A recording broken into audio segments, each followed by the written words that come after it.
Hello everyone, and a very warm welcome to day 2 of Synapse Symposium.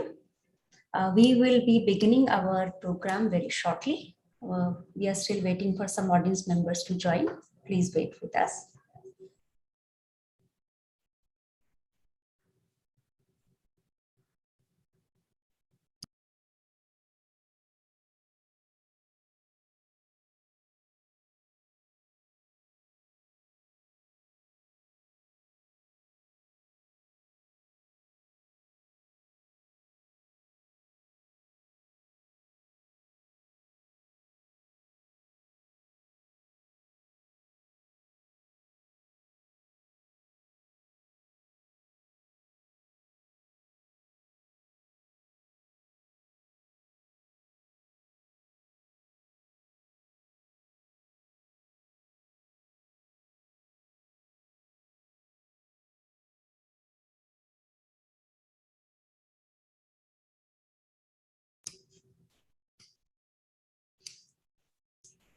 Hello to all the audience members and the speakers present with us today. Yesterday, we had a very exciting day with talks from Dr. Vladimir, Professor Shubha Tole, Dr. Hiya Ghosh, and Dr. Falguni Alati. And today, we will touch upon more diverse areas of neuroscience with talks from Dr. Rishikesh Narayanan, Dr. Nixam Abraham, Dr. Soumya Iyengar, and Dr. J. Gopalakrishnan. And we are also excited to welcome some more young colleagues for lightning talks today as well. Like yesterday, we will be live streaming all the talks on YouTube, and a link to YouTube channel will be posted in the chat window here. We request all the audience members to please keep their mics muted at all times. And if you have any questions for the speaker, we request you to type them in the chat window, and we will take them after the talk. We also request the speakers to try to finish their talks in 30 minutes or so that we have ample time left for questions. We have been getting a lot of good questions from audience. For your convenience, we will ring a bell at 30 minutes and another one at 35 minutes to help you keep track of the time. And with those housekeeping instructions, I'm really delighted to invite the first speaker of the day, Dr. Rishikesh Narayanan. He is an associate professor at IISc Bangalore. And in addition to all the wonderful experimental neuroscience talks we had yesterday, he will give us a flavor of a bit of computational neuroscience as well. His lab works on understanding the ability of neurons and their networks to concomitantly achieve efficient neural coding and activity homeostasis. They employ a combination of electrophysiological and computational techniques to address the outstanding questions in the field of cellular neurophysiology. And with that, I welcome you, Dr. Narayanan. Over to you. Thanks.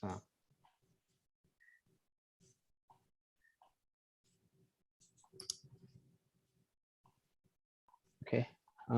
Is my screen visible? Am I visible? Am I audible? Yes, all good. Okay. Thank you so much.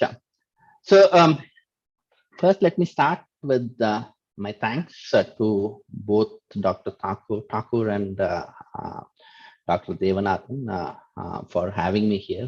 I was here in yesterday's symposium, and the student talks and the faculty talks, all of them were excellent. I hope I measure up to the standards set by yesterday's speakers. All right, so this is my talk. The title of my talk: Heterogeneity in Neural Circuits, Origins and Implications. Okay, so let me first switch over to laser pointer. So first, I would like to thank my lab members, both present and past. So these are the members of my lab over the years. They are the ones who do the work. I am here only to present their work. None of the work was done by me, so they are the ones who did the work. And I've highlighted 3 names in red. So those are the, some of their work. Divyansha's, Poonam's, and Samira's work will be what I'll be highlighting in today's talk. I can't do justice to all of them. I won't even be able to do justice to the work by these 3 people. So let's see how far we get. And in terms of funding, these are the funding agencies that have helped my lab over the years at IISc, the DBT Welcome India Alliance, HFSP, DBT DST, and IAC itself. Thanks to all of them, otherwise we wouldn't be able to do our work. Okay, with that, let me now switch over to the talk itself. So in general, it is assumed that, or several people think about the brain as a structure that is made of repeating homogeneous structures. So we might call them as neurons, and you have them perform certain functions. And if you look at the artificial neural network literature, for instance, you will see that these neural structures are considered to be homogeneous. So they are exactly the same. One neuron that is present over there is exactly the same as the other neuron that is adjacent to it. And they all perform exactly the same function, and they connect to each other, and that is how the system basically executes its functions. Right? So that's basically the idea that you have, and even among experimental neuroscientists, the idea that neurons are heterogeneous in nature is not something that is widely prevalent, and even if it is prevalent, they don't use that in their analysis as well as in their experimental designs, basically. So the question is it an organ made of repeating homogeneous structures? So the answer is definitely no. So neurons in general are structurally heterogeneous. So these are some of the neural morphologies from different brain regions. So this is the beautiful Purkinje cell. That's a pyramidal cell over there.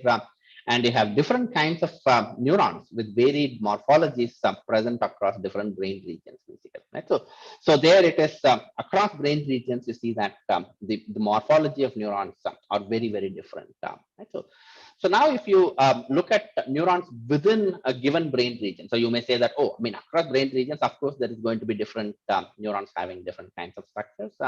But if you look at even within a given brain region, let's consider the example of dentate gyrus, which is part of the hippocampus. Right? And this is the CA1, which is again part of the hippocampus. The hippocampus being a brain region that has been implicated in learning and memory. So if you look at the neurons in the DG and in the CA1, you see that there is a considerable heterogeneity even there. Right? It's not like the morphologies of these neurons are exactly the same. They are identical to each other. You have considerable variability both in the DG as well as in CA1. These are the principal neurons. The granule cells are the principal neurons in the DG, and the pyramidal neurons are the principal cells in CA1, actually. Right? So you have this kind of considerable heterogeneity. On top of it, if you look at the DG, you also see that it exhibits what's known as adult neurogenesis, which means that it can, there is genesis or formation of new neurons even in adult animals. We heard about this in yesterday's talk by Dr. Ghosh. And you see that, over a period of time, so this is a new neuron that has been formed 3 days to 4 weeks. There is considerable heterogeneity in the structure associated with these neurons.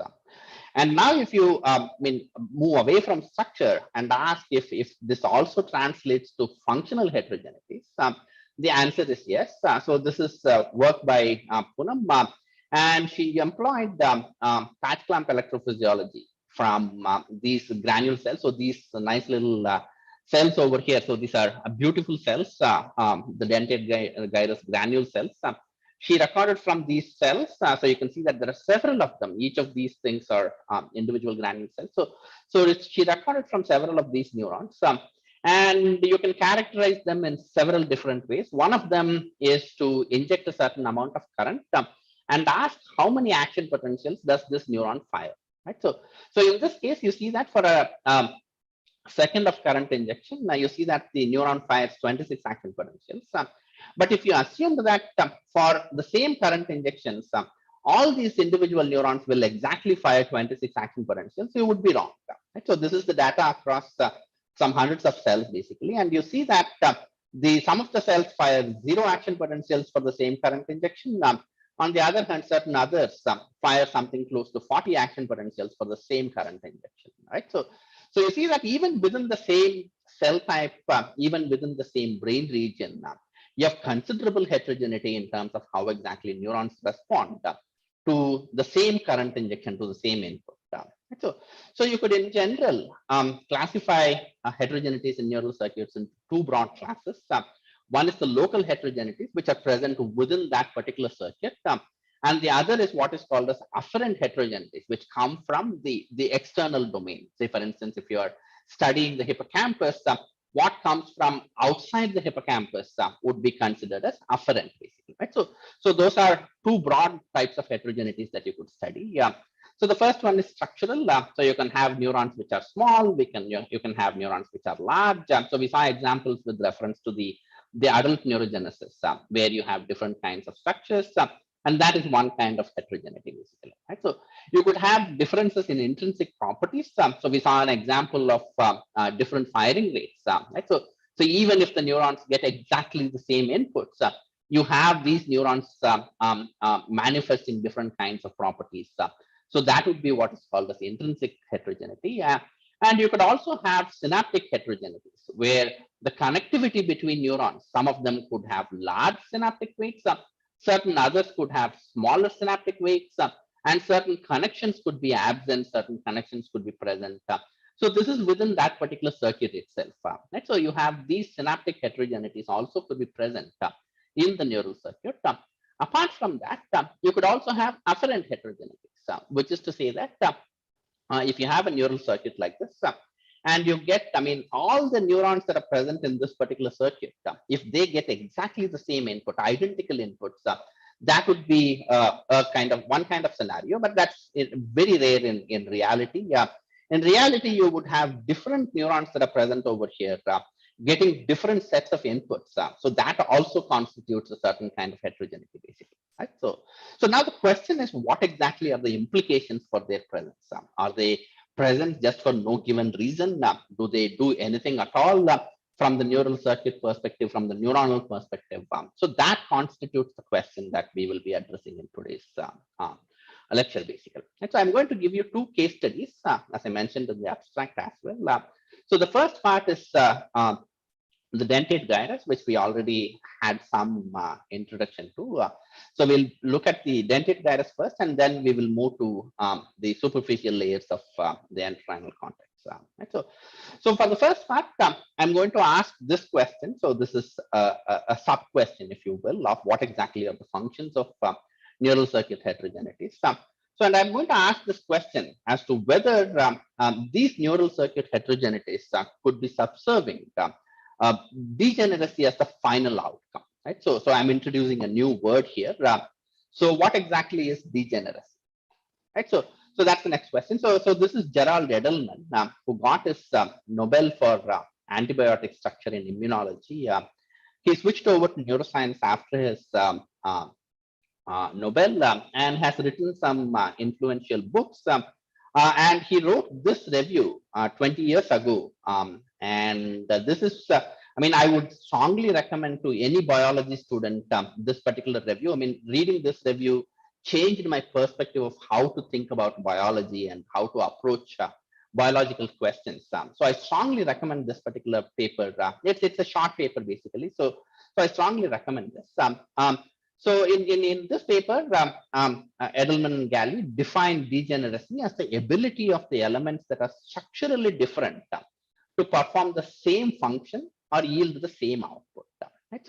So you have two different, the multiple different kinds of structures that could elicit exactly the same function. Now, so you may ask if degeneracy is same as redundancy. So where if one thing is gone, something else takes over, basically. But the important thing is degeneracy is not redundancy.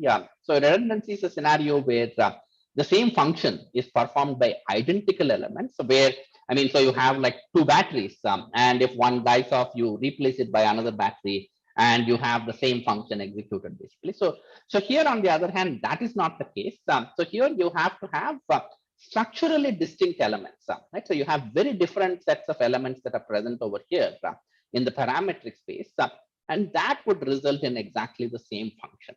Right? So that is what that is the fundamental difference between degeneracy and redundancy. And in this paper, the authors provide several different examples for what exactly degeneracy is and how exactly it is important for evolution and so on and so forth. So I strongly recommend that particular paper for anybody. Right? So in today's lecture, I'm going to deal with the, for the first part of it, I'm going to deal with the dentate gyrus, and I'm going to look at several forms of degeneracy and ask if what exactly is the basis for such degeneracy to show up, basically. Right? So it's clear from here itself that if you have different sets of parametric combinations giving you exactly the same function, if you look at any parameter over here, you will see that there is considerable heterogeneity over here. So you will have parameters. If you consider the parameter 1 over here, it is going to span all the way from here to here, basically, right? And similarly, if you look at this parameter over here on the y-axis, so that is also going to span a large span of values. And therefore, there is going to be significant heterogeneities in the parameters, even though the functional outcome is going to be exactly the same. Right? So that's kind of clear from here itself. But I'll give you some examples of where exactly it is useful and what exactly is the means to assess some of these properties, basically. Right? So we'll start with cellular scale function. So that's what I introduced you to. I showed you an example of a given neuron firing certain number of action potentials in response to a current injection. Right? So we'll now ask if you can have various different sets of ion channels and other molecular properties coming together to elicit exactly the same function. Right? So that's what we will ask in the first part of this talk. Right?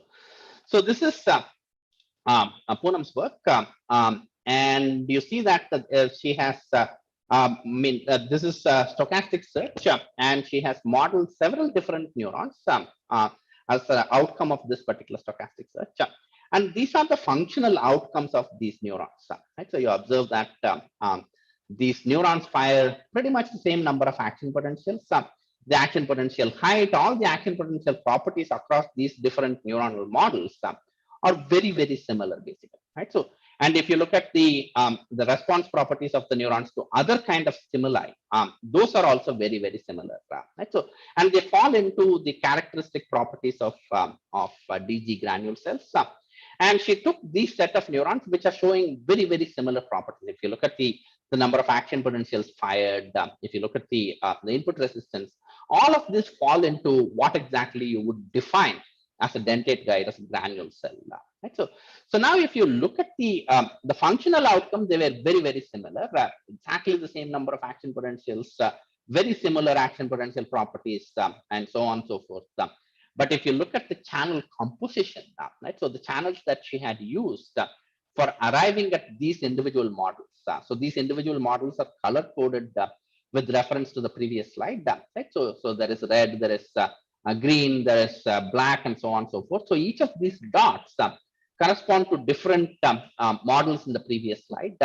And each of these correspond to the different parameters that she used, basically. Right? So if you are a computational neuroscientist, and if you are tuning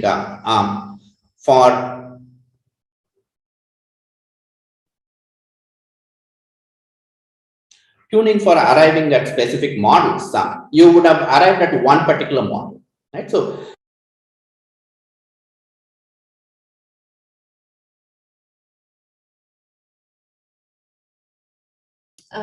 Dr. Rishikesh, I'm sorry to interrupt, but we cannot hear you. Kind of parametric combination now, right? So you have these different neurons using different sets of parameters to arrive at the same outcome. And you see that these parameters are ranging all over the place. In certain neurons, the BK channel properties are somewhere in the lower end of it. The Hetzian channel properties are somewhere else, and so on and so forth. So this tells you that you don't need exactly the same precise set of ion channels or the molecular properties for you to get the exact same functional outcomes over here. Right? So that is what is defined as ion channel degeneracy, which is resulting in cellular scale functions over here, basically. Right? So therefore, if you look at the molecular scale parameters, there is a significant amount of heterogeneity. If you did not know that these set of parameters that are present in the other slide are giving you exactly the same functional outcomes, you would interpret this as heterogeneities, but these heterogeneities are basically subserving the function of the expression of degeneracy, where you can get exactly the same function, and you would know that only when you look across all the different properties, rather than just looking at one particular channel or one particular molecular component that is present over there. Right? So it's important to consider all of them. Right? So now from this set of analysis, Poonam had arrived at two electrophysiological signatures, where she said that a given ion channel could alter several different cellular properties, right? And if you consider any given cellular properties, in this case, firing rate of the neuron, that is affected by many different ion channels that are present over here. Right? So you see that one single ion channel can alter several different cellular properties, and any given cellular property is affected by several different ion channels. So that's a many-to-many mapping. And she also identified that if you give identical perturbation, so we saw that a given function can be achieved with various different parametric combinations. But now if you perturb these things by, say, blocking one particular ion channel, then the impact is going to be very, very different on these functional outcomes that are present over there. Right? So there is going to be a heterogeneous impact of perturbing any single ion channel. So she went and then tested this in individual neurons using patch clamp electrophysiology, where she used several different blockers and asked questions about how exactly they change the different properties, resting membrane potential, input resistance, temporal summation, and so on and so forth. So the bottom line is that you have, she tested this with 4 different ion channels, and she found that any given ion channel can alter several different measurements, and any given measurement can be altered by several different ion channels, thereby taking the prediction from the computational model, testing it with the physiological system, and showing that that electrophysiological signature is indeed present over there. Right? So this is with reference to cellular properties. Right? So now if we move on to the network properties and ask questions about what exactly are these different heterogeneities that we defined earlier, what are they going to do to the DG network function? So there, Poonam had taken the example of decorrelation. So decorrelation is where you have 2 similar inputs that are presented, and you know that these are indeed separate, basically. Right? So pattern separation is one form of decorrelation. So there are several types of decorrelation that you can define, basically. Right? So Poonam had taken one form of decorrelation and asked questions about how exactly can you achieve it in the DG circuit. So that was the question she asked. So in this case, so in the previous case, what she did was she took ion channels as the components and looked at the characteristic functional outcomes as the functional outcome that she wants to achieve. So in this part, what she did was she took different heterogeneities as the components and asked if those would help her in achieving decorrelation, basically. Right? So this is, first focus on the right extreme graph over here. So this is a homogeneous population with only synaptic heterogeneity. If it were a homogeneous population, you would get all the correlations because these are, neurons getting identical inputs. Right? So and therefore all the correlations will fall on this particular, all of them will be unity. So even with the presence of local synaptic heterogeneity, what Poonam found was that there is a little bit of decorrelation, but you see that overall the amount of decorrelation that you get is very, very low. So then she introduced intrinsic heterogeneity on top of it, and she found that that can provide a certain amount of decorrelation. Whenever you see that the correlation coefficient is lesser than 1, so that is where you have within this framework a decorrelation, this kind of a scenario. Right? So and then she also introduced heterogeneities in structural properties to account for adult neurogenesis that I mentioned. And she found that if you introduce adult neurogenesis into this particular structure, the amount of decorrelation that you can get is rather high, especially when you have a completely immature population that is present over here. Right? So different kind of heterogeneity. So your goal is to get decorrelation. And if you're getting identical inputs onto this particular circuit, and this circuit, if it is endowed with these kinds of heterogeneities, then the response properties of these neurons can be different. And therefore, even if you're getting very similar inputs, you can decorrelate them and get very different outputs, basically. Right? So that is where these heterogeneities are helpful. Right? So that's what she showed with the identical inputs. So this is what we show with identical inputs. But when she added afferent heterogeneities, as I mentioned, apart from these local circuit heterogeneities, you can also have heterogeneities from the outside world, where you have all the neurons. Each of these different neurons are getting very different kinds of inputs. So in that scenario, the local heterogeneities did not have an impact on the decorrelation. They were exactly overlapping with each other. Right? So this demonstrated that you can get the same amount of decorrelation with various different kinds of heterogeneities in different components that are present over there. And it also showed that there is a dominance of afferent heterogeneities, basically. Right? So then the question became, if that is the if afferent heterogeneities are dominant, what exactly is the role of local circuit heterogeneities? Do they have any function at all, or are they present for no given reason? To address this question, what Poonam did was she perturbed the circuit by knocking out each of the different channels that are present over there. Right? So, and asked questions about how much does the correlation change for each of these different knockouts that is present over here. Right? So, and you see that if you don't have structural heterogeneities, the local circuit one of the local circuit heterogeneities, you see that the amount of changes are rather high.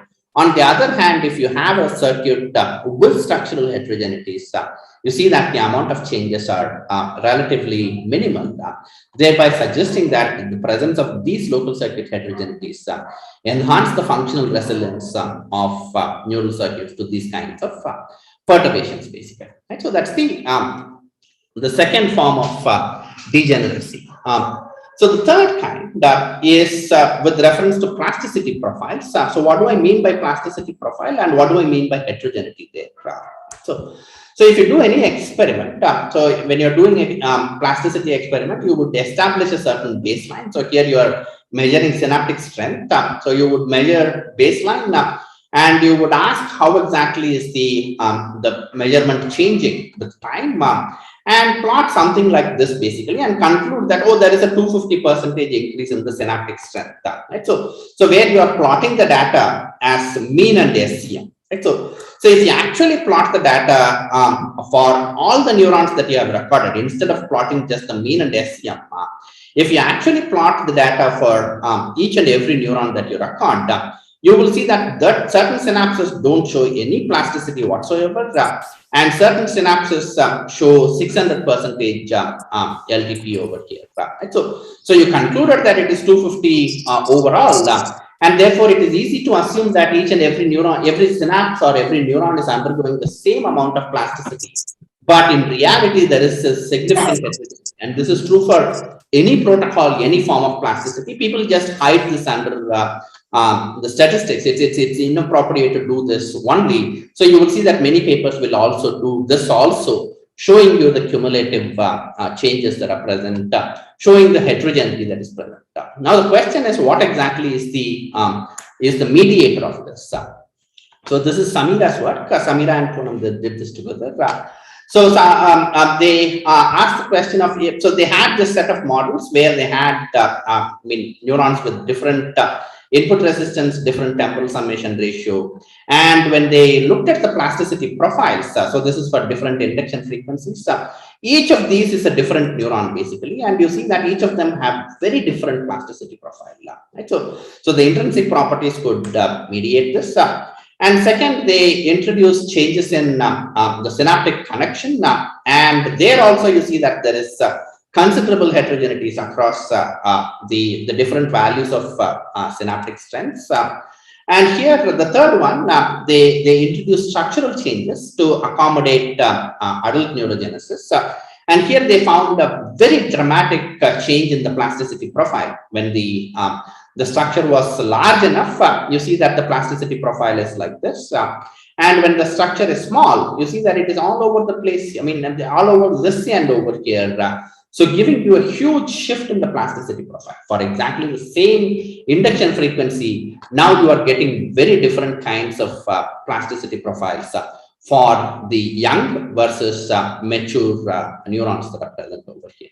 Right? So then they asked, I mean, can we get exactly the same plasticity profile in spite of having all the intrinsic heterogeneity, the structural heterogeneity over here, the diameter, and the synaptic heterogeneity, the synaptic strength that is connecting these different neurons that are present over there. So then they selected these 6 models over here. So you see that their plasticity profiles are very, very similar. But if you look at the passive and active properties and the structural properties and the synaptic properties, they are all over the place. Some of them have maximal synaptic strength, some of them have very low, and the diameter is high here, diameter is low here. The leak conductance is low here, the leak conductance is high here, and so on and so forth. And in spite of that, you see that you have exactly the same kind of functional outcome. Right? So you see that very different kinds of structures or parameters can give you the same functional outcome. Right?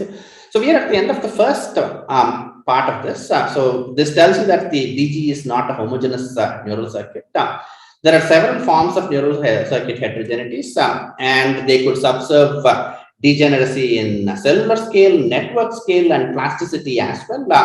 And we saw an example where the presence of these network heterogeneities could promote resilience to perturbations. And we also saw that the circuit heterogeneities could result in plasticity heterogeneities as well. Right? So over the years, we have done or assessed degeneracy across different parts of the hippocampal formation. And this is a review that we published like 3 years ago, summarizing some of the work from the lab on degeneracy. All right. So now we'll move to the second part of the talk, which is with reference to the entorhinal cortex. So now, the theme continues to be the same. We are still going to ask the question of what exactly is the impact of neural circuit heterogeneities. But now we are going to choose the entorhinal cortex and ask questions about the entorhinal cortex. Right? So this is the Nobel Prize in Physiology or Medicine in 2014, and John O'Keefe got it for the place cell, where the animal fires maximal number of action potentials at one particular location, and the Mosers got their Nobel for the discovery of grid cells, where this is firing of one single cell, and it fires at multiple locations which form grid-like locations, basically. Right? So there were several models proposed. One of the most popular and widely used models is the continuous attractive model by Burak and Feet. So we use this model. So in this model, they did not employ any kind of heterogeneities. These were homogeneous repeating neurons that were present, and they were just looking at the emergence of these grid patterns in this particular circuit and asking questions about how exactly they could model it. Right? So what this is Divyansh's work. So what Divyansh did was he took that particular network and asked questions about what happens if he started introducing heterogeneities into this particular model. In that model, they had used 10 milliseconds as the value of tau, the integration time constant. What Divyansh did was he introduced several degrees of heterogeneities. So in this case, it is varying a small range. Here you have a wide range of variability over here for the intrinsic properties. So then there is a parameter in the model which couples the neuronal output to the velocity of the animal that is traversing in the model. And here also he introduced heterogeneities to 5 degrees. And finally, he introduced synaptic heterogeneities also by taking this synaptic connectivity profile and introducing jitters there. perturbations of different degrees. So I mean, so in the original model, the degree of perturbation would be 0. The RM, the root mean square error, will be 0. On the other hand, now you see that it is keeping on increasing as the degree of heterogeneity increases. Right? So he introduced one by one each of these different heterogeneities in 5 different degrees. So this is the first degree. And you see that you still see the grid cell network showing grid patterned activity. On the other hand, as you increase the amount of heterogeneity that is present in the network, see that there is no grid patterned activity at all. Right? So especially when you have all heterogeneities or some of these synaptic and afferent heterogeneities, you see that there's a complete loss of grid pattern firing in these neural structures, basically. Right? What Divyansh did was he assessed what exactly was causing this. He did not stop at just showing that the presence of these heterogeneities impairs grid pattern formation, but he asked what exactly is the reason behind this. So he looked at the frequency profile of the activity, and he saw that most of the perturbations was in the lower frequencies, basically. Right? So with degree 5, you see that the amount of perturbation is high, and with degree 1, you see that the amount of perturbation is low. Right? So then he said, okay, I mean, if the amount of perturbation is going to be limited to the lower frequency, what happens if I suppress this? Right? So if I suppress this low frequency perturbations, then I should get back my grid pattern activity. So that was his hypothesis.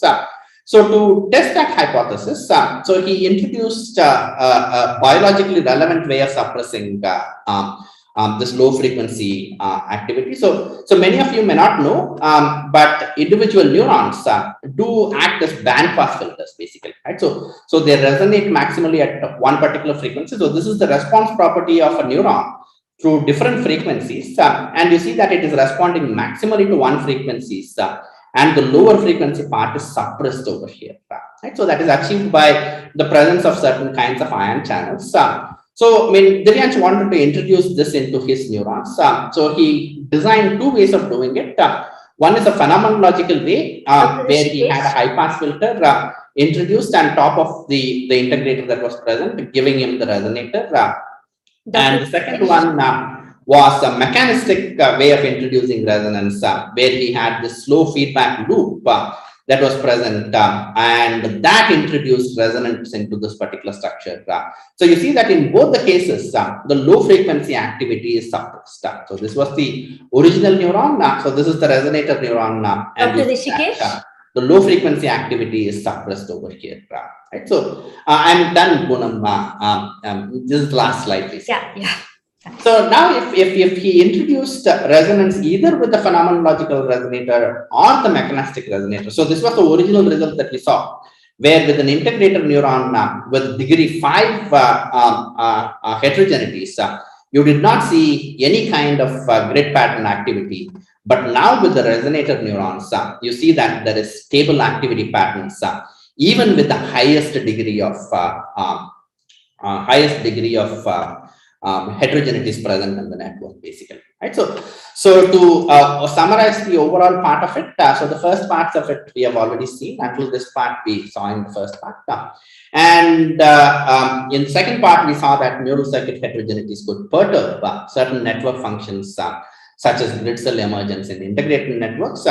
And in that particular paper, Divyansh proposed neuronal resonance as a generalized stabilizing mechanism, because it's a negative feedback loop, which is a standard motif across all kinds of networks, signaling networks, neural networks, whatnot. So he proposed that. So the take-home message for all of you is that experimental analysis and computational models should account for all the neural circuit heterogeneities and not treat neurons as repeating homogeneous computational units. So thank you so much. I'm ready to take questions. Thank you so much, Dr. Narayanan. That was a really, really nice talk. We have a number of questions, but in interest of time, I will limit to 1 or 2 few questions. So Shresht Shekhar from ICTVM asks, how are these heterogeneities induced in these models? And does intrinsic randomness of the model also contribute to heterogeneity in any way? Which question are you asking? from Shresh Shekhar. Should I repeat? How are these heterogeneities introduced into these models, and does the intrinsic randomness of models always contribute to heterogeneity in any way? So the heterogeneities are introduced, as I said, it's a stochastic search process, right? So what you do is you have, say for instance, you have a model and it has several different parameters. Like say for instance, you could have sodium channel densities, you could have potassium channel densities, you could have the properties associated with them. So you would experimentally measure these properties from the actual system across different axons. Let's say if it's the Hodgkin-Huxley system and you're looking from the squid giant axon, and you would take the set of so instead of taking the average, which is what people were doing, you would take the actual range of measurements that you got from the experimental value and start sampling one particular sample from each of these. So you would measure sodium channel density, you would measure potassium channel density, sample each of them, construct one model out of it, and ask if that particular model is satisfying the constraints that you have, basically, right? So that is how you would test this validity, and whatever model is valid is what you take. So that will give you a population now, and that population is a heterogeneous population which has these different sets of parameters that gives you these outcomes. Does it make sense? Yeah, so we have one more last question that we will take for now. Is from Bhanu. He is asking, are these perturbations given in form of noise? These perturbations given in form of noise? No, these are so this is variability. This is, I mean, so you have, these are actually parametric variability. So you have, if you look at individual neurons, so if you record, giving you the same example, if you record the channel properties from neuron X and neuron Y in the same slice at the same time, you would see that any channel density, let's say the sodium channel density, will not be the same in neuron X and neuron Y, right? So that is what is this variability / heterogeneity that we are talking about. Noise is different, right? So there you are considering, I mean, say for instance, if you have a synaptic transmission or even channel opening and closing. So you would have not all channels opening for any given kind of stimulus that you're giving, and there will be variability in terms of trial to trial variability over there. So that is stochasticity, and you would have to distinguish between that kind of stochasticity and this kind of variability. This is with reference to parametric variability. Yeah, that on the other hand is with reference to how exactly the neuron, the same neuron, is going to respond to the same stimulus for different trials. So say for instance, if I'm injecting that current 250 picoamperes, if I give the same current over and over again, you will see that the spike timings are not going to be exactly the same. So that would be what is called as noise within the biological realm. So this would be called as either heterogeneity, I mean cell-to-cell heterogeneity or cell-to-cell variability. So you might want to distinguish between the two of them. All right, Dr. Narayanan, thank you very much for this very interesting talk. And we still have lots of questions in the chat window. I will try and answer them. Time, we have to move forward. But yeah, we request you to answer them in the chat box if possible. And thank you so much. Yeah, thank you so much for joining us.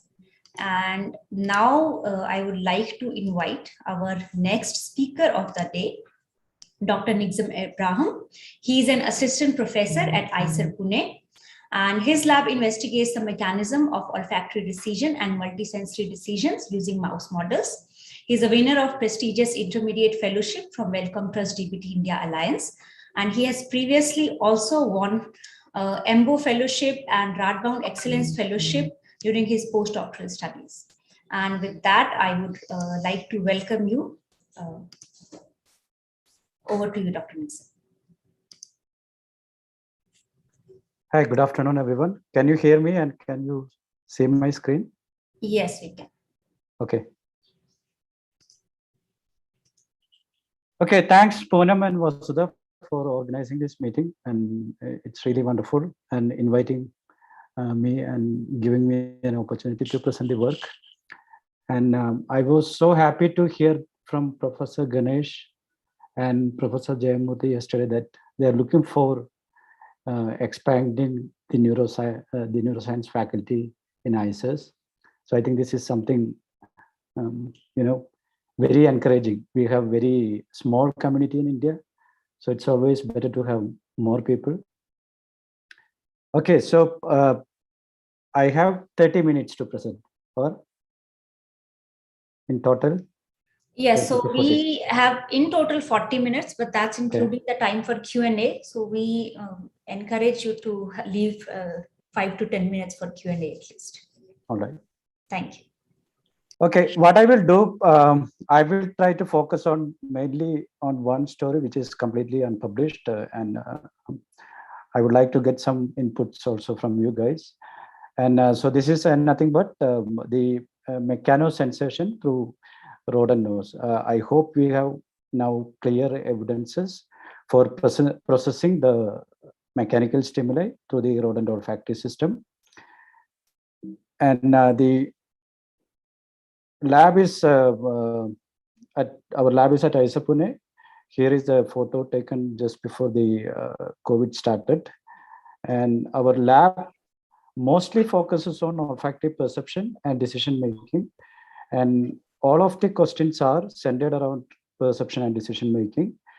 And we are also trying to address different questions related to olfactory dysfunctions, or how the animals are sampling the olfactory stimuli that leads them to take proper decisions, and also the multimodality that exists in olfactory information processing.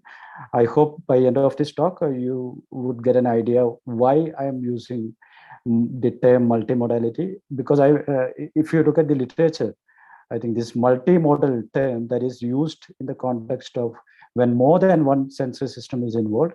Even in this paper that I cited here, which was published this year from our lab. So that was also proving the involvement of the viscous system as well as the olfactory system in learning and memorizing the pheromone locations. But today what I'm going to show you, so the olfactory system itself can process different types of sensory stimuli. And we are also trying to develop rodent models to study different olfactory dysfunctions. Now, let me start. And please stop me if you have any questions in between. Okay, please unmute yourself and ask questions. So, if you look at the nervous system functioning, and if you want to study how our brain functions, we can try to address the questions at different levels, right? For example, you can try to modulate the functions of certain molecules or gene, and then you can study at single synapse level or at single neuron level or at the network level. This you have seen enough examples from Rishi. And then you can also go to the systems level, looking at the behavior level, right? So when you go from the molecules to the behavior level, the complexity always increases.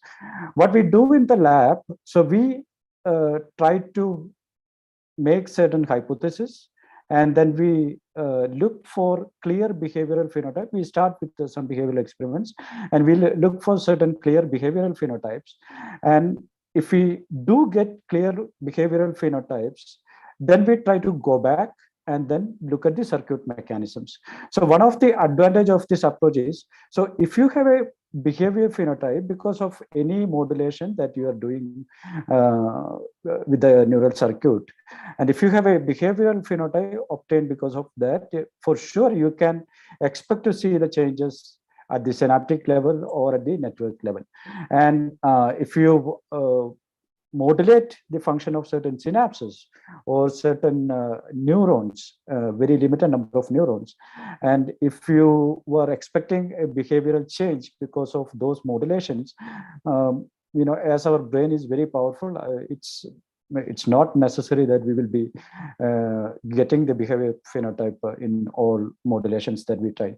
Anyway, so there are ups and downs if you go in both directions, but we try to adjust the behavior phenotypes first and then try to look at the circuit mechanisms.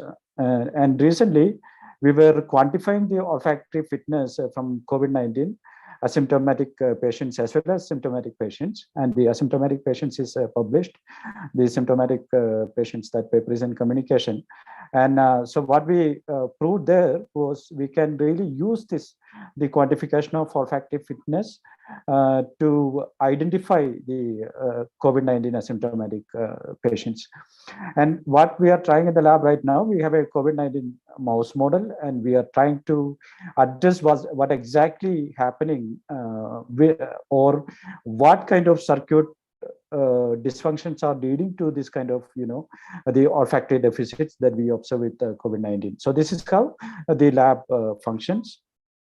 And let me explain you the basics of olfactory information processing. So we are surrounded by the odorant molecules, and these odorant molecules are getting inside the nostrils, and these molecules are now going and binding to the odor receptors which are present on the olfactory epithelium. These are the olfactory sensory neurons, and they're going to bind on the receptors which are present on the cilia of these olfactory sensory neurons. So that will make these olfactory sensory neurons firing the action potential, and this electrical information is now being carried to the next sender, which is called the olfactory bulb. And these olfactory sensory neurons are projecting to the bulb in a receptor-specific fashion. And from in the olfactory bulb, they are making the synapses with the projection neurons called myelinine and tufted cells. And so these projection neurons are further taking this information to the higher centers. And one of the interesting fact about the information processing through the projection neurons, which are myelinine and tufted cells.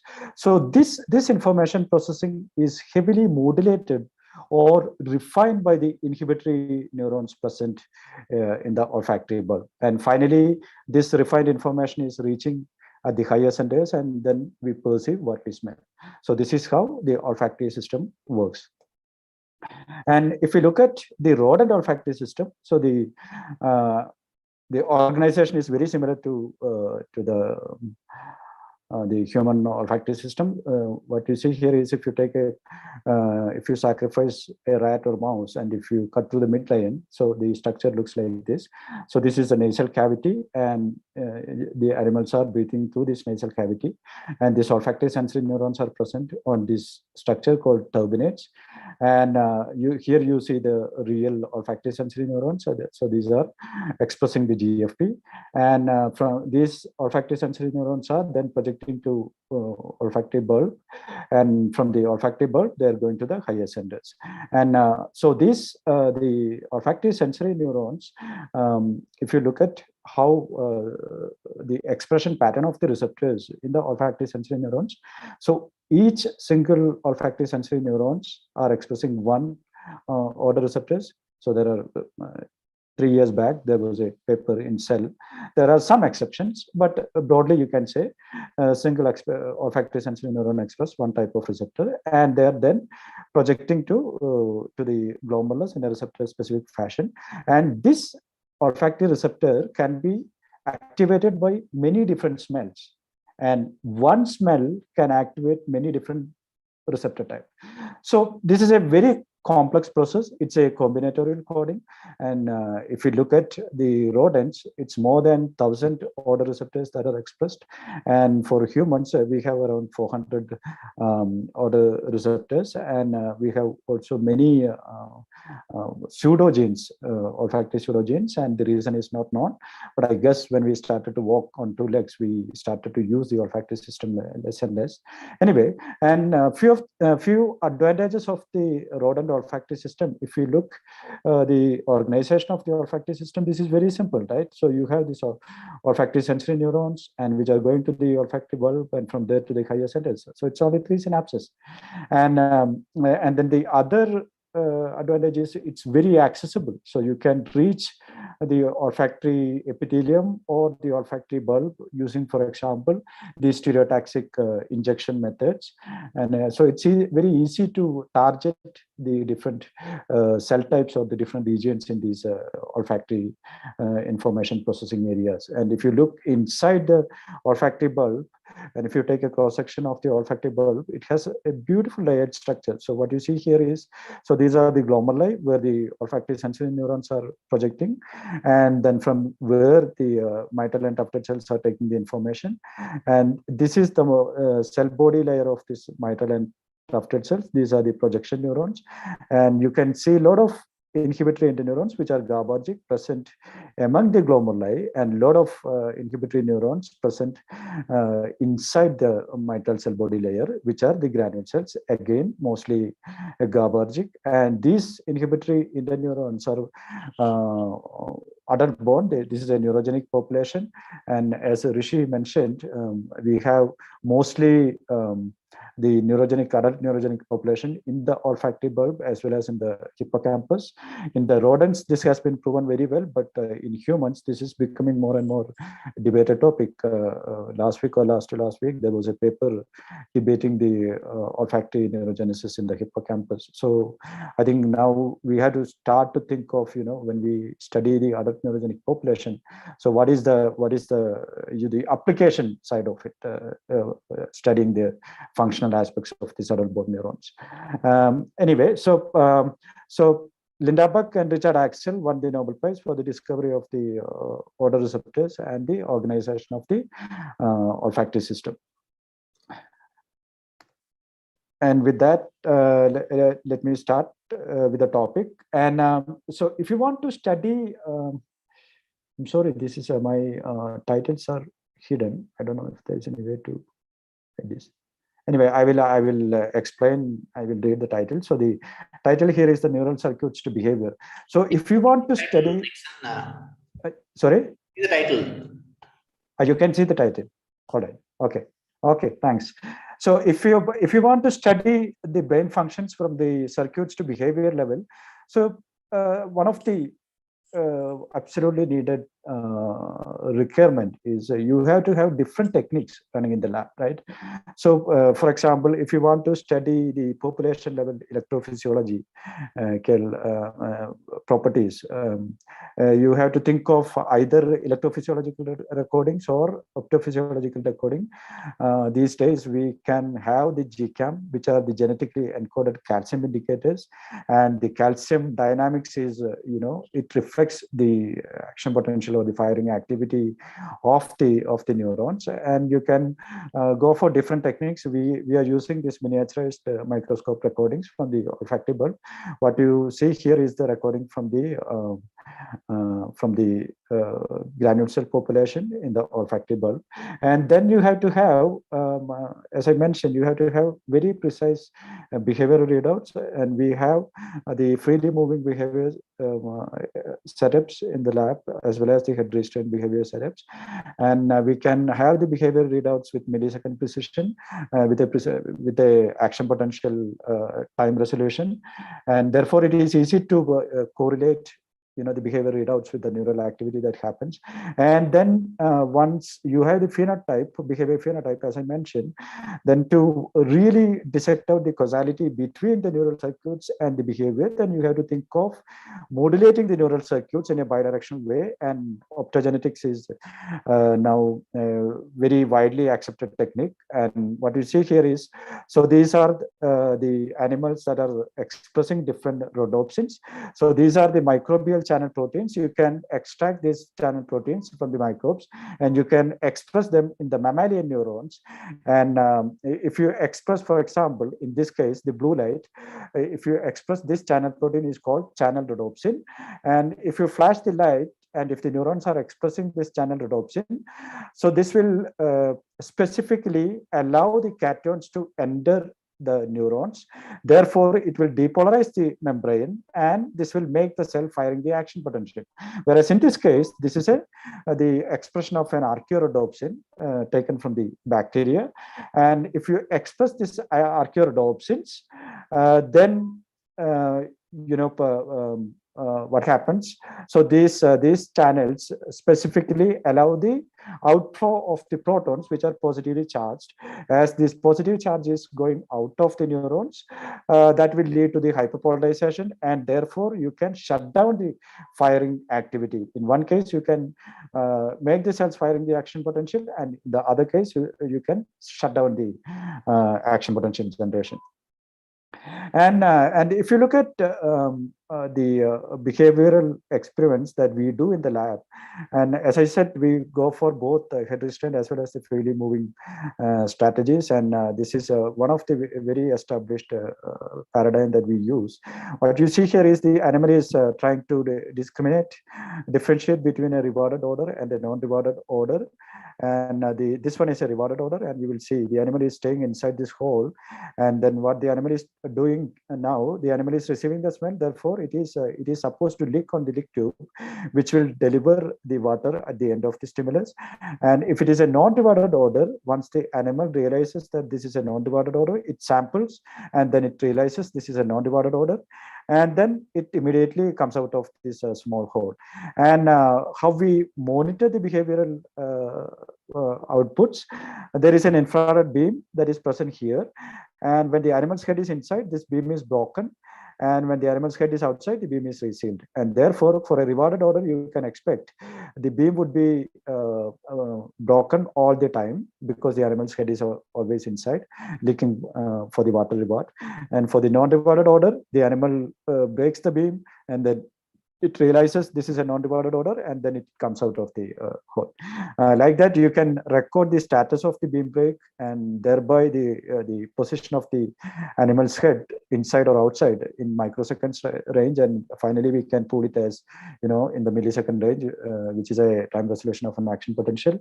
And what you see here, this is how we calculate different behavior parameters. For example, now you can think of calculating learning, how quickly the animals can learn simple as well as complex stimuli, and then how much they can memorize. And as an additional parameter, how long do they take to differentiate between a rewarded and a non-rewarded stimulus. As I mentioned, so here is the beam break status at the beginning of a training, and once the animal learns that, okay, so this is a rewarded order and this is a non-rewarded order, they keep their head all the time inside, and the beam is broken all the time. And for the non-rewarded order, they keep the head inside, they perceive the smell, and they realize that this is a non-rewarded order, then they come out of this small hole. And then finally, you can pool hundreds of rewarded trials as well as hundreds of non-rewarded trials, and then you can also look for the significant time point where you see a significant difference between the rewarded and the non-rewarded trial, and we define this as a discrimination time. You can also call it as reaction time or decision time, whatever you like, right? And then in case of head restraint behaviors, so the animal has to lick on the tube which is located in front of the mouth. And if it is a rewarded order, the animal is licking all the time. So this is the what you see here is this is the contact of the tongue with the lick tube, and one lick duration is around 80 milliseconds, and you see the animal is continuously licking for the rewarded order. But for the non-rewarded order, the animal licks and then stops. So this was one of the very interesting behavior observation that we had, and this event happens when the animal really knows that this is a rewarded order and this is a non-rewarded order. So the animal's accuracy of performing or differentiating rewarded and non-rewarded order at this time point is more than 80%. Still, the animal is doing this one single lick, and we don't know why this happens. So one of my PhD students is addressing this question, and whether this is a decision reversal, and whether the precortical neural circuits can control this kind of the reversal events. And that work is progressive now, and I'm not going to show you the results. If you guys are interested, any students are interested, please get back to me. And like this, you can have very precise behavioral readouts. And then one of the questions that we addressed in the lab, this was the very first paper that we published from the lab. The lab is only 6 years old, so don't expect like the talks given by Rishi or Shubha. So we have very limited number of papers published so far.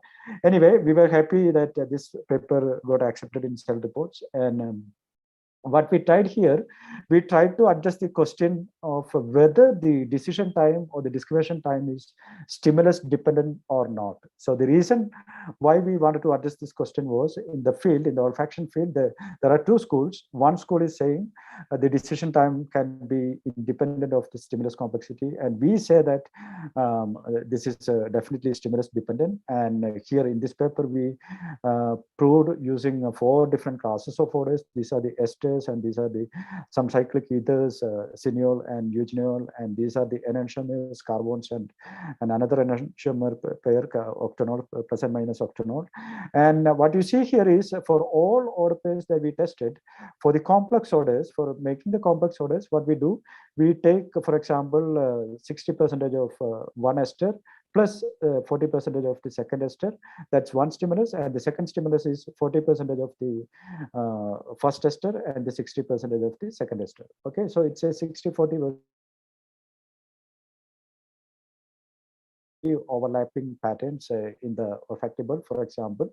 And if you calculate the decision times for the simple versus complex odor discriminations, in all cases we could see the difference between simple and complex odors. But the difference between the simple and complex, this was varying for different odors, and the simple odor discrimination time itself was varying for different classes of odors. And if I plot the delta T, meaning that the difference between the simple and the complex odors against the simple order discrimination time. For example, here the simple order discrimination time is as high as almost as high as the complex order discrimination time for the esters. And now the question is, if the simple order discrimination time itself is increasing, this difference is getting lower and lower, and one could ask the question whether there is any upper time limit within which the olfactory system has to process all kinds of sensory stimuli. Anyway, these are open questions. And then we continued to look at the spatial activity patterns. You can go for different imaging techniques. Here we use this intrinsic signal imaging, and as the black spots, what you see here is that these are the activated glomeruli.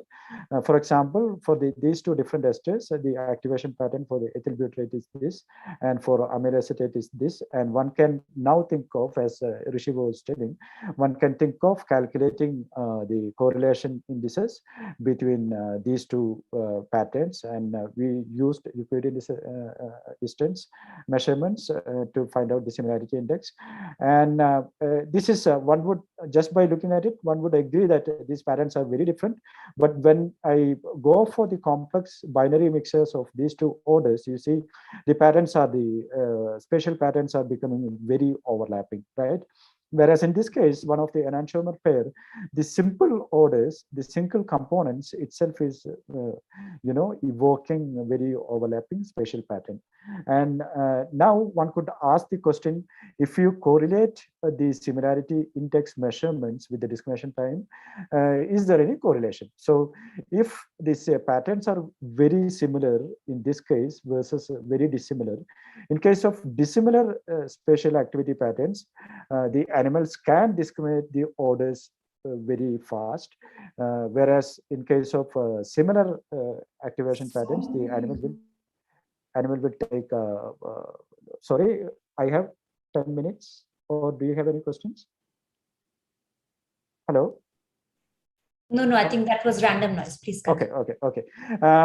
Yeah, so if you calculate the similarity index for this versus this, here the similarity index would be higher, and here the similarity index would be lower. And if the similarity is higher, then the animal needs longer time. This is what is plotted here. And if the similarity is low, and then the animals can discriminate the order pairs very fast. And now another finding from this paper was, how do they modulate their breathing pattern or the sniffing pattern, the sample pattern, when they are challenged with the different types of odors. So what you see here is, this is the quantification of their inhalation. So each dot is the onset of an inhalation, and this is plotted for 300 trials here. And so the histograms are given here. And what you see here during this is the decision-making window that we we calculated. So the animals are discriminating or making the decision during this time window. And what you see here is during this decision-making time, you can see these inhalations are getting synchronized, or the breathing frequency is going higher compared to the before the decision-making or after the decision-making. And this is a control discrimination time where we used only the mineral oil, which is a solvent to dilute the odors. And this is the lick pattern, the licking behavior shown by the animals in response to the different odors. So you would agree that there is an onset of inhalation, there is a synchronization, and there is an increase in the breathing frequency that happens during the decision-making time window, right? And now the question is, so as I said, whenever we think of the olfactory stimulus information processing, in nature, the odor molecules are always carried by the airflow, right? And in insects, this has been very well studied because they have the mechanosensing neurons on their antenna. And in rodents, this component was sort of left out. There was a Nature Neuroscience paper published in 2007, where they proved that OSNs can be activated by mechanical stimulus. But then they concluded that in a follow-up paper, they concluded that this can happen through the odor receptors itself.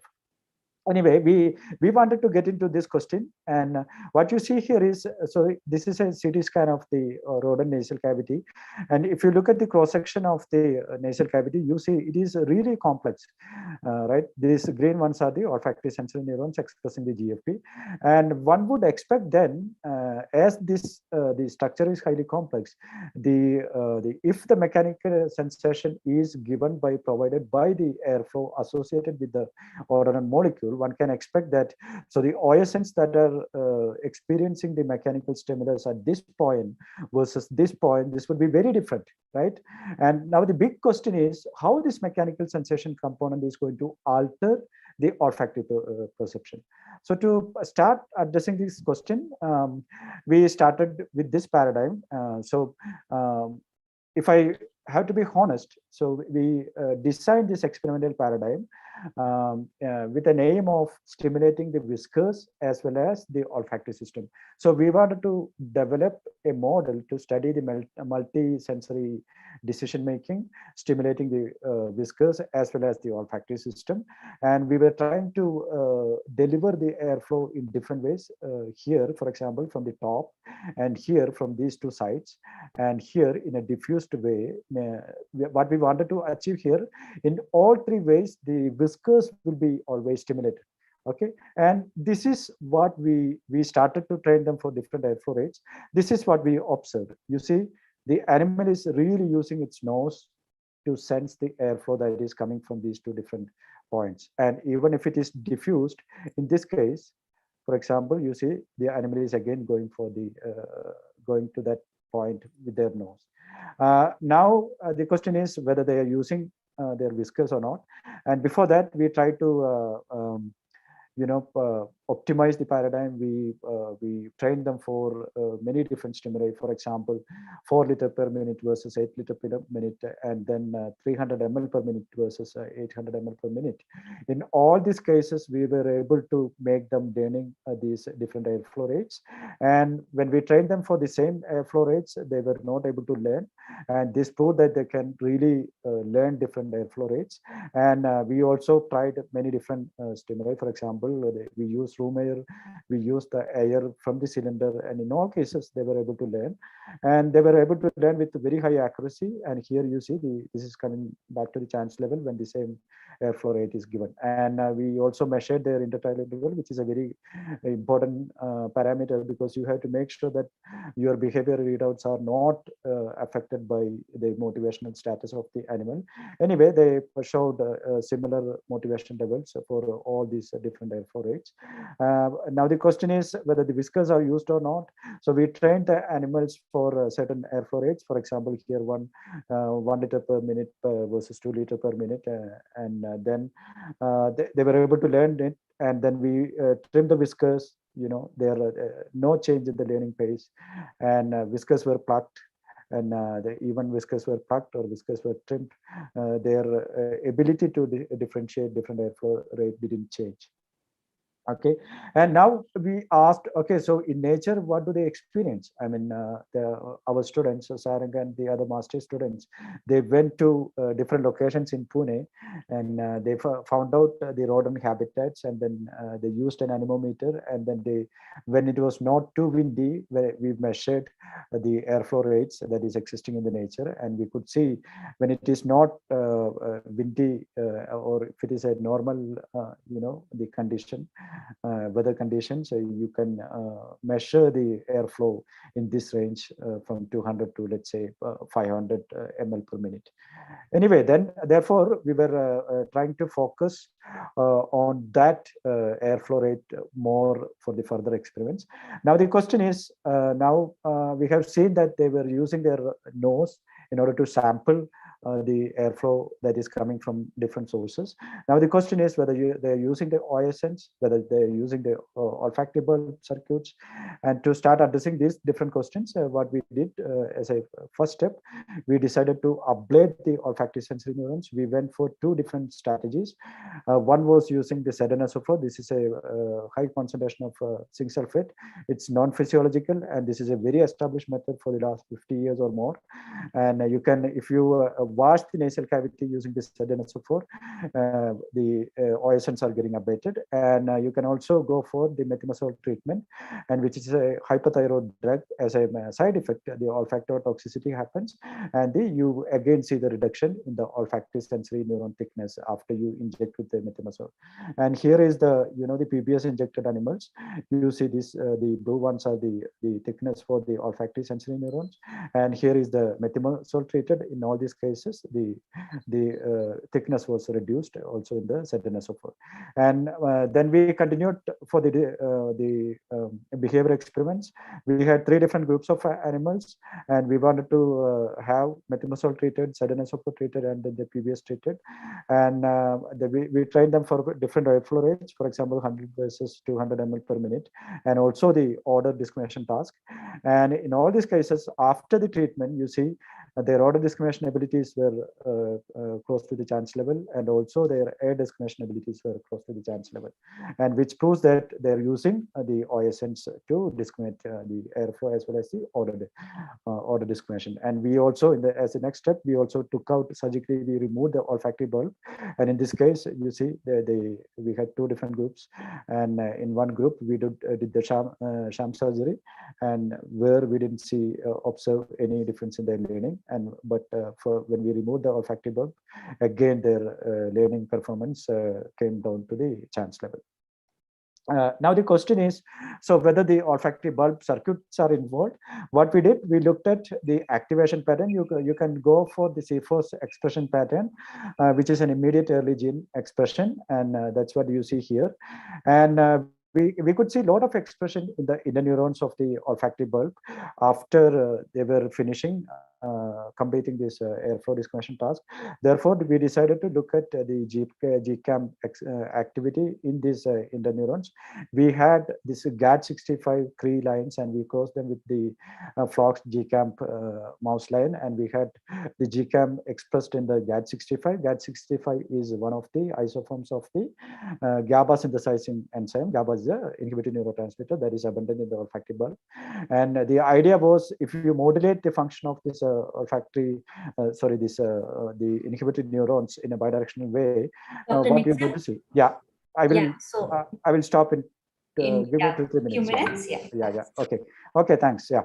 So here is a movie that so you can look at the calcium dynamics in the from the interneuron population, and when the stimulus comes, you see the calcium dynamics is happening, meaning that the cells might be firing the action potential. And then we measured the calcium dynamics. We quantified the calcium dynamics for different airflow rates, and you can see this is changing as we increase the airflow rates. And now, as the next step, now you have to think of modulating their firing activity. And as I explained before, we went for this channel rhodopsin expression in the GAD65 interneurons, and also the archirhodopsin expression in the GAD65 interneurons. And then we looked at how their airflow discrimination abilities or the order discrimination abilities are varying when we activate using the light, and they have this real stimulus coming from this nozzle, and along with that, we alter the firing pattern of the inhibitory neurons using the light. And this is what we observe. Here is a summary. And before you do all these kind of experiments, you have to make sure that your stimulation, light stimulation, because you are going for the light stimulation, this is not causing any, the non-specific stimulations. These days, some people are coming up always with the criticism for the optogenetics, because it can generate heat. What we do, we don't use the stimulation intensity which generates heat more than the body temperature of the animal. This is, we are very careful with that. So we optimize all these parameters before we start with the discrimination training or the decision making training. And what you see here is, here is a summary for the airflow discrimination training. And what you see here, when the inhibitory activity was modulated in a bidirectional way, so this is the archirhodopsin stimulation, and here is a channel rhodopsin stimulation. You see their learning pace is becoming slower here and becoming better here. Okay, when the same batch of animal, there is no light, no difference. Again, switch on the light, the same difference you observe. Now, what about the order discrimination? You focus on this part here. For the order discrimination, we did observe the opposite trend. For example, the archirhodopsin was giving slower pace and channel rhodopsin was giving faster pace. The explanation that I have here is because the order information or the order activation pattern is, as I said, this is very focused, right? Only a certain set of glomeruli are getting activated, whereas for the airflow, I think it can be a very broad activation. And when it comes to the optimal inhibition that is needed to modulate the firing activity of the output neurons, it can vary for the airflow information versus the order information. Anyway, so what happens when you change both these components? For example, you can take order A plus airflow 1 and order B plus airflow 2. And when we varied both components, this difference was gone. So meaning that whatever the deficit we observe here or here, this was sort of getting rescued by altering the other component. Now, a lot of open questions, how these two different sensory stimuli are getting integrated through the olfactory bulb circuit. I think we have plenty of work for the next 10 years. And so this is just a starting point. Anyway, but this modulations, with these modulations, we are convinced that the olfactory bulb is doing this task. The olfactory neural circuits are doing this task. And now, as a future direction, he's a Susoban, he's a new PhD student in the lab. He is starting now to address what is the functional relevance of this mechanosensation. And this is a very preliminary experimental result. And what we did here was taking 3 different groups of animals and then calculating the threshold levels for example, the different airflow rates, as well as for different order information processing, the concentration for the order and molecule. And for any sensory stimuli in the brain, there is always a threshold beyond which our brain can detect and discriminate different sensory stimuli, but below which we were not able to detect and discriminate. So as if you trained the animals for subthreshold concentration or subthreshold airflow rates, you see they're not really good in learning this thing. And what we did for the third group, we took exactly this same subthreshold levels from the airflow as well as from the order concentration, and we mixed them together, and then this third group of animals were able to learn this very well. So this means that the mechanosensation and the order information processing, this parallel processing, might be helping the animal to perceive the stimuli at the subthreshold levels. And this is very important because, when it comes to the functioning of the olfactory information processing, one needs to really take into account the way that you deliver the olfactory stimulus. And people, for example, for the odor discrimination training, people always use the same airflow rates. But even then, if you change that component, we are now showing that by changing that mechanosensation component, the olfactory perception itself can vary a lot. With this, I stop here, and I would like to thank all the students who are involved in different projects. I'm sorry that I'm not doing justice to other students, and as the time was limited, I wanted to present only this story. But you guys can please have a look at our lab website, and if you have any questions related to the published articles or different projects in our lab, you are always welcome to contact me or my students, and we are always looking for good PhD students, motivated, let's put it in this way, motivated PhD students. All of you are welcome to apply to the neuroscience program in IISER Pune. And let me thank also the Welcome DBT and also the Department of Science and Technology and DBT BIRAC for funding our research work at IISER Pune. As the MHRD is not giving us any money, I wouldn't have survived in IISER Pune without these grant agencies. Anyway, now I'm again getting back to the crisis, and as the grant agencies are not releasing the allotted money, so that's a different level of politics. I thank you all. Thanks to the organizers, even to the students for organizing this wonderful meeting, and I'm happy to take questions from you guys. Thank you so much, Dr. Nixon. It was a really enjoyable talk. We have a number of questions, but in interest of time, I'm going to take one from Minakshi P. So she asked, are certain odors more behaviorally relevant than others for rodents? If yes, does it play a role when selecting an odor to be used in the behavioral experiment?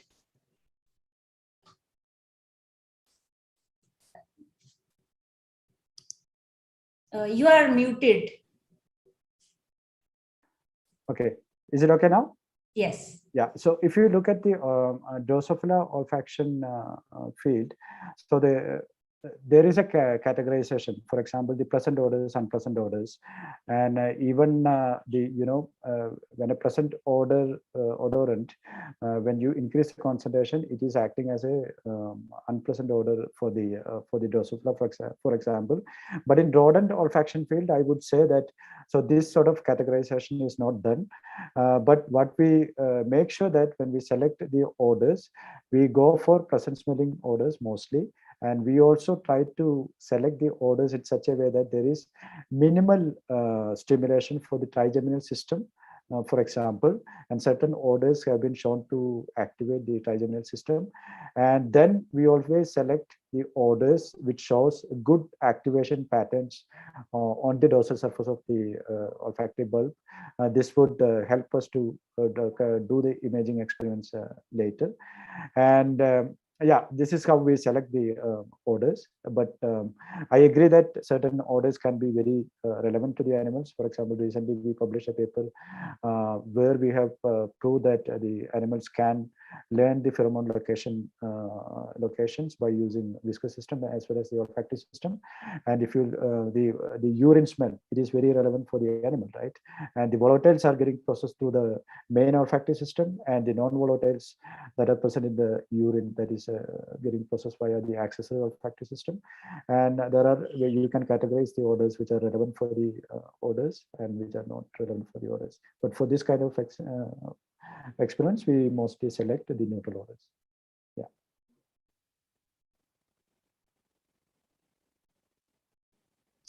So thank you very much. I'm sure you will get a lot of inquiries from a lot of motivated students after this to join your lab.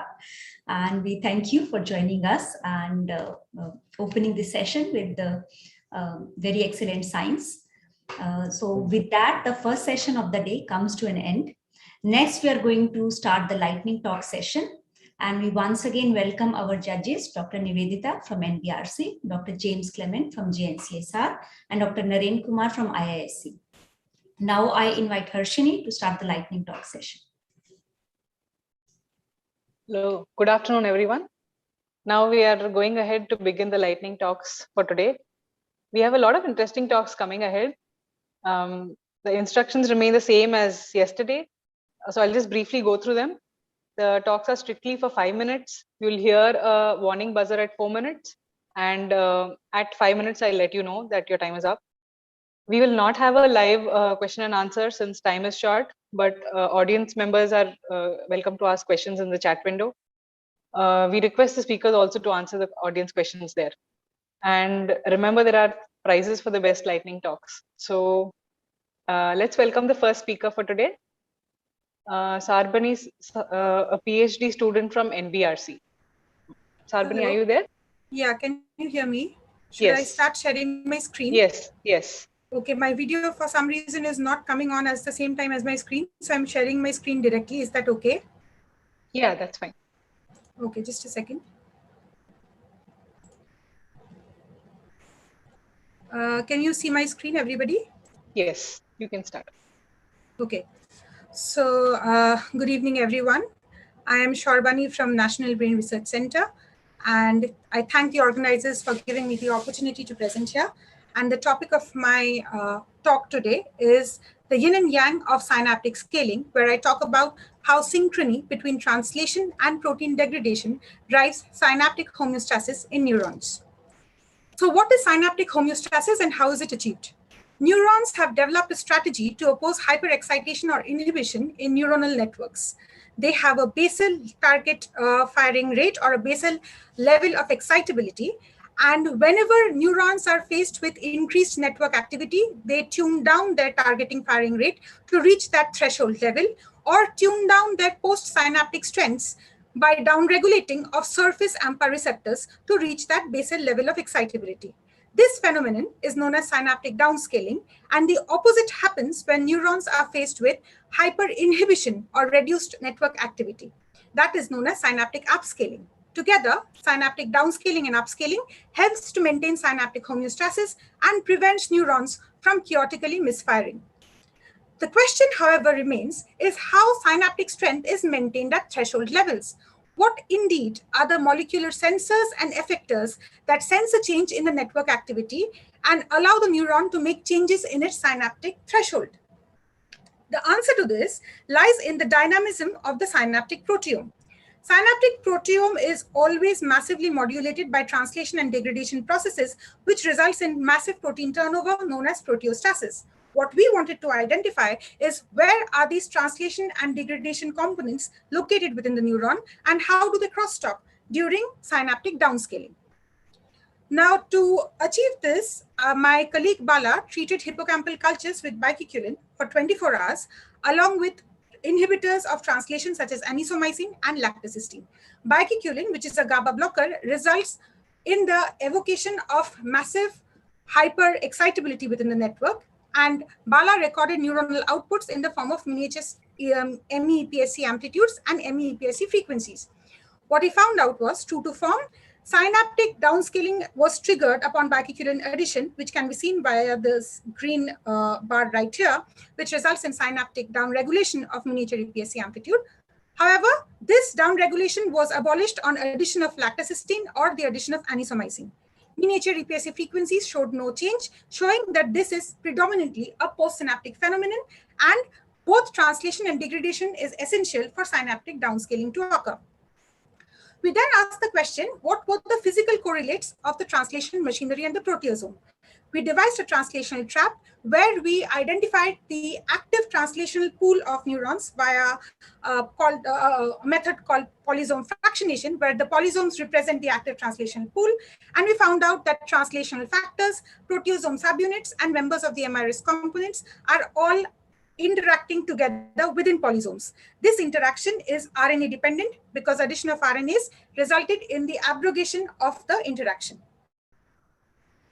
Next, we wanted to see how did biquiculin affect the redistribution of all these translational components, MRS, etc., into the polysomal pool.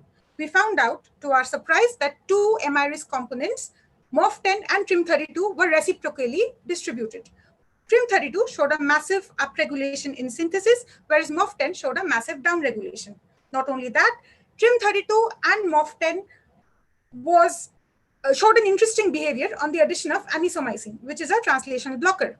Anisomycin addition resulted in TRIM32 being not synthesized, but it also protected MOF10 from degradation, suggesting that MOF10 is somehow allowing TRIM32 to degrade it during this whole synaptic downscaling process.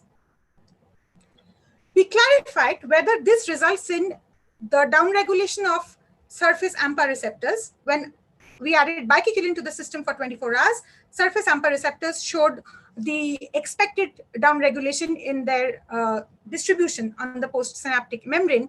However, interestingly, MOF10 RNAi, which was done without the presence of any biquiculin whatsoever, recapitulated the same events that was seen in biquiculin. That is, MOF10 RNAi also resulted in surface AMPA receptor reduction. TRIM32, on the other hand, caused an increase in surface AMPA receptor expression upon knockdown. This suggests that biquiculin-induced downscaling occurs via MOF10. How does MOF10 result in the surface AMPA receptor downscaling? We found out a component called ARC, which results in Sarbani, expression. your time is up. Okay, just to summarize, MOF10, surface AMPA receptors, TRIM32 all together act via ARC, and TRIM32 and MOF10 are regulated together. With this, I would like to thank Dr. James Clement and Dr. Saurav Banerjee for allowing me to do this work, and of course, Bala, who did all the electrophysiological experiments. Thank you so much. Thank you, Sarbani. Wonderful talk. Next, we have Jervis Fernandez, a PhD student from ISER, Thiruvananthapuram.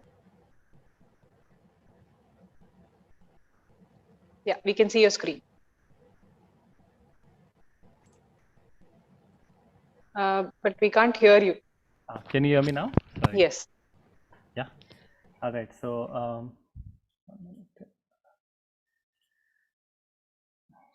okay, I will start now. Okay. Good evening. My name is Jervis Fernandez. I'm from the lab of Dr. Jishi Varghese at ISER Trivandrum. Today, I'm going to be talking to you about the work that I've been doing. That is the role of MIR184 in modulating neuronal excitability in Drosophila. So we all think that gene expression is a static event, but environmental factors lead to dynamic changes in gene expression. And these dynamic changes in gene expression, they could be detrimental for the survival of the cell. Therefore, the cell has various buffers against such large changes in gene expression. One of these is a microRNA, which is a short non-coding RNA, which binds to target mRNAs via sequence complementarity, thereby leading to degradation of the mRNA. So what really are these external factors that I was talking about before? Light, temperature, food time points are all such external factors. They are also known as Zeitgebers or time givers. And this becomes important in the context of circadian rhythm, which is controlled by neurons in the brain.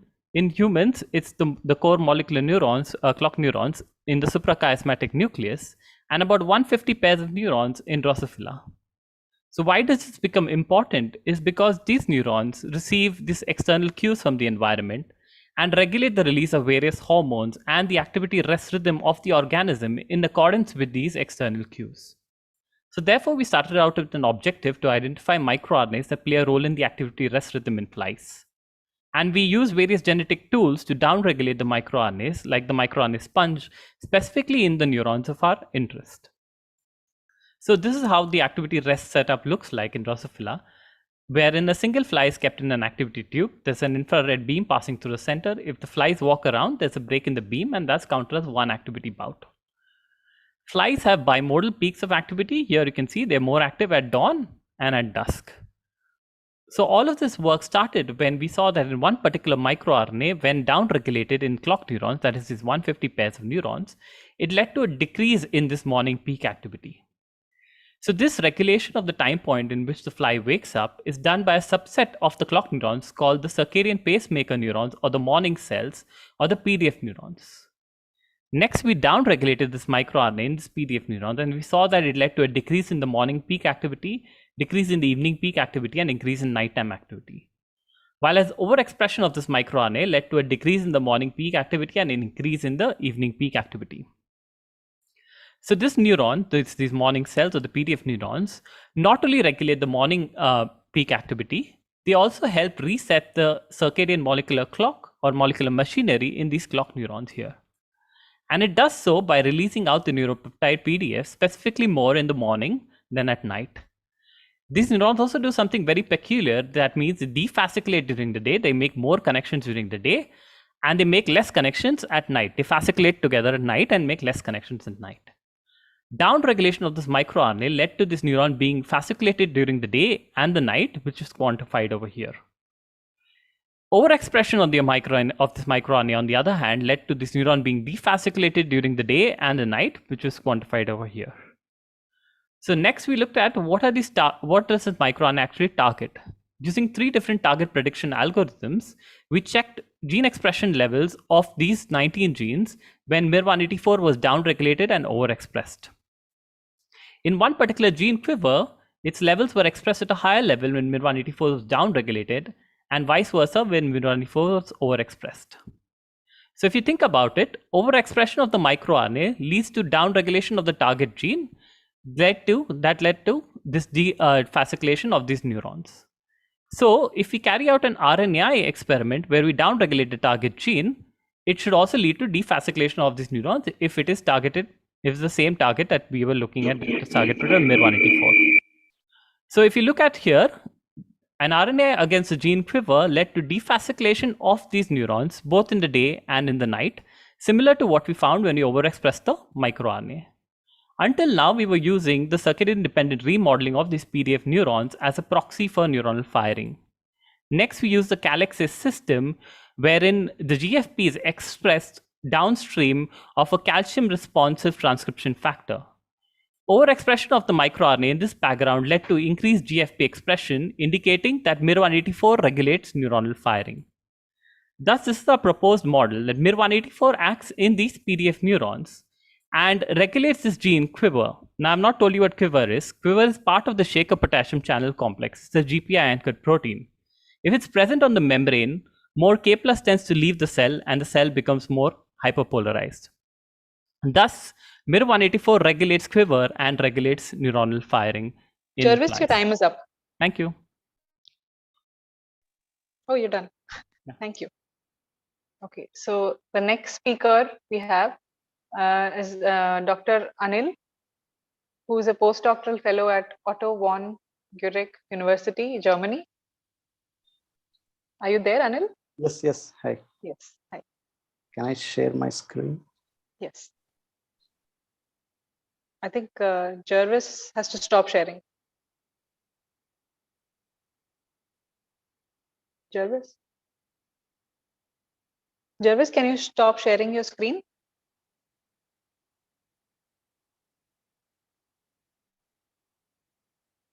Maybe I try. Yeah, Anil, you can try. It will automatically change. Yeah. It's changed. Yeah. Okay, great. Thanks a lot for this wonderful meeting, though I could not attend because of the travel to India. So today I would like to talk about synaptopathies, presynaptic active zone proteins perspective. So synaptopathies classically categorized due to pathological brain states with synaptic defects as shared in these pathogenic features. So this includes neurodevelopmental or neuropsychiatric disease conditions like autism, epilepsy, schizophrenia, or neurodegenerative disorders like Alzheimer's and Parkinson's, due to synaptic gene mutations or protein dysfunctions and so on. Though the mechanisms behind these cognitive deficits or social emotional deficits, cellular deficits behind these developmental conditions is still elusive. So there is the question that what exactly happening at the synaptic compartment, being classified them as a synaptopathies. Now let me go through this active zone. So what is active zone? So active zone is a presynaptic tip, specialized structure at this presynaptic tip where the synaptic vesicles fuse and release a neurotransmitter into synaptic cleft. So this is a complex of several proteins, and mainly 5 or 6 protein families identified so far, including bassoon, piccolo, rim, monk, ELKs, and so on, which mediate all these synaptic vesicle cycle steps, which makes this as a substrate for presynaptic plasticity. Of all these, bassoon is our favorite molecule, which is a scaffolding protein present at this active zone compartment. So this is a very huge protein which interacts with several other molecules, as you can see here, and involved in several important presynaptic functions or mechanisms, including localization of PQ type of calcium channels, and in homeostatic presynaptic plasticity is nicely explained by the first speaker. And it also involved in communication between the nucleus and the presynaptic compartment. And recent studies have shown that it's involved in protein turnover, integrity, and degradative pathways. And bassoon is also involved in learning and memory. When you look into the bassoon and connection to neurological conditions, so the mutations in human bassoon is identified in several of disease states, like epilepsy, deafness, intellectual disability, schizophrenia, and progressive supranuclear palsy. So the range is from neurodevelopmental to neurodegenerative disorders. And also the protein levels are also altered in several conditions like schizophrenic postmortem brains and poly-IC or Shang-3 models of autism, and multiple sclerosis postmortem brains, and also EAE mouse model. In line, the bassoon constitutive mutant mice develop severe epileptic seizures, sensory impairments, and enigmatic phenotype, including abnormal brain growth, and also disturbance in the maturation and development of muscle fiber synapses in the hippocampus. So my work started with my PhD using conditional bassoon mutants. So the first one is lacking a bassoon in forebrain excited presynapses marked by weak loop. You can see the knockout has no co-localization with the weak loop. So interestingly, these mice develop maturation disturbance in the dentate gyrus pathway. You can see the excitability is more in the knockouts in the adulthood, but there is no change in the young animals. It's also accompanied by more expression of cellular markers for immature granule cells like double carotene and calretinin, which also have dentate gyrus dependent memory alterations. We also showed this happens through involvement of TrkB receptors, which conclude that bassoon is important for age-dependent maturation of dentate gyrus through involvement of TrkB signaling. The next one is bassoon loss in inhibitory synapses, which have very strong hyperactive and anxiety phenotype in the novel environment, and social behavioral deficits, and strong other phenotypes like rarings, nest building deficits, and ultrasonic vocalizations, and so on, which actually tells us that loss of bassoon is leads to development of autistic phenotype, very strong autistic phenotype. Altogether, this suggests that the bassoon is a great tool to study presynaptic mechanisms under several neuropathological conditions, which I will be working on in the future. Anil, your time is up. Yeah, I'm done. And thank you for my supervisors, funding, and the collaborators. Thanks a lot for your attention. Thank you, Dr. Anil. So after this wonderful talk, the next up is a talk by Kanis Fatima, a PhD student from IIT Roorkee. Hello, I'll just be sharing my screen. Yeah.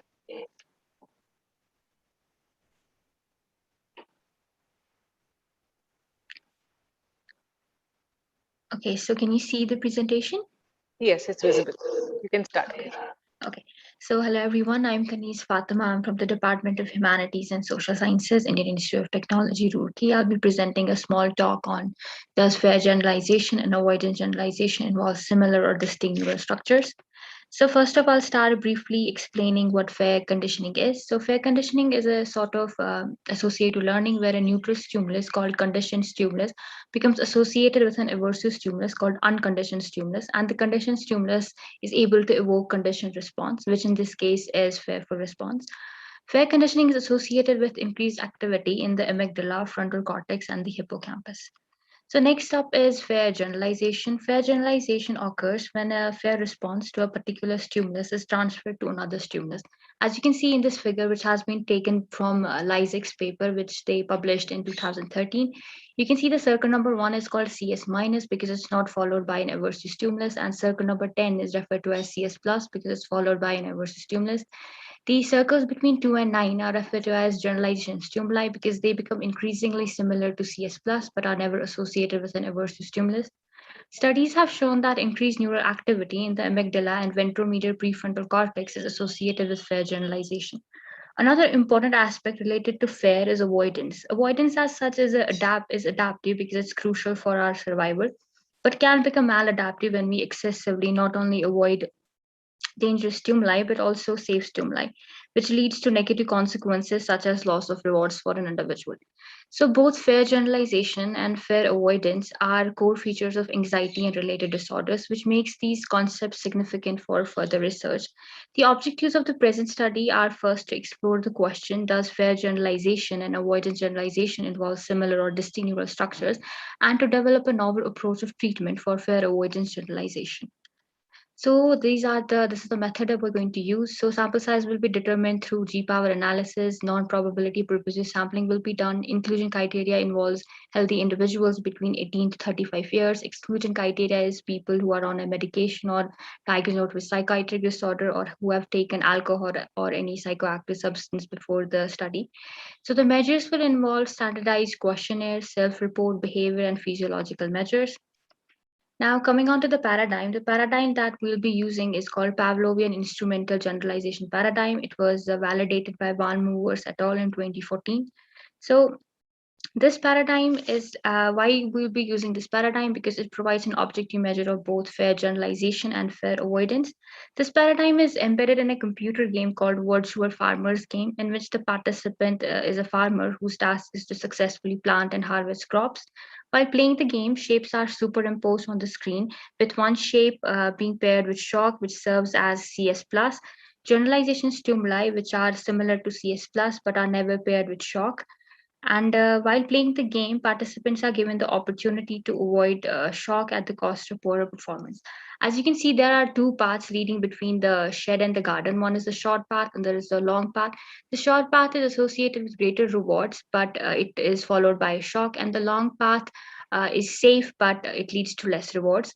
So here, fair generalization is measured through physiological responses and self-report measures to generalization stimuli, and avoidance behavior is measured when people take the long road, when taking the short road is safer because the shapes that are superimposed are actually the generalized stimuli. So what can we expect from this study? So heightened threat appraisal can lead to higher evoked fair and avoidance response. Further, we also expect that individuals exhibiting higher fair generalization will also show higher avoidance generalization. We also expect to see similar neural structures in fair generalization and fair avoidance generalization, like amygdala and ventromedial prefrontal cortex. So further, I would like to highlight a few research questions that will aid the understanding of avoidance behavior. First is investigation of neural mechanism for maladaptive avoidance behavior. And second is answering the question, is avoidance behavior neural mechanism distinct across anxiety and related disorders? So here I would like to conclude. Thank you very much to the organizers and the presenters. Thank you, Kanis. Thank you. That was a great talk. The next speaker we have is Mangesh, a PhD student from NIT Raipur. Hello. Hello. Am I Can you audible, share your ma'am? screen? Yes, you are audible. Okay.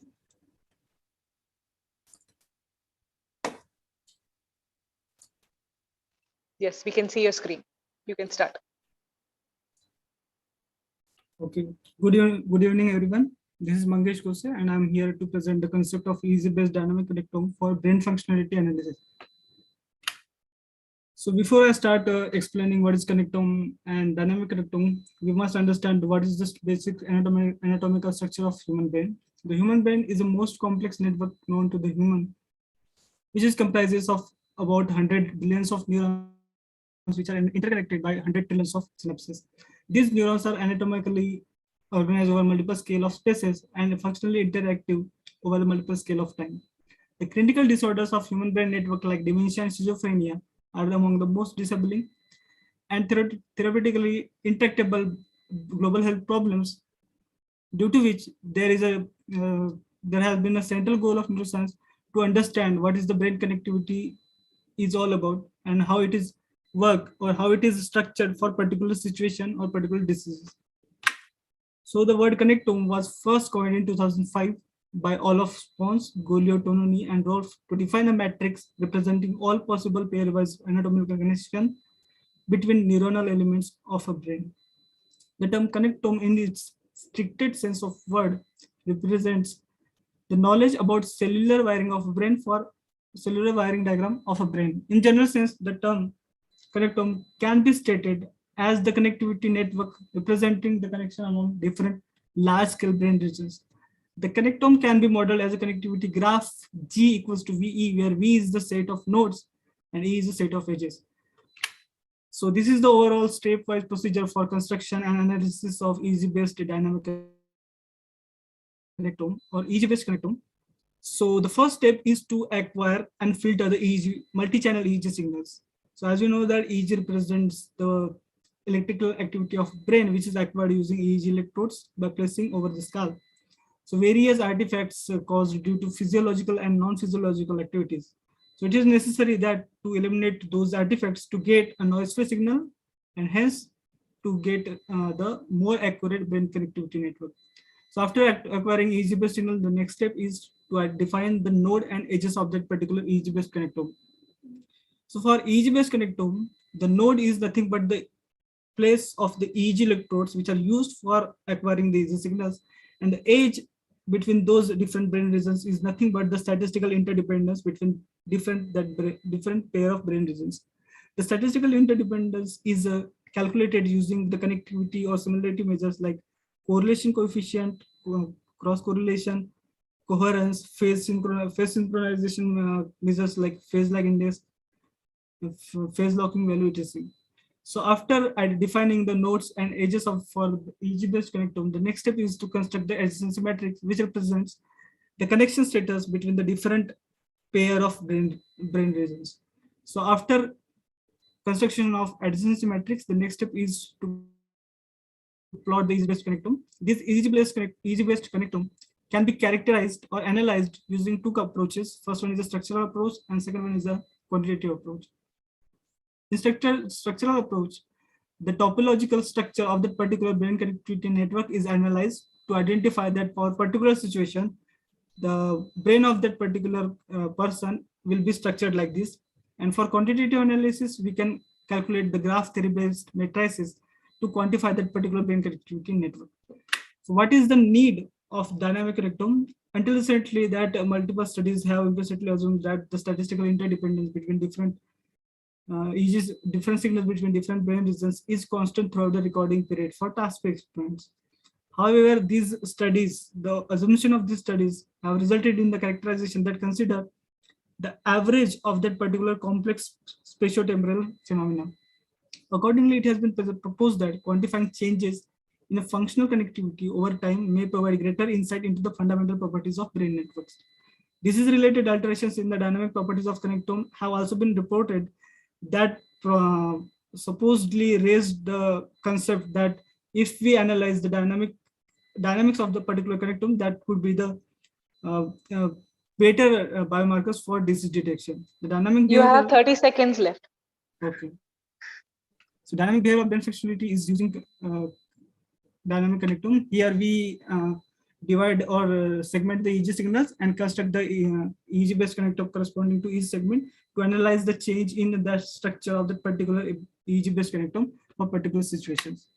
So these are the advantages to deepen the understanding and provide important tool for mechanistic modeling and interpretation of human functional areas.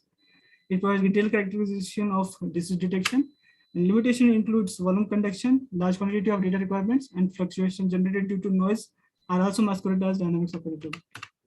These are my details. Thank you so much. Thank you, Mangesh. Thank you, ma'am. Lovely talk. The next talk is by Sharmili Mitra, a PhD student from IIT Roorkee. Am I audible? Yes. Right, I'm sharing my screen. There's some echo. Um, is it better now? No. Not really. Now? Are you using any other instrument, like any other microphone? No, not actually. All right, I'll just a second. I'm so sorry.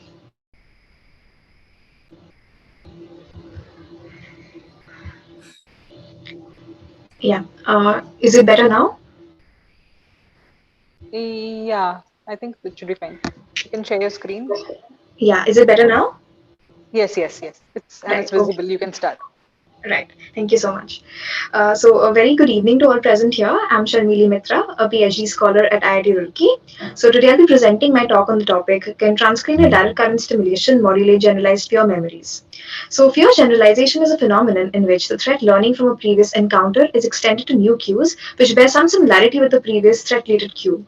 It is based on the principles of classical conditioning and novel stimuli, which are similar to the conditioned stimulus, but have never been paired with an aversive unconditioned stimulus, elicit generalized fear responses. So it can be seen as an inability to discriminate between a threatening and a neutral stimulus.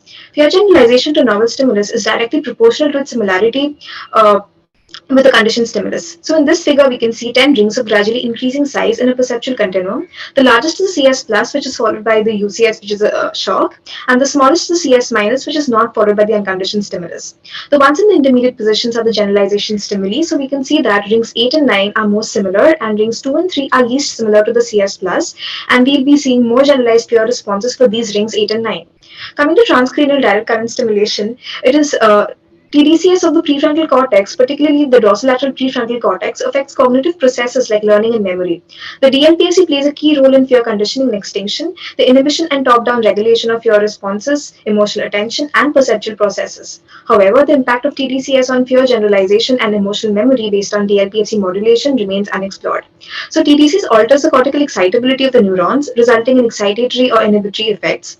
Being a task-dependent technique, it is dependent on several factors, including the magnitude of current, the placement of the electrodes, the duration of TDCS administration, the timing of administration, and the nature of stimuli used in the fear learning and memory process, which requires further investigation. Hence, this study explores the appropriate TDCS protocols and their effect on the modulation of generalized fear memories. So, for determining the sample size, we'll be doing a GPAR analysis. The participants will be male or female healthy individuals aged between 18 and 35 years and recruited for purpose of sampling. Since it is an experimental study. Your slides aren't changing. Sorry, I noticed. Yeah, it's fine. Right. Okay. Right. So since it's an experimental study involving brain stimulation, we have certain exclusion criteria in place while recruiting participants, and we'll be using standardized questionnaires, self-report, and behavioral measures, as well as physiological responses as indices of fear. Did my slide change? Okay. So for the stimuli, the condition and the generalization stimuli have been selected based on a previous study conducted by Lysak et al. On humans using the condition fear generalization paradigm. So we'll be using 10 rings of gradually increasing diameter, as we can see in this figure. The unconditioned stimulus will be an aversive image selected from a standardized database, which is the IAPS. The participants will be introduced to aversive images of 3 levels of unpleasantness, mild, moderate, and severe, and the subject will choose a level of aversiveness that is unpleasant but not unbearable. So coming to the research design, we'll be using a 2-day fear generalization I paradigm. think your slides are still static only. Change it to full screen mode. This? Yeah. I should share, like, is it moving now? I think you should put it on presentation mode. Oh, 1 second. I think I'll share my screen again, if that is all right. Yeah. I'm so sorry for the inconvenience. No, it's okay. Happens.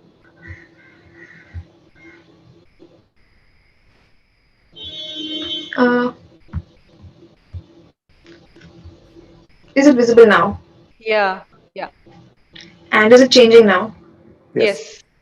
Yes. Okay, yes, thank you so much. Right. So we'll be using a two-day fear generalization paradigm, which comprises 5 phases. So first, there'll be a UCS selection phase for selecting the appropriate unconditioned stimulus for each participant. Next, we have the habituation phase, where the participants will be familiarized with the experimental protocol. In the acquisition phase, fear learning will take place, and CS plus and the CS minus will be presented 12 times each, and the UCS, which is unconditioned stimulus, will co-terminate the CS plus for 75% of the presentations. Next is the generalization phase, where CS plus, CS minus, and the generalization stimuli will be presented. So we have transcranial direct current stimulation of 1.5 milliampere magnitude, which will be applied on the left dorsolateral prefrontal cortex for 12 minutes, starting 1 minute before the commencement of the acquisition phase for half of the participants, and in the generalization phase for the remaining half. And each group of participants will be further divided into 3 groups: cathodal group, anodal group, or sham group. On day 2, that is 24 hours after fear acquisition, a generalization testing phase will be conducted with 12 presentations of for these stimuli. So we'll be taking subjective measures on these time points, which are indicated by these green boxes here, and the physiological data are going to be taken throughout. So coming to what we expect from this study, we expect that anodal TDCS over the left dorsolateral prefrontal cortex during the acquisition phase may enhance differential fear conditioning and reduce fear generalization because of its excitatory nature. Cathodal TDCS during the acquisition phase may result in overgeneralization of conditioned fear, as it may inhibit the learning process. Inhibitory TDCS during the generalization phase may result in anxiety-like generalization gradients, indicating overgeneralization of fear responses. Cathodal TDCS during the generalization phase may inhibit the learning process and dampen fear generalization. So hence we can see that TDCS may modulate the process of fear generalization and discrimination of neutral stimuli from threat-related stimuli. So this was from my end. These are my references, and thanks a lot for your time and attention. I'm extremely sorry for the technical glitches. Thank you. No, it's not your fault. It's okay. Thank you so much. And coming up next is a talk by Meenakshi, a PhD student from IISc Bangalore. Hear me? Hello.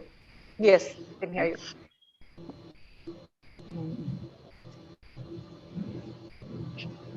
So I hope my slides are visible. Yes, you can start. Okay. Good afternoon, everyone. My name is Meenakshi, and today I'll be talking about how we can use protein expression dynamics to understand how memories are encoded in the brain. Suppose we have 2 events and they separate some time. How do we separate out the neurons that get activated to these events? One such way is by using immediate early genes, which are transiently pressed in response to activation. An example is CFOS. So to visualize this, we can tag this CFOS protein or use the CFOS promoter to express a fluorophore, such as GFP. So the fluorescence from this fluorophore will tell us the amount of protein in the cell. So I asked, if we know the amount of protein in the cell, can we use it to tell us when the neuron got activated? To do this, I assume that the signal comes during activation, converts the mRNA into a protein, and then degrades that protein. And all of this is happening in a first-order manner. Writing the rate equations, we can get the functional form of such a process. We simulate this function to know what it'll look like for a neuron that gets activated once, known as single activation. And similarly, you can derive the expression for a neuron that has gotten activated twice. In the example here, the neuron gets activated at t equals 0 and then again at t equals 60 minutes. So now we sought to get experimental data to validate this model. And to do that, we use mice and train them in contextual fear conditioning. And to visualize the neurons, we implant a small window in its skull so that we can access the superficial brain layers, in this case, the retrosplenial cortex. After the mouse has recovered and we put it for contextual fear conditioning, we immediately anesthetize and head fix this mouse onto the microscope to do our imaging blocks. We also need to image the same region across many days. And to do that, we use the unique blood vasculature to align the mouse's head to the microscope and reach the same region. A proof is that when we look at Thyroid YFT mouse, where the entire neuron is labeled, you can sample the same dendrite and even see small spine level changes. So now when we look at our transgenic CFOS EGFP mouse, we get an area like this. CFAS is a transcription factor, and so it's expressed in the nucleus. The signal that we get will be the punctate nuclei signal. We have snapshots presented here for different time points, and you can see that in these individual neurons, the fluorescence increases and then dies down as a function of time. Extracting the fluorescence intensity of each of these cells for each of the time point, we can plot a fluorescence versus time graph. And this data is then to our functional equation. As you can see with these example neurons, our model is able to explain the experimental data well. Next, we proceed to utilize these mice in a dual context exposure paradigm, where we put the mouse in context A, and then 60 minutes later, we put it in a new context B. In such a dual exposure paradigm, we see kinds of cellular responses, single activation as well as double activation.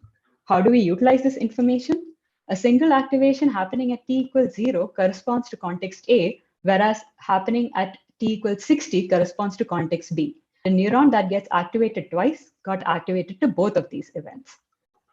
So with this information, now we are looking at the same neurons at the same region in the same mouse. And we can segregate them into different categories based on which neuron was activated in. For example, if the neuron got activated in context A and then again in A and B, it got activated in all the contexts and it will fall in the first category. Similarly, suppose we want to look at a neuron that's only getting activated in context A, not in B, you get the second category. This is very useful to understand how are the different ways the context information is represented in the brain. You have a minute left. Yes. One such example is given here on the right, where we're looking at the fraction of neurons that get activated in when you mouse in any context, say context A or B. And you see that irrespective of the context, number of neurons that get activated are similar. Then we asked, is the fraction which is common between both of these contexts any different? And we see that the fraction that comes up is actually what you get at a chance level, indicating that bringing the context close in time does not actually make make the neurons use the same information that was utilized for the first context, which is context A. I gave an example of using the protein dynamics to segregate the neurons and identify which context it has responded to, that is indicating its cellular representation in the brain. If you're more interested about this work, you can read in our read the paper published in Molecular Brain. I'd like to thank my lab, the Neurodynamics Lab, and the funding agencies which made this work possible, and also to the organizers of Synapse 2021 for allowing me to present this work. Thank you. Thank you, Meenakshi. That was a wonderful talk. Thank you. Joining us next is Dr. Preeti Garg, postdoctoral fellow from University Medical Center, Göttingen. Hi, can you hear me? Yes, and we can see your screen. Okay, great.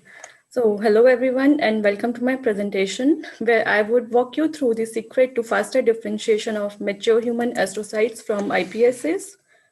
So some of you might be thinking why I'm talking about astrocytes in a Synapse meeting, and this is because several studies over the last decades have shown that astrocytes and also microglia, they are very important for synapse formation and also synapse maturation by eliminating the unwanted synapses. And here below, you can see a neuronal culture in the absence or presence of glia, where you can see the neurons without glia are not active. So astrocytes support neuronal survival and also network maturation. And the next question is why human astrocytes? So besides this morphological differences, what you can see between mouse and human astrocytes, it has been shown that several, like 2/3 of the genes which are expressed in human astrocytes are not present in the mouse astrocytes. And therefore, rodent astrocytes are not similar to human astrocytes. And to study human diseases, they are very important. And the last important question is why serum-free astrocytes? So you can see here the in vivo morphology of astrocytes. And here you can see the morphology of astrocytes cultured with serum. So what serum does to astrocytes is to make them flat like fibroblast. Besides this, serum also turns on the reactive astrocytes genes, which is in general not good to study the physiological functions. So now moving on to the standard protocols which are used for astrocyte differentiation, what you can see here is the amount of time one needs to generate a mature astrocyte culture. It takes around 6 months of time, which is practically a big limitation. And the question we asked is how we can accelerate human astrocyte maturation. And based on the cues from the literature, which I have some of the literature I have put here, and also other papers, we had clues from the literature that FGF-MEC signaling is important for the survival and proliferation of neural stem cells, astrocyte-restricted progenitors, and oligodendrocyte precursor cells. And there were hints that if we inhibit this signaling, it might lead to maturation of astrocytes. And this is what we tested. So we generated neural stem cells from human iPSCs, let them proliferate for a couple of weeks to generate astrocyte-restricted progenitors, which were then exposed to MEK inhibitors, which we call here as PD. And we looked for the astrocyte marker profile, for example, GFAP, S100 beta, ALDH1, EAT1, using immunostaining, FACS, PCR, and Western blots. And most of the astrocyte-specific proteins were actually present after MEK inhibition. We also checked for their maturation profile by performing RNA sequencing and PCR. So here in blue, you see the genes which are least expressed, and red or orange represents the highly expressed genes. And this here is of main focus, where you see that upon MEK inhibition, most of the mature astrocyte genes are in orange or yellow color, and in MEK inhibition approach, and not the standard astrocyte differentiation approach used by CNTF. And some of these genes were also confirmed by PCR. So gene expression is not entirely enough. They have to be functional. And this we tested by checking the glutamate uptake by these cells. Also, they turn reactive when exposed to inflammatory molecules like LPS. These cells were also able to evoke calcium transients in response to glutamate, for example, secreted by neurons in vivo condition. And very importantly, they could support neuronal survival when neurons were cultured in the depleted medium without any growth factors, which you can see here in co-culture by live cell staining. They could increase the number of synapses made by neurons with in co-culture condition, and also they were active in terms of calcium imaging, for example. And you have a minute left. Very interestingly, we found the pathway through which this MEK inhibition works. So it actually resulted in activation of the classical astrocyte differentiation pathway, that is STAT1 and 3. Besides this, it resulted in export of OLIG2, which suppresses the activation of astrocyte-specific genes. And importantly, it resulted in activation of ACT1. And if we suppresses ACT1, there is no phosphorylation of STAT1 and 3. So what I could show you is that if you inhibit MEK, it triggers the maturation of human astrocytes, potentially by phospho-ACT1 mediated pathways. And we are currently using this model system to understand neuronal network maturation and homeostatic plasticity in Alzheimer's disease. In the end, I would like to thank my supervisors, our collaborators, and of course the funding agencies. And thank you organizers for the invitation, and thank you all for your attention. Thanks, Dr. Pretty. Next, we have with us Dr. Bhagavan Malik, a postdoctoral fellow from University of Iowa, USA. Yeah, is it visible to everyone? Hello? Yes, it's visible. Yes, you can start. Hello, everyone. So I am Bhagavan Malik, a postdoctoral research scholar at the University of Iowa, and I am working with Dr. C. Andrew Funk. So today I'll be talking about chaperone HSP 26 and 27 promote the induction of homeostatic synaptic plasticity by regulating protein aggregates. So when the activity level of the neuron push above or below the set point, a series of adaptations are recruited to restore its activity to the original set point, and this process is called as synaptic homeostasis. And this can happen because of toxin and stress. So here, this is a cartoon showing presynaptic compartment and a postsynaptic compartment. So presynaptic compartment, you have the T-like structure called as active zone, where the neurotransmitter binds and releases its content. And you have the postsynaptic compartment, you have the receptor called as glutamate receptor, which actually binds to this neurotransmitter. So when there is an perturbation of postsynaptic receptor, the postsynapse talk to the presynapse to restore its activity. And this can happen in 10 minutes, which we call as induction, or it can happen throughout the life. We call it the maintenance. Through a RNAi-mediated genetic screening, we found that HSP26 and 27 is required for induction of homeostasis. Further, when there is a loss of HSP26 and 27 in the muscle, we found that it fails to express 10-minute induction of homeostasis, but it could be able to maintain throughout the life of an organism. Next, here we found that it takes around 45 minutes for induction of synaptic homeostasis. Similar kind of phenotype we observed when we overexpress Huntington aggregates in the muscle. So here, what we found that it fails to induce homeostasis in 10 minutes, but it takes around 45 minutes for induction of homeostasis. The 10 minutes failure of induction of homeostasis would be able to suppress the phenotype when we overexpress HSP26 and 27 in the muscle. Next, we wonder what could be the mechanism, how this homeostasis is regulating. So through a series of experiments, we found that HSP26 and 27 basically regulating GBV for induction of synaptic homeostasis. With this, I would like to thank my organizer, Dr. C. Andrew Frank, for giving me this opportunity to present our work. I would like to thank my colleague, the University of Iowa, FLY Iowa, National Institute of Neurological Stroke and Disorder, and Whitehall Foundation. So I would like to thank all the organizers for giving me this opportunity, so I can take the question in the Slack section. Thank you all. Thank you, Dr. Bhagavan. Nice talk. So the last lightning talk speaker today is Sivraj from Max Planck Institute for Experimental Medicine, Göttingen, Germany. We can see your screen, but we cannot hear you. Hello? Yeah, you can hear me Yeah. now, I guess. Yes. Hello, everybody. Thanks for the invitation.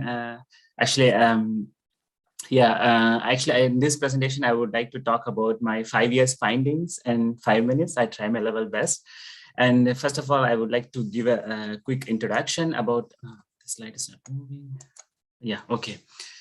So what is thyroid hormone? So we all know that thyroid hormone is very important for neurodevelopment conditions, especially during pregnancy. Everybody takes thyroid pills to also for the fetal brain development. So and we also know that there are two conditions, hypothyroidism and hyperthyroidism, are very common in adult stages. And this can be treated by taking medications. But what happens if there is a thyroid hormone, but it cannot enter the cell?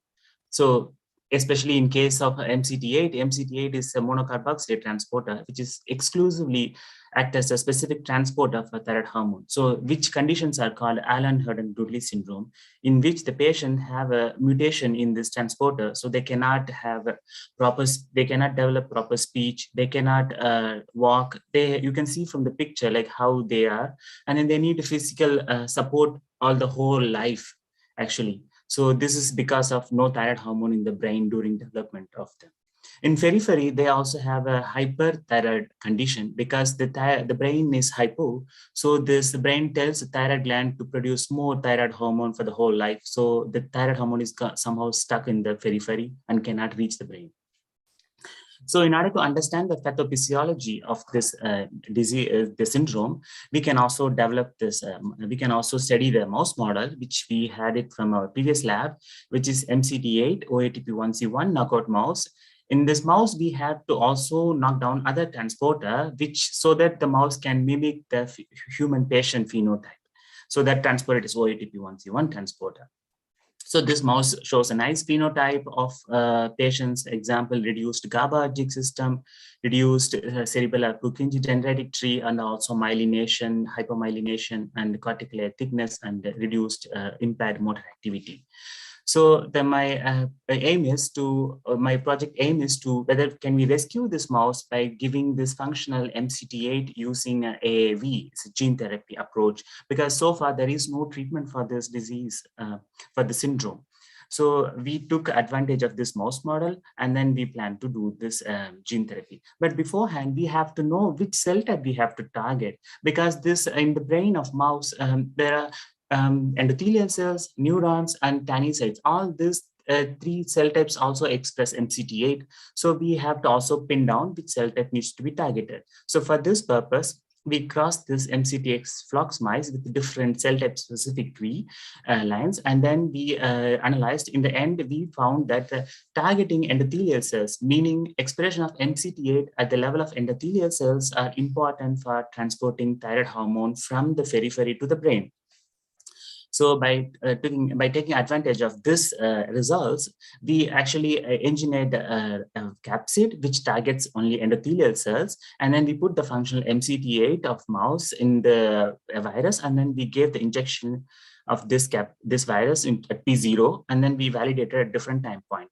So here you can see the expression of MCT8 is nicely visible, the red color dots at the endothelial cell marker with colocalized with endothelial cell marker CD31. And then after validated, we wanted to also check this brain parameters which were impaired in the double knockout mouse. So after 1 month of injection of this virus carrying this functional MCT8, we validated the cortical thickness and GABAergic system and myelination pattern, because these are the main parameters which are affected in this double knockout mouse, as you can see in the middle panel.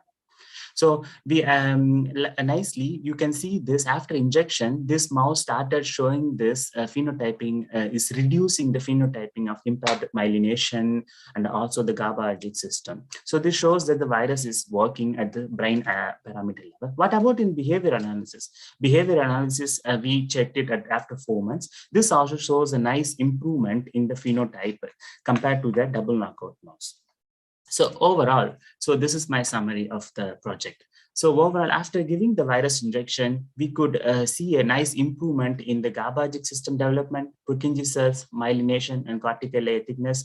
In addition, we see a nice improvement in the motor activity. This is what very important actually, after only targeting the endothelial cells. So with this, I would like to thank my supervisors, Markus Schwaninger from Lübeck, and also I would like to thank the funding agency, and thank you all for your attention. And yeah, thank you. Thanks, Dr. Shivraj. That was a wonderful talk. And I think, yeah. So with this, we conclude the lightning talk sessions. Thank you all the speakers for the wonderful presentations. We'll announce the winners of the presentation soon, and over to Dr. Vasudha now for the next portion of the talk. Yeah. One second. All right. So I think that was a really power-packed lightning talk sessions we had. It was brilliant from the last session, yesterday's and today. So totally, we had planned for 20 talks and we had about 17 of them. Thank you all. Thanks to all the speakers for taking it through very well. That ends that session, and we move on to the next part, which is very interesting. Author Cafe has kindly sponsored our prizes for the lightning talk series. So it's only nice that we have them talk about their product, talk about what they are up to and how they can help the academic members in our scientific writing and so on. So for this, I request Nilanjan Sinha. So Nilanjan Sinha from Author Cafe is here with us. So he will join us in a minute. Nilanjan, you're there? Yes, I am. Yeah. Thank you, Dr. Vasudha. Thank you, you Team can Synapse. Share your screen. Yes, I'll do that.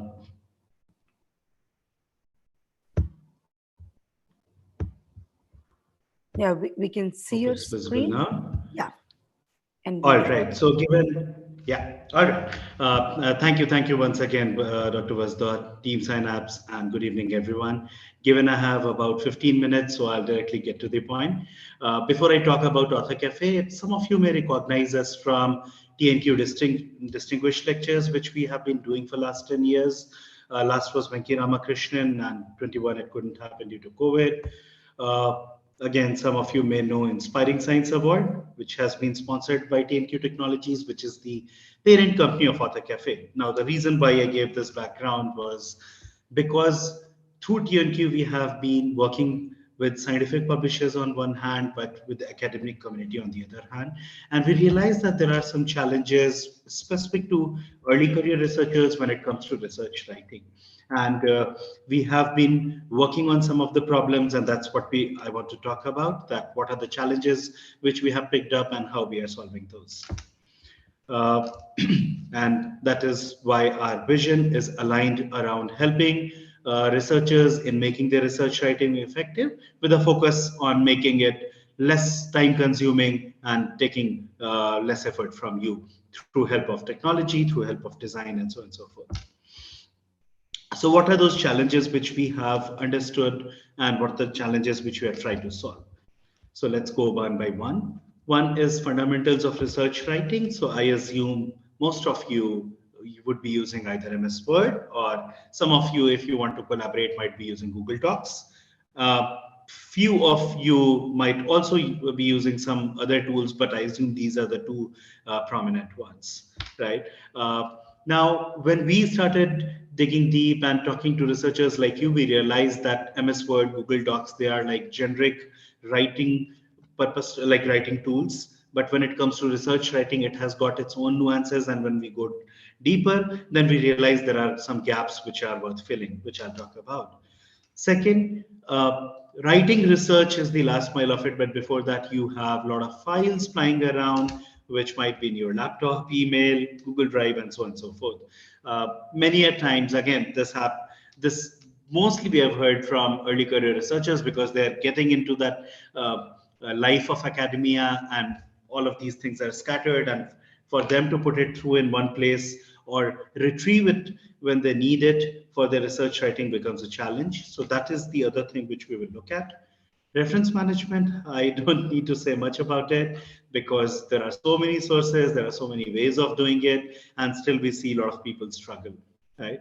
And these what I've listed here might be some of the ways you might be using it. So this is, again, I'll show how in Author Cafe you can handle this effectively. And lastly, something which has become all the more relevant in times of COVID, when we are all interacting with each other, or most of the times remotely. So there you might be using Google Docs. Now Word also has a bit of it. But predominantly, this is the arena around writing or organizing your files, referencing, collaboration, where we have heard there are majority of the challenges. And if I have missed something, I would request that you please mention that in chat window, either if they are falling in this bucket and I've not highlighted, or if there is anything outside of that, because we'd be very, very interested to look at that and see if we can solve those problems as well or not. Now, I think the proof lies in pudding, so I'll directly get to the product demo, and I'll very briefly show you how the product works. So in interest of time, I have directly logged into Author Cafe. All of you can go to www.authorcafe.com. For individual researchers with limited features, it's free, so you can definitely go and explore by yourself.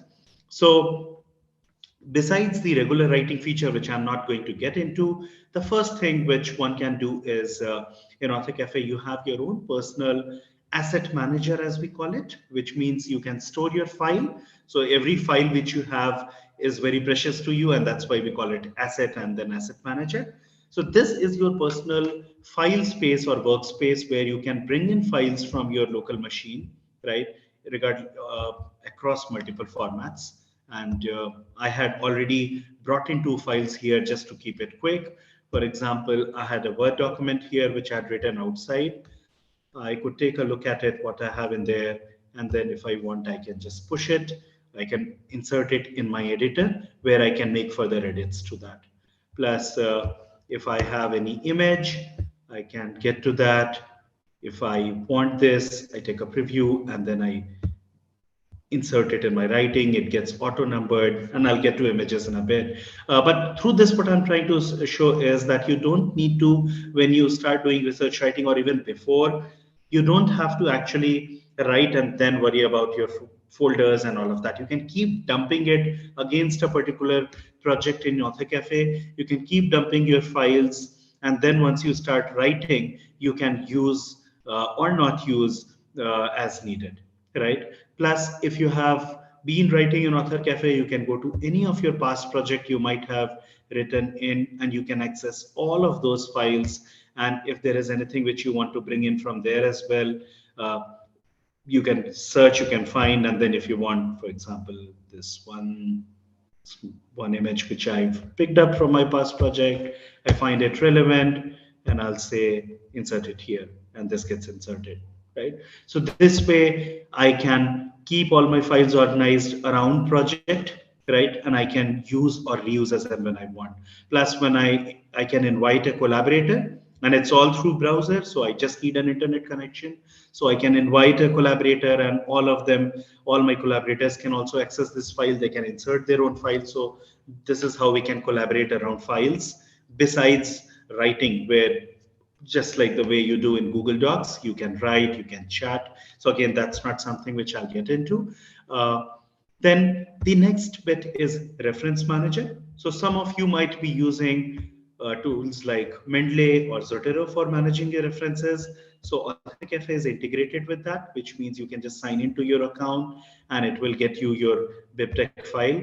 If you then you have other mechanisms as well, where you can bring in from Crossref, PubMed, if you know DOI. So just very quickly, I will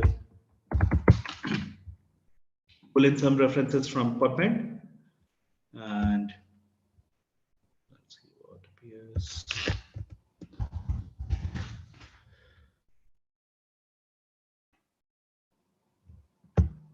Okay, if anything has to go wrong, will go wrong only now. Basically this, okay, yeah, so here it is. So from Crossref, I could pull in some references here. I'm just copying it randomly right now. So I'm just saying adding to my reference manager. So just like I had asset manager, I also have a reference manager. So I had added 2 references here, which got added. And then while I'm writing, I can keep citing them. So I cite those references. So this way I can bring in references from multiple places.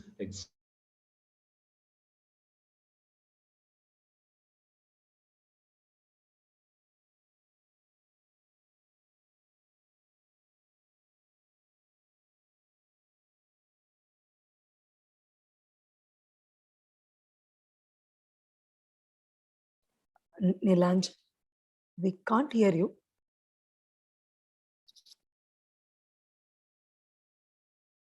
Nilanjan, are you there?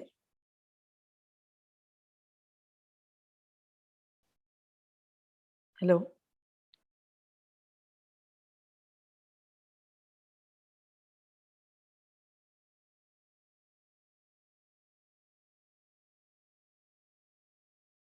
Okay, I think there is a technical issue. I'm sorry. There. You're there. Yeah, all right. I'm sorry. I'm sorry. Power cut. Yes. Yeah, we saw that. No problem. It's fine. I'm so sorry. Yeah. Okay. I'll get back here. I'm not sure where you guys had lost me. So what I was trying to show was just like asset manager, in AuthorCafe, you also have a reference manager where you can bring in references from multiple sources. So I brought in some references from Crossref database, and to do all of these operations, I didn't go out of AuthorCafe. So I had just brought in 2 references, and while I was writing, I was just placing my cursor and I come to reference and I say cite, this gets cited. It also tells me how many references have been cited and how many I had brought in, but I did not cite them, just a quick check. And in the order I keep citing, at the bottom, these references keep getting listed here, so I don't have to worry about this bit as well. This is all automated. Plus, depending upon the reference style, and right now there are only 5 of them, but in a couple of weeks, you will see many more. So you can just click of a button. You can change your reference style, your citation style, everything gets updated. So now you'll see that these have been changed to numbered reference style, right? So you don't have to worry about your references as well. So you bring in your files, you bring in your references, and then once you have your files, you can start writing here. You can invite a collaborator, and because it is your content, you can just email ID randomly here. Because it is your content, you can restrict permission as well. You can only invite them for edit and chat, or if you want to give them editing permission. Again, within collaboration, there are a few things which we have done, which when you explore, you will see how deep it goes. very simple things like, okay, I don't have collaborator right now, so I couldn't show you quickly, but even within chat, there are a lot of things which you can do. And the key principle of designing Author Cafe is that for all of these things, managing your files, managing your references, citing them, styling them, inviting your collaborator, having a conversation with them, you never have to go out of this browser. You never have to lose focus on your core content, right? So that's one key focus around which it has been designed. And around figures, again, you can change different figure labels. If I want, I can bring in group of images, which again is something which we heard that a lot of people struggle with. So let's say if I want to bring figure, I can decide how many figures I want, in which order they should be, like how the grid should appear, how they should be arranged and auto numbered. So all of these small things, which if you notice goes very deep down, and it aligns with your research writing journey, right? Then since I spoke about collaboration, so you can also get to like the history. You can track that who has done what. Like here, it gives you the complete history, not just for yourself. Like here, if you see whatever I had done, everything has been time stamped, and I can actually get to that point and see what I had done there if it was not a deletion, right? But here, everything gets listed down, and if there are multiple users, then you can actually filter by users who had done what, right? Plus these authors, let's say when you are writing, so how to basically give like a link, author and affiliation. So all of those small things you can do through Author Cafe. So I'm only trying to show what is in addition to MS Word or Google Docs or traditional tools, right? So here, for example, when I say this is author, and for example, if I would say that this is affiliation, and then it automatically styles it accordingly, and it also tells me or gives me further handle to basically define whether it's I'm talking about a department or an institution, address, postal code, or affiliation number, which I have it here, right? So all of these things basically align with the research writing journey, right? And helps you write better. There's one thing, and I'll stop with that, which we are again exploring. And if you have any feedback, please do share that with us. Like for conferences or for webinars like these, where you already have a paper or you have a long report, and then if you want to basically go for a presentation, right? If you go for a conference, so I'll section here so that I can display that better. Yeah, so there is a presenter mode which we are working on, which basically helps you create the presentation friendly format of what you have written or from your report. So what I did here was, because I picked up a very small sample, so this is the title which comes as the first slide, and wherever you have images or tables, because these are the things which we want to present in presentations or in conferences, right? We don't want it to be too verbose. So that's how it automatically breaks that into individual slides. So for example, this is the section which I had created, and there was an image which came here. If this image would not have been here, still this slide would have been created.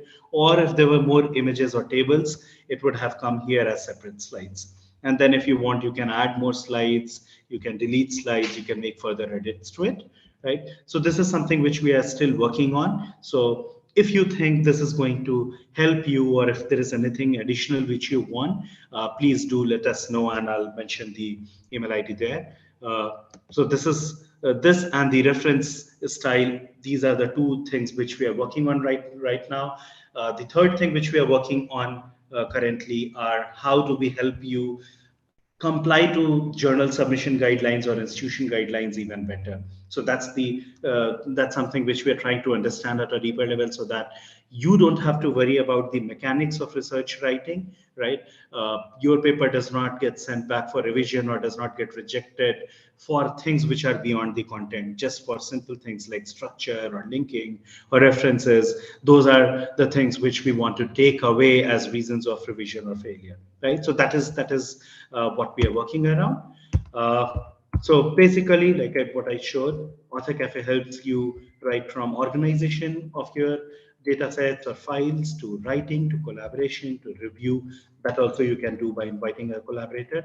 And finally, archive. So I couldn't show you the dashboard, but you can explore it yourself. There's a dashboard where whatever you write, you have a easy access to that. So basically, it should help you through your complete research writing life cycle. Author Cafe is also being used by institutions for their complete PhD lifecycle management, but that's not the focus, so I'll skip that. And to finish, I'll request each one of you to please go to www.authorcafe.com, create your free account there, and please do let us know what you think, good or bad, or if you have any ideas on something which can make your life better when it comes to research writing, please write on contact@authorcafe.com, and we'd be very happy to engage with you. With that, thank you so much once again for your patient hearing and time. Thanks, everyone. Over to the organizers. Yeah. Thank you, Nilanjan. Thank you so much. I think we may have questions to you. I've asked the audience to post it in the chat box. So if there is, or later also, I think they can email you probably. So could you post your email address in the chat window so people can reach out to you? That would be helpful. So with this Author Cafe session, we'll take a quick 5 minutes break and we'll be back after 5 minutes, which is like 17:50. Yeah.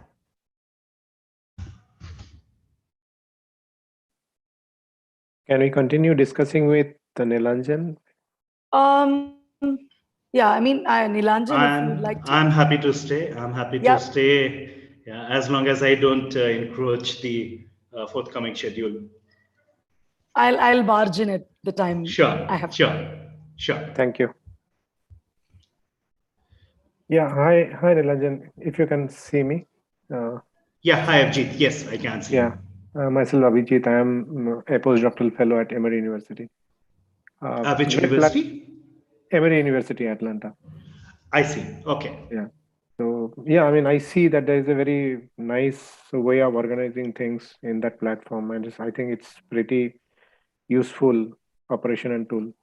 So the question I had in my mind is like, where does these documents and things are stored? Is it a cloud, or like how do we buy the space?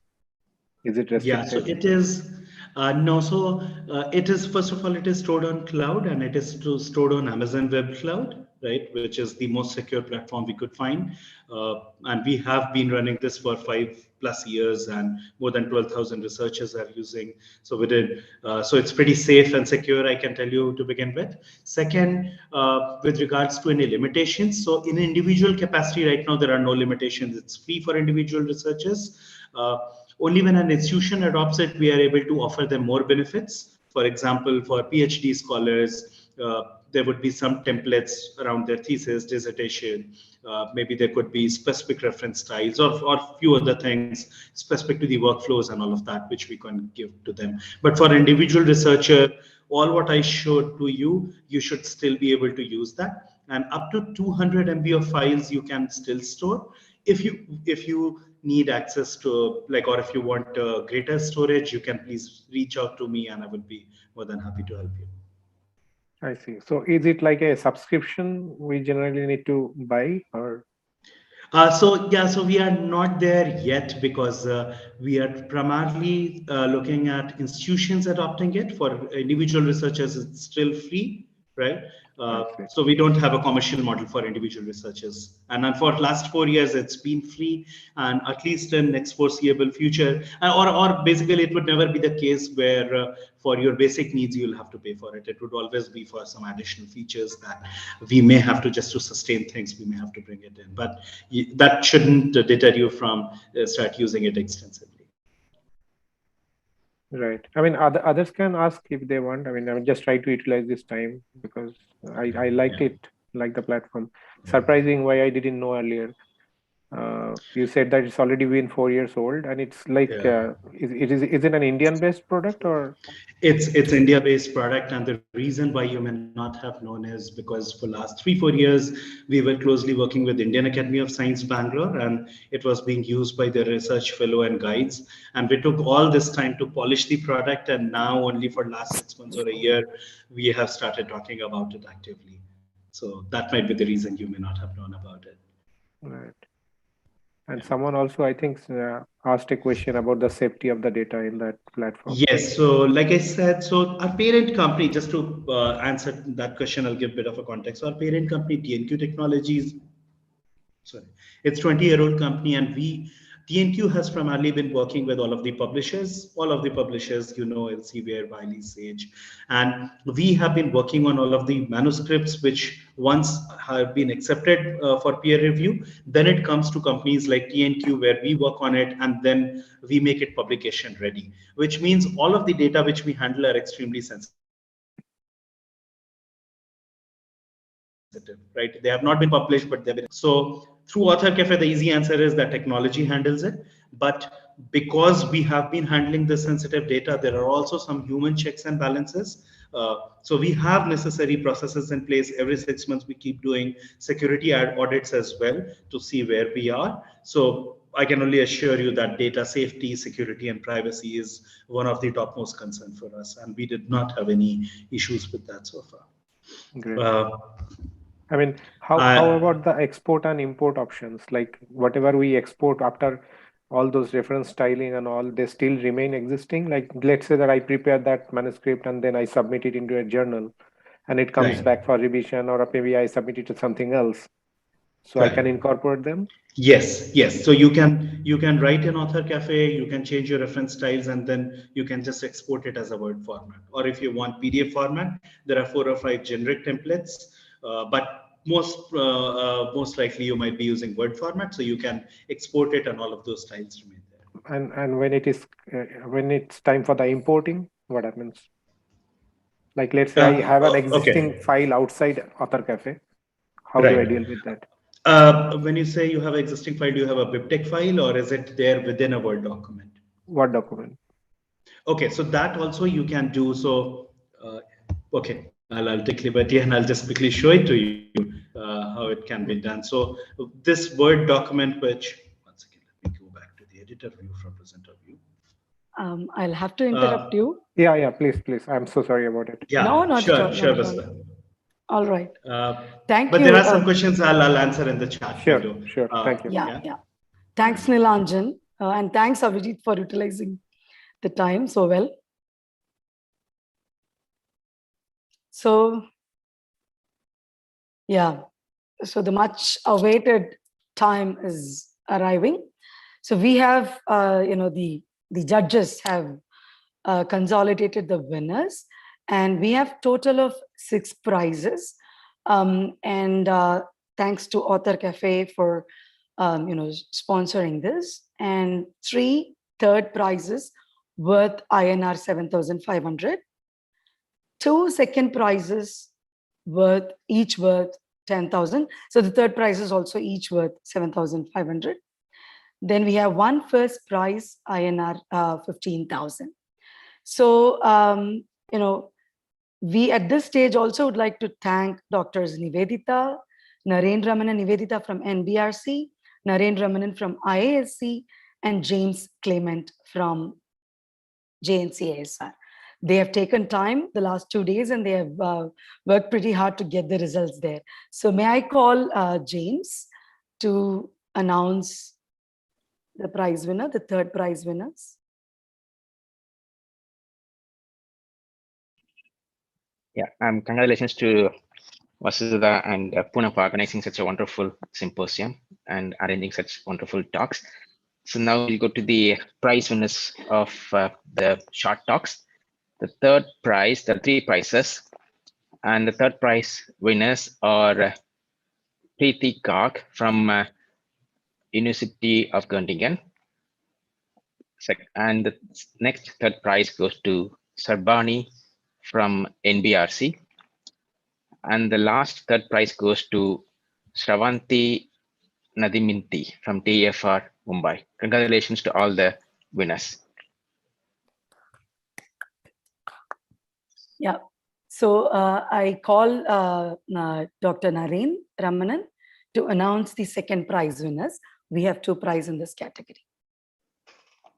Yeah, again, thanks to the organizers, fantastic 2-day sessions, and to all the speakers of the short talks, very, very good ones. Lot to learn from each one of you.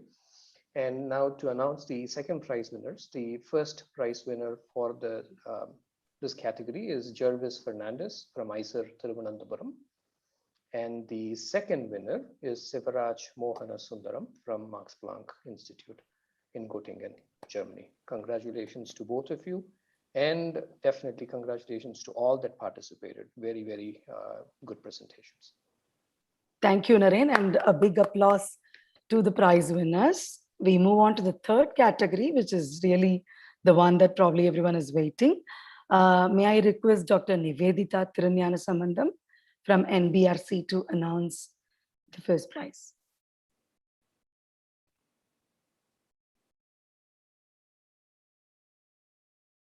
Nivedita? Yeah. Yeah.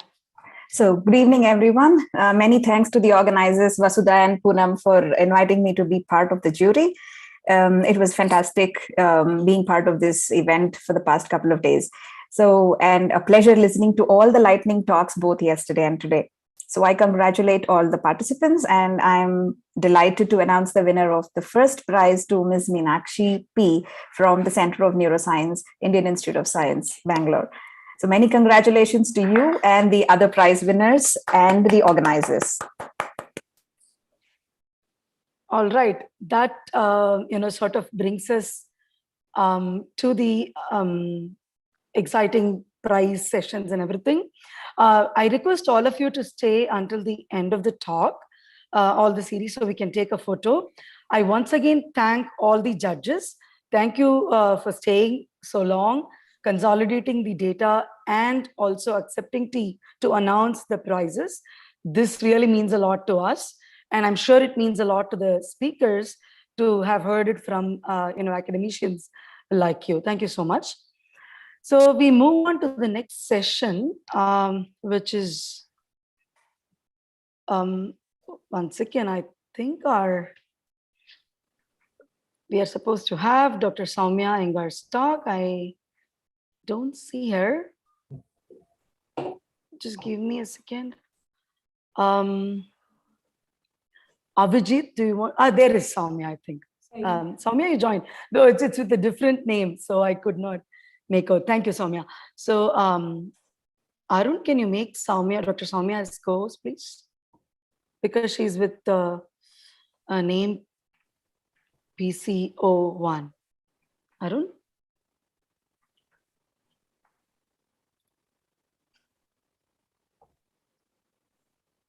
Yeah, that's nice.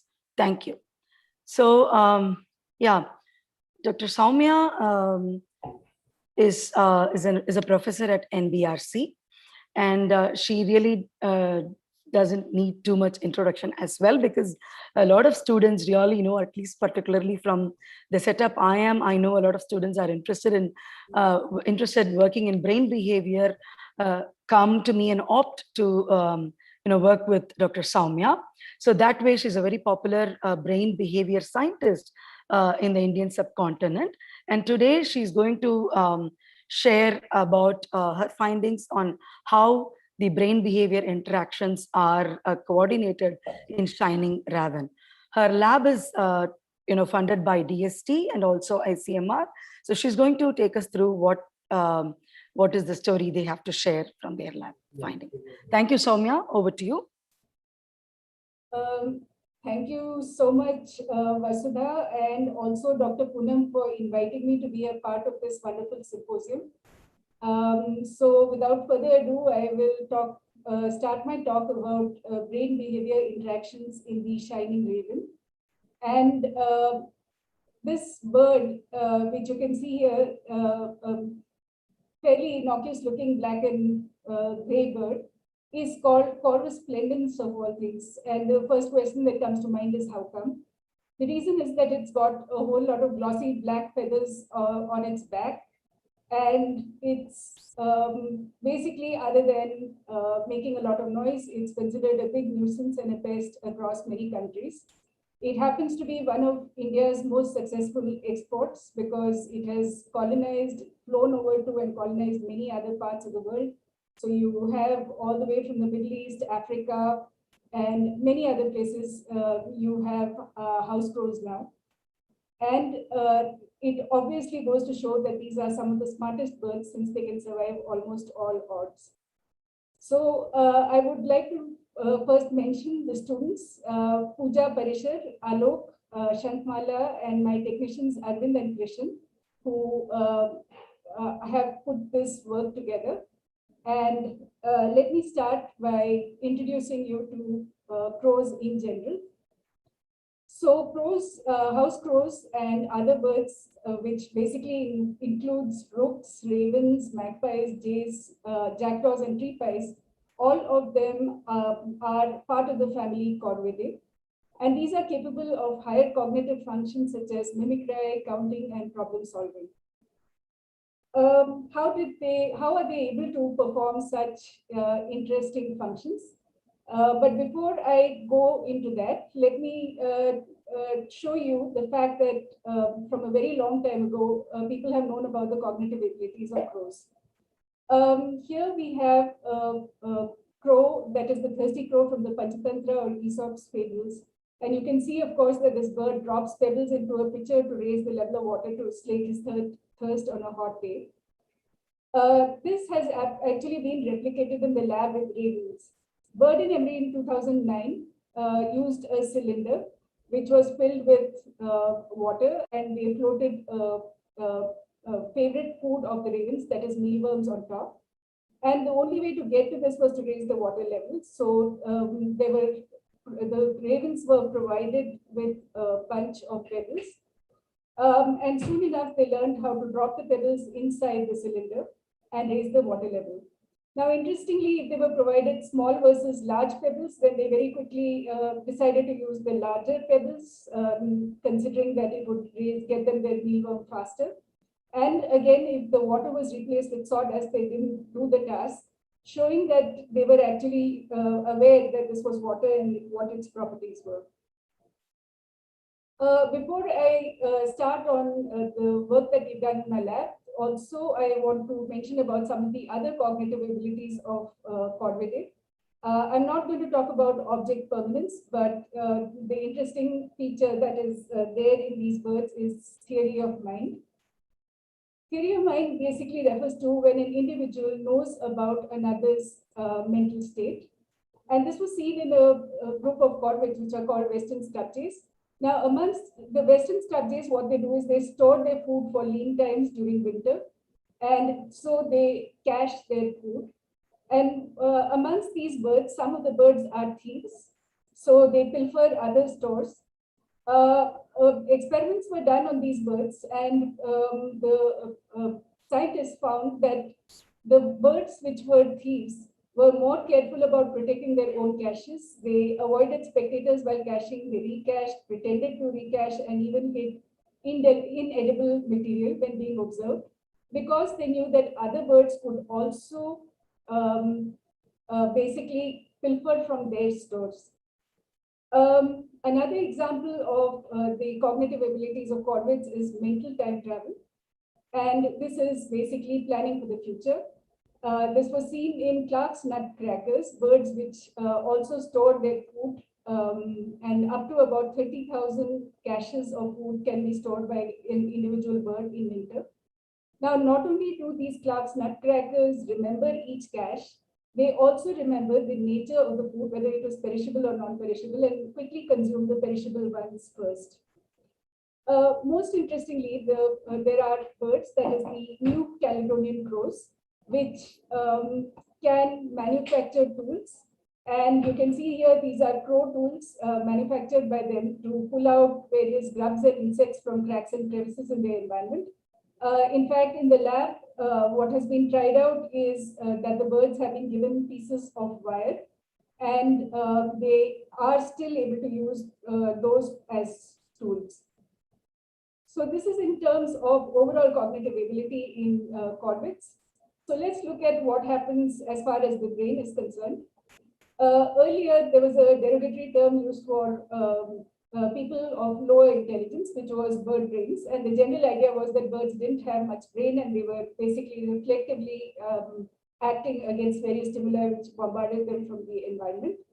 This, of course, has long been proven to be not true. In birds, what we have, and here are two schematics of the brain. On the left side is the human brain, the right side is the bird brain. This outermost part of the human brain, of course, is what is the cortex, which is important for all of our cognitive functions, important for making different kinds of discrimination and problem solving. And this is a 6-layered cortex. Birds also have something which is called the pallium, which is on the outside, which is analogous to the cortex. The only thing is that it's not 6-layered. Neurons here are diffusely scattered throughout the brain. And then, of course, the other parts of the brain, like, for example, the cerebellum is more or less similar. So are the basal ganglia, the thalamus, the midbrain, and the hindbrain. Now, the pallium might constitute about 75% of the brain of some of the birds, and it is similar to mammalian cortex. The other thing is that the relative size of the pallium is larger in parrots and corvids versus other birds. And some of the latest findings are that the number of neurons that are present in birds' brains are much more as compared to those in monkeys and even in primates. They are much more densely packed, and they definitely can pack a punch, considering you have millions of neurons. These figures, which are given in these circles here, these are millions of neurons in the cortex of pallium. So, for example, one example is raven versus capuchin monkey.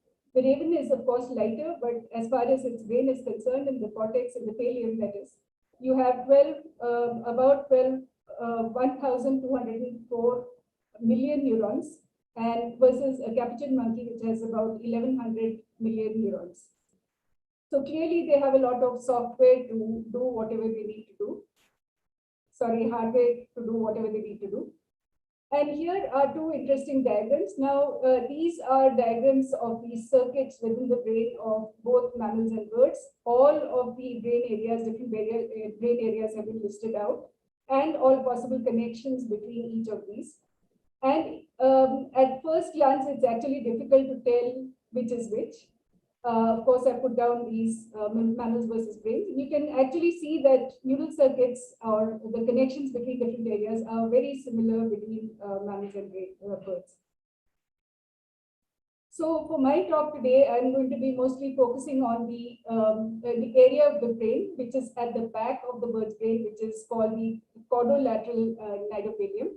This is abbreviated as NCL.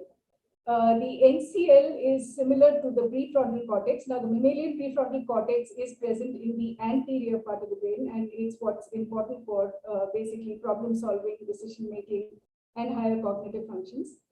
The interesting thing is that in birds, it was found that this NCL region has connections with basically and receives visual, somatosensory, auditory input, as well as has connections with motor areas, with the avian amygdala, and with areas like the striatum, which are important for movement.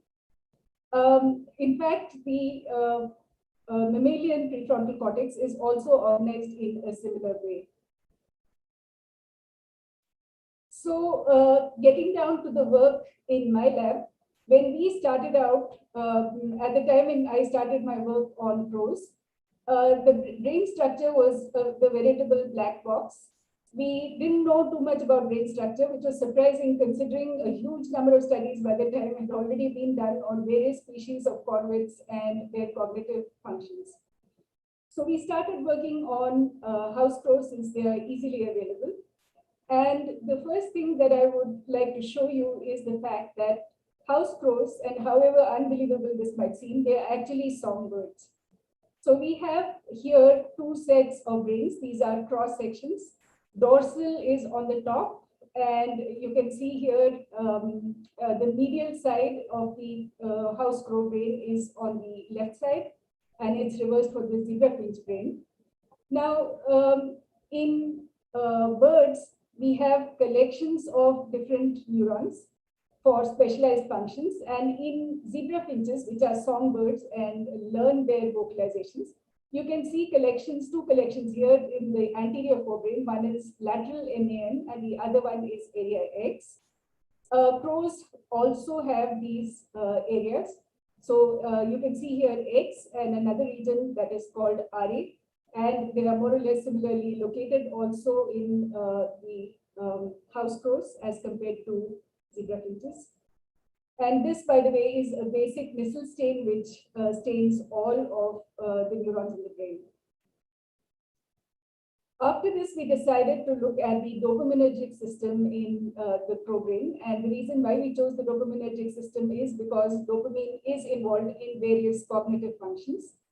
So for this, what we did was we did immunohistochemistry on sections of the brain, and we localized tyrosine hydroxylase. Tyrosine hydroxylase is the rate-limiting enzyme in catecholamine biosynthesis and has been considered an excellent marker for dopamine in the brain.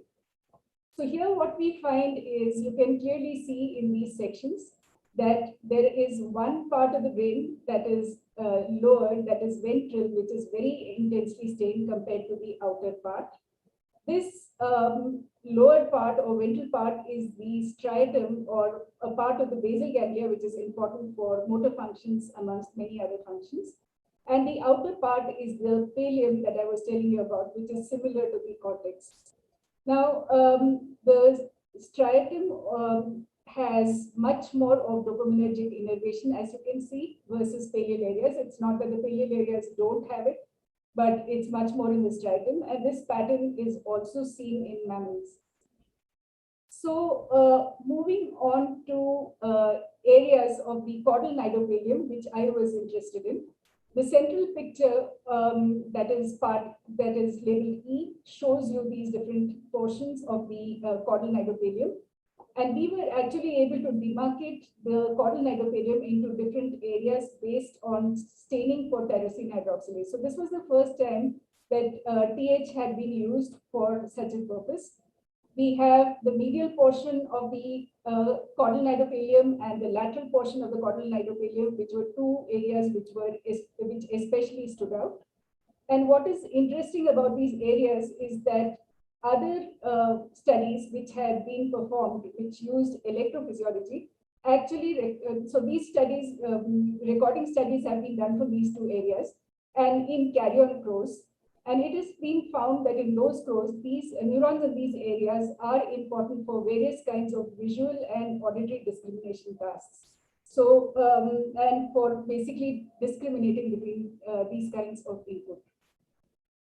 So, to basically make sure that what we were looking at was not just an observation, we actually analyzed and quantified these fibers. And what we have found is that the medial NCL region has the maximum number of fibers, significantly higher than all other parts of the NCL. You can also see here in the lateral NCL right next to it in part B, neurons which are surrounded by baskets of these dopaminergic fibers, which are positive for TH. So some of these areas and most of these areas have other peculiarities, so we could easily tell one part from the other. So just to summarize what I've told you so far, the basic organization of the house crow brain is similar to that of songbirds such as zebrafinches, and they even have song control areas, or what we can say is vocal control areas. The patterns of tyrosine hydroxylase, which marks the dopaminergic system, are similar to those in other songbirds and mammals. And the density of the TH fibers can be used to demarcate parts of the caudal nidopallium. The dopaminergic system, and why we decided to study it, is because it's known to play an important role in cognition and motivation. So now I'd like to move on to the behavioral studies that we performed in our lab. And these were basically on visual discrimination, and I'll talk about self-awareness towards the end of my talk.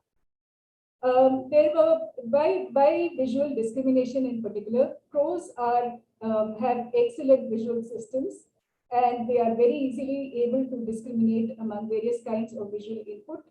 Since I started working on crows, I have had a number of people tell me stories about how they basically troubled crows by throwing stones or other. And crows are very good, unfortunately, at recognizing faces. So these birds would come down, the bird which had been attacked would come down and basically peck the person on the head, and unfortunately also call its friends along if it was possible. This is called a mobbing behavior, which has been well studied in crows. So in our lab, what we started off by doing is pattern discrimination. We wanted to study whether crows could discriminate between these patterns. And for this, what we have used is a paradigm where you have two boxes with sliding width. You can see here a playing card is taped to the bottom. So this is on the top of the box. This is a 6 of spades versus a 2 of spades. And the 6 of spades was rewarded. So we placed a food reward inside this container and wiped the inside of the second container so that the crow was not using olfactory cues to get to its reward. So I hope you can see the video. Here you have the crow jumping down from the perch, going straight to the 6 of spades, the box with the 6 of spades on it, and taking its reward out. It does not attempt to go to the box with this 2 of spades, and it achieved a 92% success rate within about 14 days. The paradigm that we are also studying, and we've also, of course, studied other things like color discrimination, etc. But what we are doing presently in the lab is basically shape discrimination. So for this, what we did was we took containers which had a small hollow inside them, and we placed two blocks, either a triangular shape or a circular shape. And the food reward was always placed under the triangular shape. So after a bit of training and getting used to this paradigm, birds could be trained so that a completely trained bird, which is more than 80% success rate, would only approach the triangular shape. And then we also looked at birds which were halfway through their training, so performed about 50% or correctly about on 50% of the trials. In addition, we also had controls, which are no association birds, where these were not allowed to have or make any association with either the triangular shape or the circular shape. And this was done by placing the birds in the cage, giving them both shapes and alternating between, or not even exactly alternating, but randomly placing the food reward either under the triangular shape or under the circular shape. So over time, we had, this is what we found. This is a bird which is still going through the training phase. So you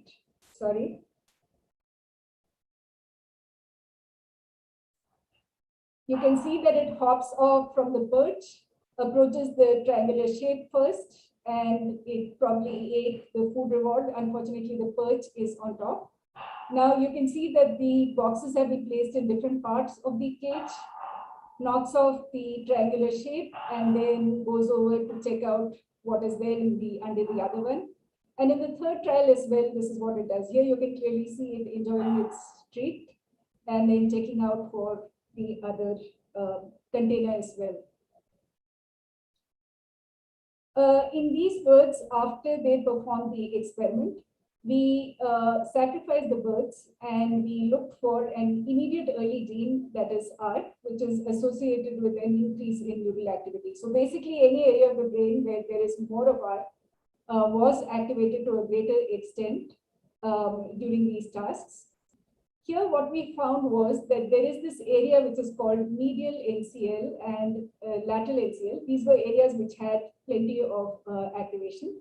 And when we did a comparison between the trained, the 50% or undertrained, and the no association birds or the control birds, the trained birds had the highest levels of ARC or significantly higher numbers of ARC positive neurons in the lateral part of the NCL, this outer semi-lunar shaped structure, as compared to the undertrained and the no association birds.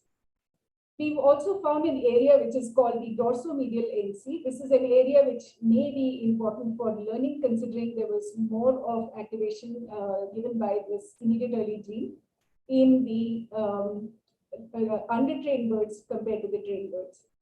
So, so far, this is what we found. And what is very interesting is that the lateral NCL is an area which has been shown in carrion crows also to be involved in various kinds of visual and auditory discrimination functions. Now, besides just looking at the areas in the NCL region which are important for these functions, we have also looked in the anterior forebrain. And what we found, which is perhaps not surprising in retrospect, medial striatal area that is called NST, which is activated more in birds which are either trained or those which do not form an association with the shapes. And it turns out that these areas are more activated. The medial striatum is important for various kinds of movement and locomotor functions, so perhaps that's why it's getting activated. The reason why a no association bird, which did not form any association, would have the highest number of activate or IgG positive neurons in this region is probably because the birds jump around more in the cage, trying to figure out whether the food reward is under the triangular shape or under the circular shape. So these results, however, were not significant. We basically see a trend, but not exactly significant results.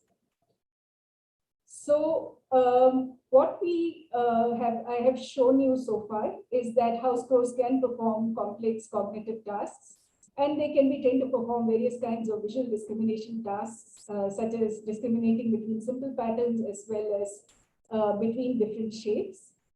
We have areas of the caudal nidopallium like lateral NCL and dorsomedial NCL, which appear to be important for learning as well as problem-solving abilities of these birds. And these involve visual discrimination, which is similar to that in carrion crows. And besides the caudal nidopallium, we've also shown that the anterior forebrain areas of the striatum are activated in that region. And it is probably a result of the movements that the birds are using to perform these tasks.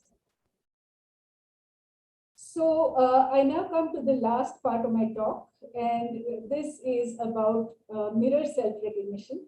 Now, what exactly is self-awareness? Self-awareness is the idea that you are actually seeing or you are aware of the fact that you are a separate individual, and the fact that if you see a reflection of yourself, you know that this is you and nobody else. Now, birds have plenty of opportunities to view their reflections, both in naturalistic settings as well as in more urban settings. Like, for example, the crows, and this is a bunch of zebra finches in the wild, which are looking at the reflections in a pond. This is how is mirror self-recognition tested. The test, which is a very simple test called the MARC test, was developed by Gallup in 1970, Gordon Gallup, and he was using it to test chimpanzees. In this case, what is done is a mark is placed on a part of the body which cannot be viewed in any other way but in a mirror. And what you would hope is that the animal, whichever animal you test it on, picks on that mark or tries to remove it. The initial stages of this mark self-recognition involve exploratory and social behaviors, because the moment the animal is faced with this reflection, it perhaps thinks that this is a conspecific and starts reacting in this manner. After this, there is supposed to be this phase of contingency testing. And I'm sure all of you have seen that the first time you put a small child or somebody who's never faced a mirror before, they start pulling all kinds of funny faces and things like that to see whether the mirror image also responds in the same way. So this kind of these kinds of movements or actions is called contingency testing. And finally, if the animal has recognized itself, then it will start performing self-directed behaviors. Like, for example, if in chimpanzees they recognize themselves, then they started using this to pull out food which was stuck between their teeth.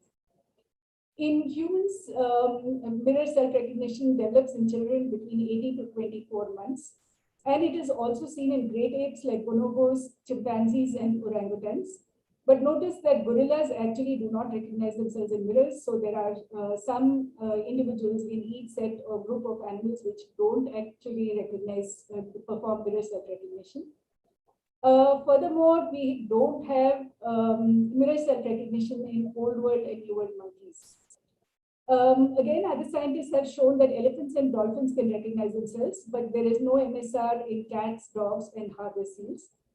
As far as birds are concerned, the results are very controversial. So most birds pay attention to their reflections, but recognize the mirror image as conspecific. An early study in 2008 showed that one kind of corvid, that is magpies, were actually able to recognize themselves in mirrors. And that too, not the entire group of or sample of about 6 birds that were tried, but only a couple of, or about 4 of them. But these findings were then disproved by another scientist, that is Soler et al., who tried mirror self-recognition on a larger sample of birds. And he found that none of them were able to recognize themselves in mirrors. So for our studies, we not only did we try this out on house crows, we also have tried to find out whether zebra finches, the songbirds that we work on in the lab, recognize themselves in mirrors. And here is the setup. So the cage, we put the birds inside the cage, and we put a small mirror on one side, and the entire procedure is video recorded.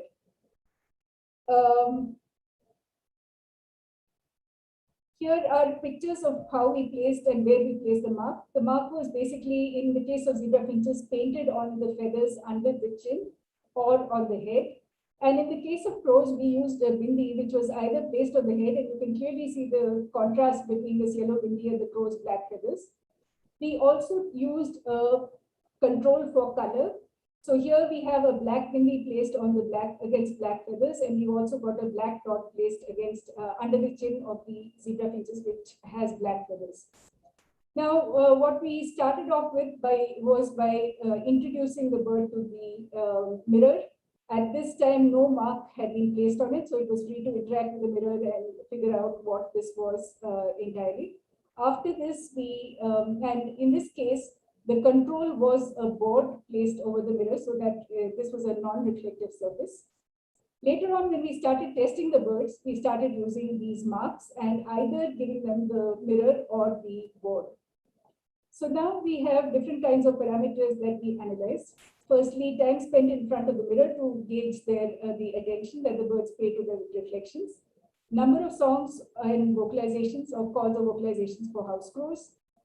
Contingency testing, remember the idea of making faces or whatever in the mirror. This was in birds is performed by birds turning their head from side to side.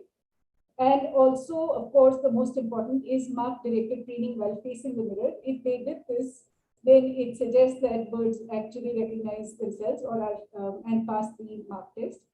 We also looked at exploratory and aggressive behaviors like pecking on the floor or the mirror, and search responses, that is birds which were looking behind the mirror and turning clockwise and anti-clockwise. So surprisingly, what we found was that a couple of the zebra finches actually did, and this is out of a sample size of 6, actually did perform directed preening on the mark on the neck. So if I start at the beginning, when we first looked at time spent, you can see that the birds were paying a lot of attention to the reflection whenever the mirror was placed along with it. But in the board conditions, that is given in yellow here, the control board or the red throat board, whether it was marked or not marked, there was very little attention that the birds demonstrated towards the board. Zebra finches sing a lot, and they did sing more to their reflections. They also performed a very large number of head turns, and of course, as I told you, 2 out of the 6 birds actually tried to scratch or scratch themselves on the mark compared to the board conditions. So here's a video, and you can see here, I hope you can see this. This is a tiny bird, so it's a little difficult to make out.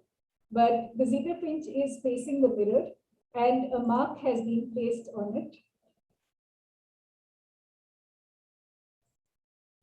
And you can see that it's pecking itself under its neck while facing the mirror. So it keeps cleaning and pecking itself and cleaning itself for quite some time. Here is a bird, one of the 2 birds out of our sample of 6 birds, which actually did this task. So you can see the second plot that is in B, the birds, there was an increase, a steady increase in the preening when it was facing the mirror and the red dot was painted on its throat. There was also an increase in the time spent in this bird versus the board conditions, which are shown in green and orange here. And it also, at vocalizations, as far as vocalizations go, this was not very, very clear. So what about crows? We've seen that a couple of zebra finches, at least out of our sample of 6, appeared to be recognizing themselves in mirrors. When we exposed crows to mirrors, they performed a lot of these exploratory behaviors. So here you can see this crow turning round and round. It kept circling and kept looking at itself in the mirror.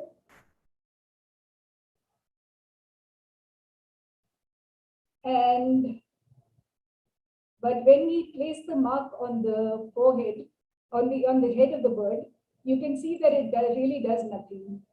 There is very little, it's preening itself on its wing, but it does not attempt to get the sticker off. And this didn't happen even when we placed the sticker under its throat. The one thing that I should point out is that we did try to place the bindi on some part of its body where it could actually see the bindi. And here, what we found was that the crows within seconds were able to remove this mark. The final video that I'm going to show you is one on jungle crows. Although my work is mainly centered around house crows, I couldn't resist putting in this one. And jungle crows respond very aggressively to mirrors. We only had a couple of them, and so we tested this one out. I have never seen crows engaging in kickboxing, but this would be it, if at all. So you can see here the bird is, of course, drinking water and enjoying itself. And then suddenly it decides to take a look in the mirror.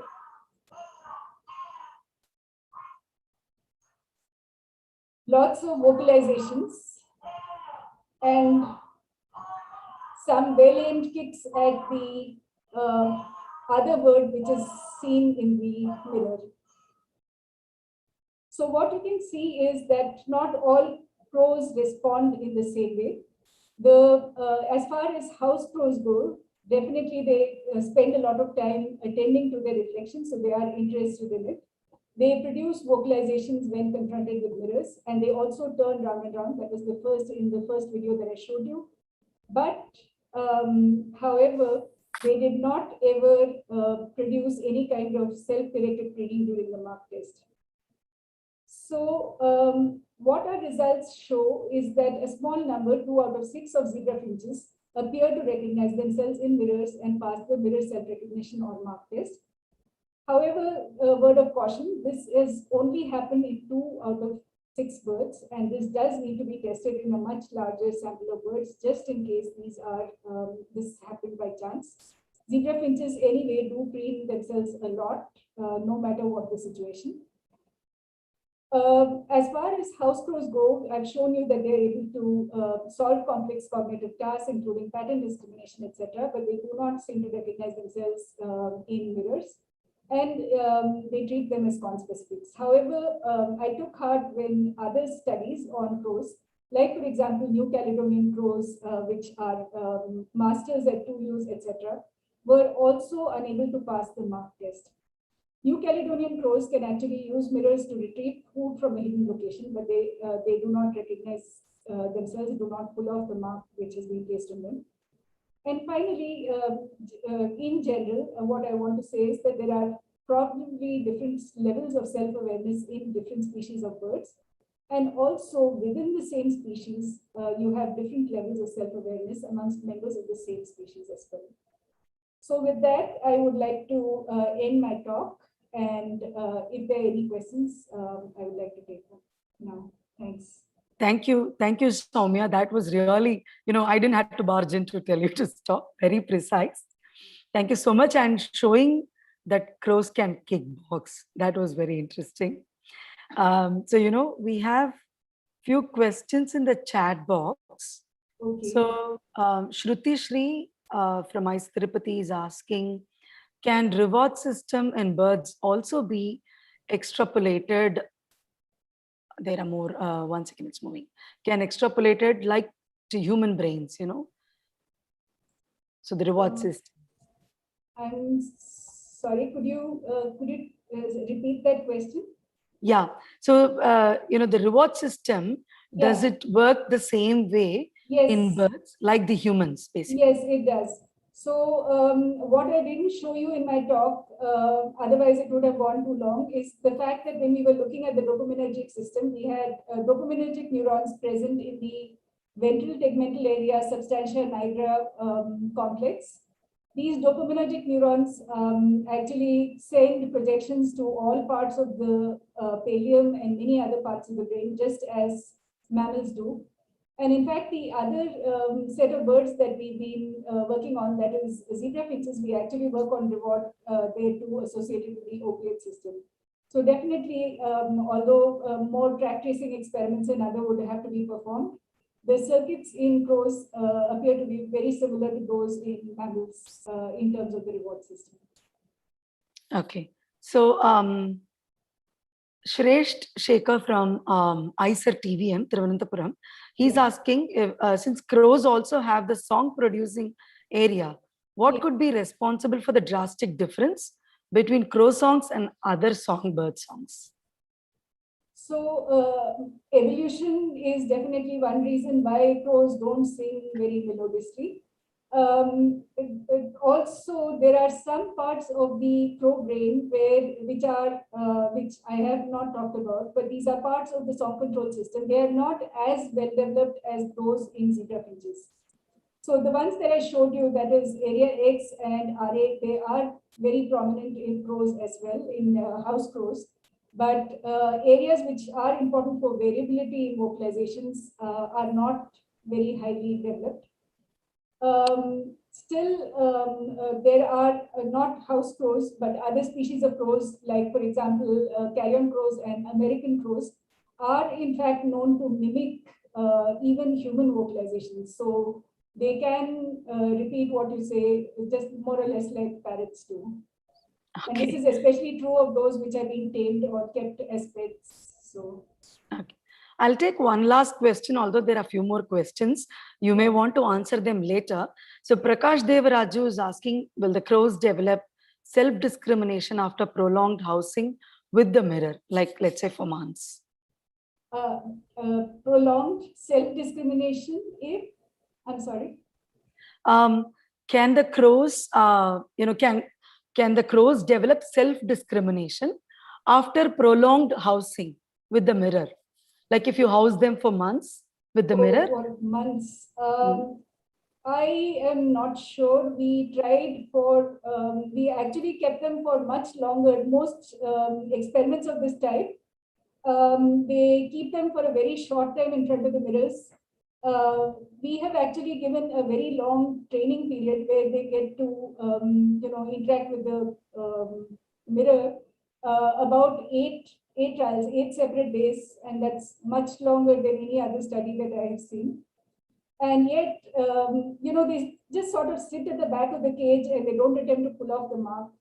Now, one thing that I should point out at this stage is it is possible that maybe they're just not bothered by the mark and that's why they're not pulling it off. They don't care, basically. And crows versus zebra finches, crows actually preen themselves much less than zebra finches do. So maybe this is a behavioral difference rather than the fact that they don't recognize the mark. However, there is no way that we can actually tell this other than asking the crow, which is kind of difficult to do. So our next speaker has one interesting question. I think that's an interesting question, because if somebody missed the talk in the beginning, it can be. So he's asking, how did you catch them? That's the last question I'm taking. Do crows, from different locations respond differently? I think the second part is more interesting. Okay, so we have a trapper who is, by the way, being passed by animal ethics and all of that. So I'm not going to get into any trouble, I hope, by talking about this. We only get crows from the northern area around, so areas in our vicinity, because that's where we are located. And as far as from different parts of the, of India, it would be fun to do a cross-country, kind of study where people could be, because this is a simple test. Anybody can do it and figure out whether their crows are better than ours.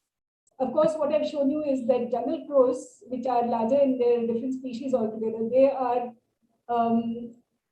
certainly not to the level of, they're really aggressive. They actually almost broke the mirror. So you can clearly see that there are species differences amongst different kinds of crows. Okay. Thank you, Dr. Soumya Iyengar. I really have to, I think there is a question from Falguni Alladi. She's a speaker from yesterday. Very interesting questions are there. Could you kindly answer them in the chat window? We can move on to our next speaker. Sure. Thank you so much. Thanks. Yeah. So, with that, we conclude Dr. Soumya's talk, and then we move on to the next speaker, Dr. J. Gopalakrishnan. We are now coming towards the end of the symposium. The very last talk of the symposium is delivered by Professor J. Gopalakrishnan. He is a professor at Institute of Human Genetics, University Clinic, Düsseldorf, Germany. The lab focuses on dissecting the mechanism by which centrosomes and cilia function as molecular switches in determining homeostatic control of neural stem cells. And they apply the outcomes to engineer 3D brain organoids. Recently, they have published several interesting papers which became cover story in EMBO, Science and Nature. They showed how SARS-CoV-2 targets neurons of 3D brain organoids. I hope he's going to include this in his talk today. They are funded by, among several organizations, DAAD, HFSP, and other international funding bodies. He's a member of Steering Committee of Stem Cell Network, board member of Canadian Stem Cell Network, and scientific advisory of Merck. So with this short introduction, over to Jay. So thank you so much for inviting me, and it's great to see you after nearly about 15 years later. So Vasudha and me were doing pretty much at the same time PhD, and we had a quite quality time discussing science. I'm so happy to see your career is flourishing in Tirupati. With that, I would like to discuss about some of our recent findings on how can we use human brain organoids to decode human-specific biology and disease mechanisms.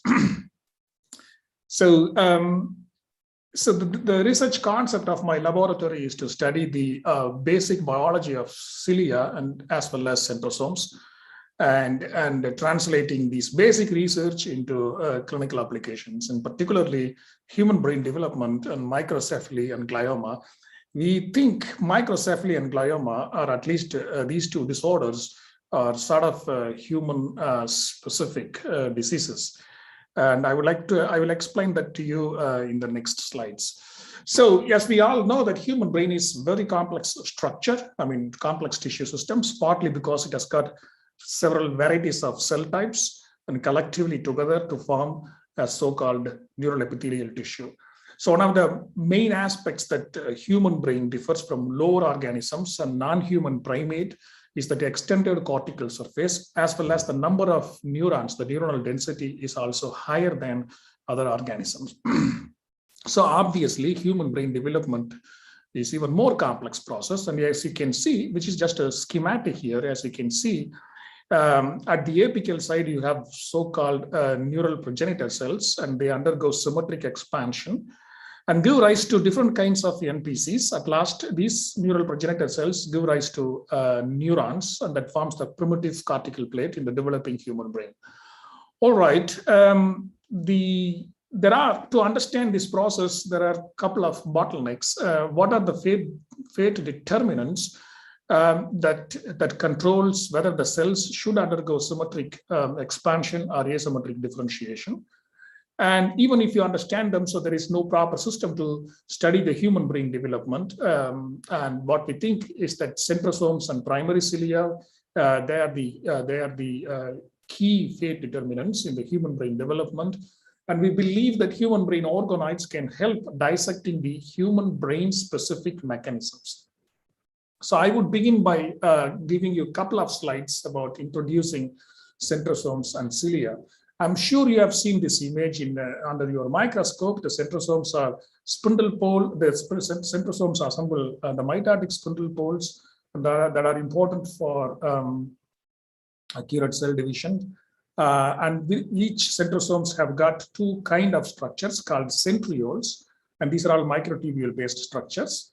When the cell is not dividing, the centrioles, something went wrong. Yes. The centrioles docks at the plasma membrane to assemble so-called primary cilium. The primary cilium is considered to be a cell's antenna because it senses the signal and transduces those signals into the inner cellular parts, and particularly to nucleus to trigger the different gene expressions. And this is electron microscopy image that you see. The mother centrioles docks to the plasma membrane and assembles the primary cilia. Okay. So I have discussed, so for us, it was crucial to understand the fundamental biology of centrosomes and cilium biogenesis. The last 10 years, we have been focusing to understand these cellular structures. So we contributed quite a number of important papers to the field, and we used Drosophila as a system because the flies can form without functional centrosomes and primary cilia. And using these fly systems, we cloned a number of genes in the past, over 200 genes. And one of our favorite genes is CPAP. Okay, so now I have described about centrosomes and primary cilium. And now I would like to describe you about the model systems. So for obviously to understand the human relevant mechanisms, so we required to generate tissues that are relevant to human brain tissue itself. So we devised this technique, and this is the method developed in my laboratory to model microcephaly, has been now used in several laboratories across the world. So typically we exploit the self-assembling property of stem cells, and then we trigger them to differentiate into neurospheres and finally into small brain, human brain organoids called as. And morphologically, it looks very similar to developing human brain in terms of cellular compositions and structures and so on. And you would appreciate to see these structures. So if you then section and look at them, so here, this is what you see, the ventricular zone. The ventricular zone is the region where you have a neural progenitor cells and they give rise to neurons. And that is similar to the schematic that I showed you. All right. Now, the human brain organoids have also been incredibly instrumental to model neurotropic viral infections, and the laboratory could diligently work during this critical time of Zika virus epidemic as well as SARS-CoV-2 pandemic. And brain organoids have helped us to identify the infection mechanisms by Zika V as well as SARS-CoV-2, that SARS-CoV-2 could target the cortical neurons in the human brain organoids and induce cell death. Okay, so the human brain organoids apparently looks like recapitulating human relevant biology. And if this is really true, the human brain organoids should be able to also assemble the primitive sensory structures that normally assemble from the human forebrain. So if you look at the embryology textbook, the human brain develops from so-called neural tube, and then you have a forebrain, midbrain, hindbrain. From the forebrain, the diencephalon invaginates to assemble so-called optic vesicle, and this optic vesicle eventually allows to generate more complex eye. So if this is really true, we should be able to challenge these brain organoids and instruct them to generate eye-like structures, not 3 or 4, but precisely 2, bilaterally symmetric, including lens, cornea, and so on. So we did engineering of these brain organoids to understand if this really recapitulate human biology. So after 60 days of culture, we could identify those brain organoids started developing these kind of eye-like structures, dark pigmented, which are basically retinal pigment epithelia. You have a primary cilia in this apical side. Now, I'm not going to go into the detail, but you can already observe these organoids also have generated lens-like structures, and they are light sensitive, and you can see more the light that you shed, higher the response that you get. For instance, first of all, it's here when you shed the more light in the dark, you have a hyperpolarization and eventually depolarization. Okay, so what I have been showing so far is that the brain organoid as a model systems. There is a problem. Meaning that you'd want to generate brain organoids. Well, you can't generate brain organoids more than 50 or 100 or so, but that do not help dissecting the biological functions in a statistically significant manner. So therefore, we wanted to generate brain organoids in a large number, and we call this as a brain organoid factory. And I need to delaser a bit and then come back, laser pointer.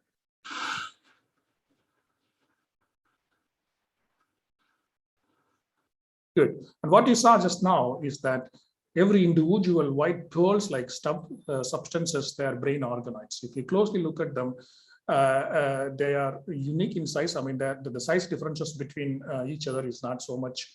Therefore, by using this method, I'm not going to go into the detail, but using this method, we could generate about 1,000 brain organoids per batch. We can do biochemical experiments, drug screening studies, and so on. So far I was talking about the cellular structures of our interest, which are primary cilia. And model system we developed is human brain organoids that are physiologically relevant human in vitro systems. So by understanding these two concepts, now we can go and address much more mechanistic questions that are human relevance. So in that aspect, I would like to discuss about cilium checkpoint, which we discovered lately about in the last 5 years ago. And now we can use these brain organoids to model microcephaly and glioblastoma multiforme, and both are, we think it's human-specific disorders, which cannot model from rodents or any lower organisms, including, I believe, in primates. All right. So what is cilium checkpoint? And I'm sure you remember this figure, that these are mitotic cells. After successful mitosis, you have a daughter cell, and this daughter cell exits the cell cycle. I'm speaking about neural progenitor cells here. And during the cell cycle exit, the cells assemble so-called primary cilium, and primary cilium is a macromolecular structure. And the primary cilium has to be disassembled before the cilium, the cells re-enter into cell cycle because this is a macromolecular structure which will be incompatible to assemble the mitotic apparatus. So if you think about the ability of, I mean, the G1S transition, the time that is required for the G1S transition is purely depending on the ability of the cell that is able to disassemble the primary cilium. If the cell is not able to disassemble the primary cilium, then you can expect the cells get stuck in the G0, so-called cilium checkpoint. We call this as a cilium checkpoint. In contrast to anaphase promoting complex, mitotic checkpoint, G2 checkpoint cilium checkpoint has not been thoroughly studied. Okay, how did we discover cilium checkpoint? So, that was the scientific serendipity, I would say. We identified a patient who carried a mutation in one of our favorite gene. It's called a CPAP. The mutation causes a severe microcephaly, and you can see compared to normal age-matched human brain, and the microcephaly brain is ridiculously small, with the large reduction in the surface area as well.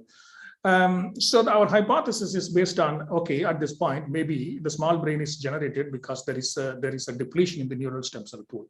How did we discover it? So we collaborated with human geneticists. I mean, my lab is in the part of Human Genetics Institute, and we recruited the patient. We got the fibroblast, and we are looking at primary cilium here. Compared to the healthy fibroblast, the microcephaly fibroblast is very long. And from this, we thought, well, these cells will have a problem in disassembling the primary cilium. So we can test it by a simple experiment. What you do, you take the control and healthy and microcephaly fibroblast, and you serum starve them. You grow them without serum. Then when you add the serum, the CPAP protein comes up at the base of the primary cilium, and that brings down the primary cilium, and these guys re-enter into cell cycle. Whereas microcephaly cells do not respond to the serum addition. They got stuck all the time. And then these guys takes much more longer. And it's almost 48 to 72 hours to re-enter into cell cycle. Okay. We wanted to understand the mechanisms behind it. So we did extensive biochemical experiments. Due to time constraint, I'm not going to go into the detail. So what we think is that CPAP provides a scaffold for these protein complexes. And we call this protein complex as CDC, cilium disassembly complex. And mutations in these protein complexes also causes microcephaly. So what happens is that CPAP provides a scaffold for these proteins, and that's recruited at the ciliary base. The cilium is disassembled, the cells re-enter into cell cycle. When CPAP is mutated, the cilium is not disassembled at all, the cells get stuck. Okay, these are the experiments have been done in the fibroblast. And, how is it all relevant to microcephaly and brain size control? For obvious reasons, we cannot access the human brain. So we decided to generate brain organoids in the dish. We call this as a brain, mini brains in the dish. Okay, so before I go into the detail, this is our working hypothesis. If you just look at the textbook, the neural progenitor cells have a unique ability to undergo self-renewal as well as asymmetric differentiation. What we think is that during the self-renewal, the cilium must be disassembled in a temporal manner, meaning timely manner. Therefore, the G1S transition is regulated. And that allows the cells to amplify to generate much more of self-renewing stem cells. After reaching a sufficient pool, there comes a signal that triggers these cells to differentiate into self-renewing NPCs and differentiated cells into neurons. So what we think is that the symmetrically expanding NPC pool is very important during the early brain development. If there is a delay in the cilium disassembly, there is an extended G1S transition, we think the stem cells don't take it. So they prematurely differentiate into neurons. And as a result, you lose this expanding pool, and that could cause microcephaly. We tested this working hypothesis in a 2D experiment, and we generate neural progenitor cells from the healthy patient and as well as microcephaly patient. And we conduct these experiments under the condition that does not allow the spontaneous differentiation. And you can see these stem cells have undergone exclusively symmetric expansion, and you don't see any neurons. The pink is basically a neural stem cell marker. In contrast, the microcephaly cells have undergone already premature differentiation, and as a result, you get the pool reduced. Okay, these are 2D based experiments. Let's just do the 3D based experiments, but because that would signify what we observe from the patients. And that is the healthy individual brain organoid, and you can see the neural progenitor cells are highly enriched at the ventricular zone. When you do the same experiment from the microcephaly, the stem cells are depleted. So we could analyze the individual cells for the cilia length and cilia disassembly. So these cells have a problem in cilium disassembly. As a result, the stemness is, the stem cells gets depleted. Therefore, you don't have enough stem cells. Therefore, you don't generate sufficient thickness of the cortical plate, and recapitulating what we observed from the human brain, the patients. So in summary, what I was discussing so far, the G1S transition in the stem cell proliferation is a key factor. For that, the stem cell has to disassemble primary cilia in a timely manner. So there is a time clock is being operated, and that allows the stem cells to generate much more of the NPC's expansion, which is key for during the development of the brain. If there is a delay in the NPC and the cilium disassembly, there is a delay in the G1S transition, and that is sufficient to trigger the NPCs to differentiate into neurons, and as a result, you deplete the NPC pool, and that causes the microcephaly. Now, we liked the cilium being a dynamic organelle, so now we can use this as a system to understand many questions that seem to be relevant to human brain development.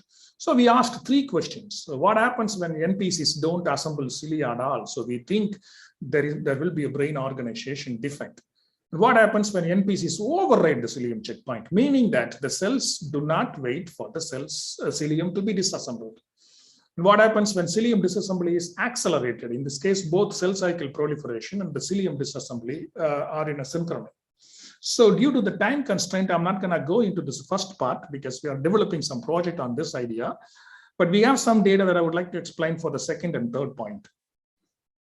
So for the second point, what happens when the cells override the cilium checkpoint? For that, I would like to introduce you to another disease called cocaine syndrome, and which is basically caused by the DNA damage, and the patient's survival is remarkably reduced due to the neurological functions impairment. For instance, these patients have microcephaly, degeneration, brain is such a big mess. And we got the cells from these patients and reprogrammed. Separately, we could also eliminate the CSB molecule, CSB protein by CRISPR-Cas technology. And now you can see the iPSC cells already, they do, as NPC cells, they do already exhibit a DNA damage, which normally we could expect it.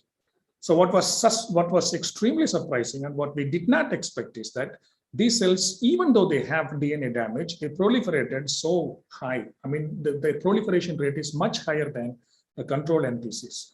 So that evoked us to understand what happens to cilium in these cells. Now, these are the healthy cells, and you can see the interface. You have a primary cilium in the mitosis. The cilium is not there.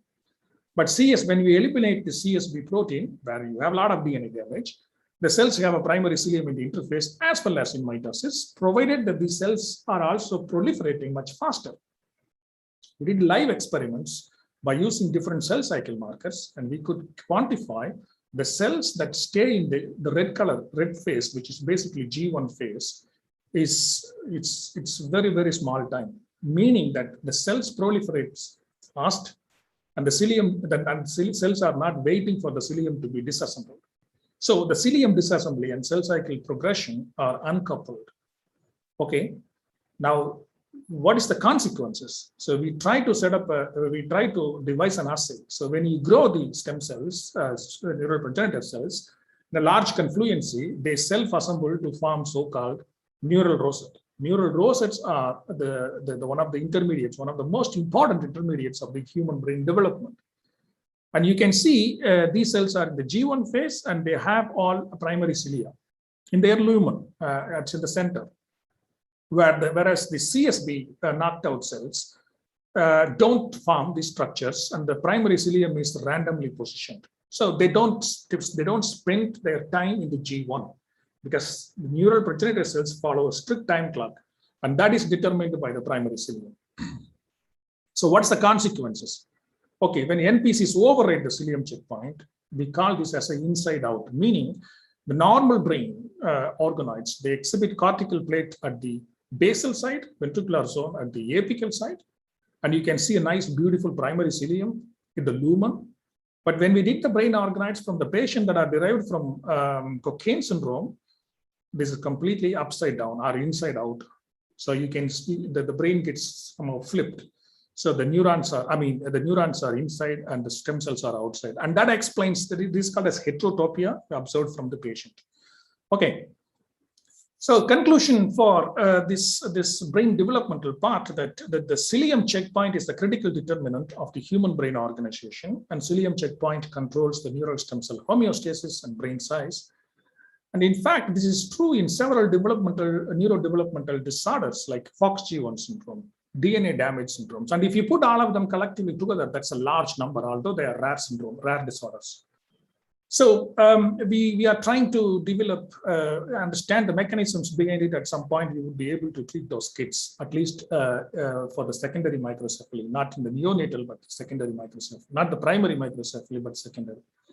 Okay. So at this point, I would like to move to the next question. Can we target the cilium checkpoint in glioma stem cells? And I would like to tell you why we are interested in that.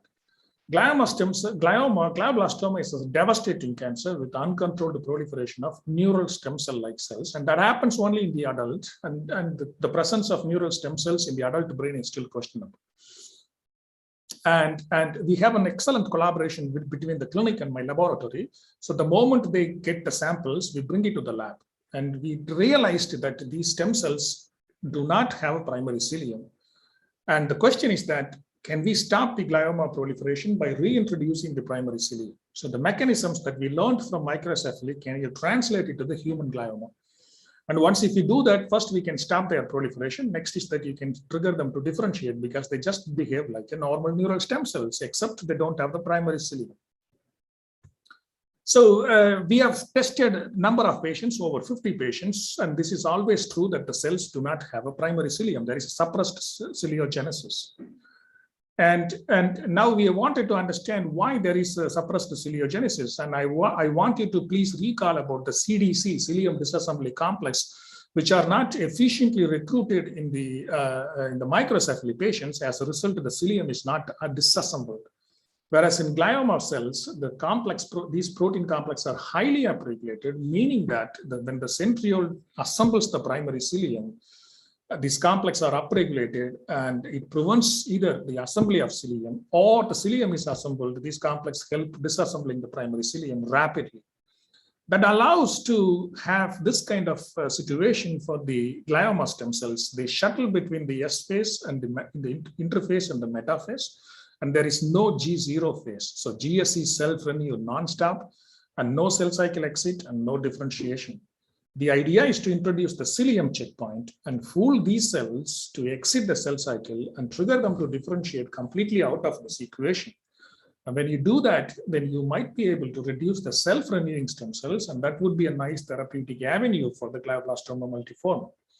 So how do we do this? So we targeted the cilium disassembly complex proteins, and due to the time constraint, I'm just going to show only one of the proof of principle experiments that we target one of the components. And we express the MEC2 as a kinase, but it's an inactive kinase that disrupts the assembly of the CDC complex in the cells. And due to that, the cells are able to now assemble primary cilium. And that is not true for all the patient cells, but the majority of the patient cells. And because of some genetic backgrounds, due to whatever the reasons, the epigenetic regulations and so on.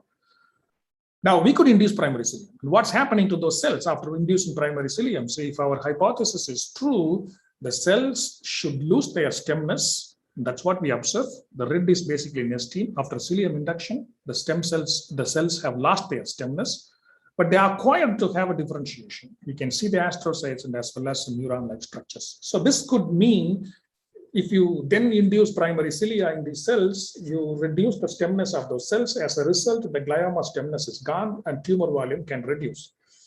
And do we observe in the patient? And before we go to the patient, we wanted to mimic the patient model in the human brain organoids. So as I said, after cilium induction, GSCs behave like NPCs as they undergo differentiation. And can we model the GSC invasion in the human brain organoids before we go into the patient? Okay, good. And how do we do that? There are a bunch of steps. Step one is the generation of glioma tumoroids, because this is a sensitive material. You need to generate from the human tissue, you want to generate an organoid. So we call it as a tumoroid. And we need to measure quantitatively the invasion behavior. And finally, we can do the drug testing. So typically our assay looks like this. The moment when we have the clinical patient samples, we bring it to the lab and fuse them to this fluorophore, and we generate the cell lines and tumoroids within 1 or 2 weeks. And then we fuse them to the brain organoids. And these brain organoids coming from either from the very same patient brain or some commercial cell lines, but that doesn't really matter at this point. And then we can tissue clear them and just use the confocal microscope to image them. And you can see these are 2 different patients and they have a 2 different invasion behavior. So our brain organoid is able to recapitulate how the brain, the glioma cells invade in the brain. And this is no way the clinicians could identify it, because the invasion behavior is the key factor for the glioblastoma patients. And that for this, there is no therapy, and the survival time is about 1.5 years.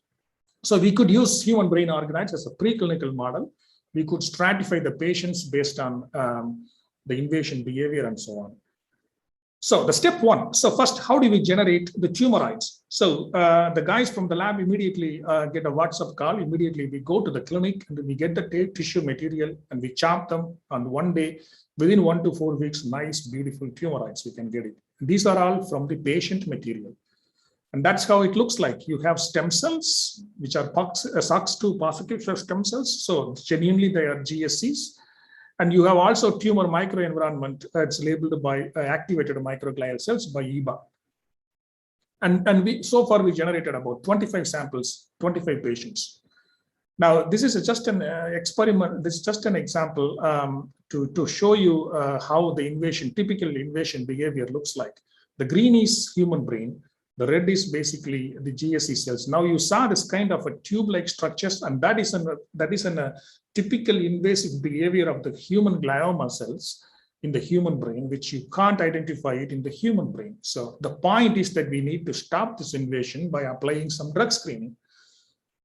That's what we did. So people do discuss about applying the human brain organoids for personalized therapy and so on, but there is no data is existing so far because it's very difficult. And we did a proof of principle experiment. What you do is that you take one patient material fused to the brain organoid and you can see it.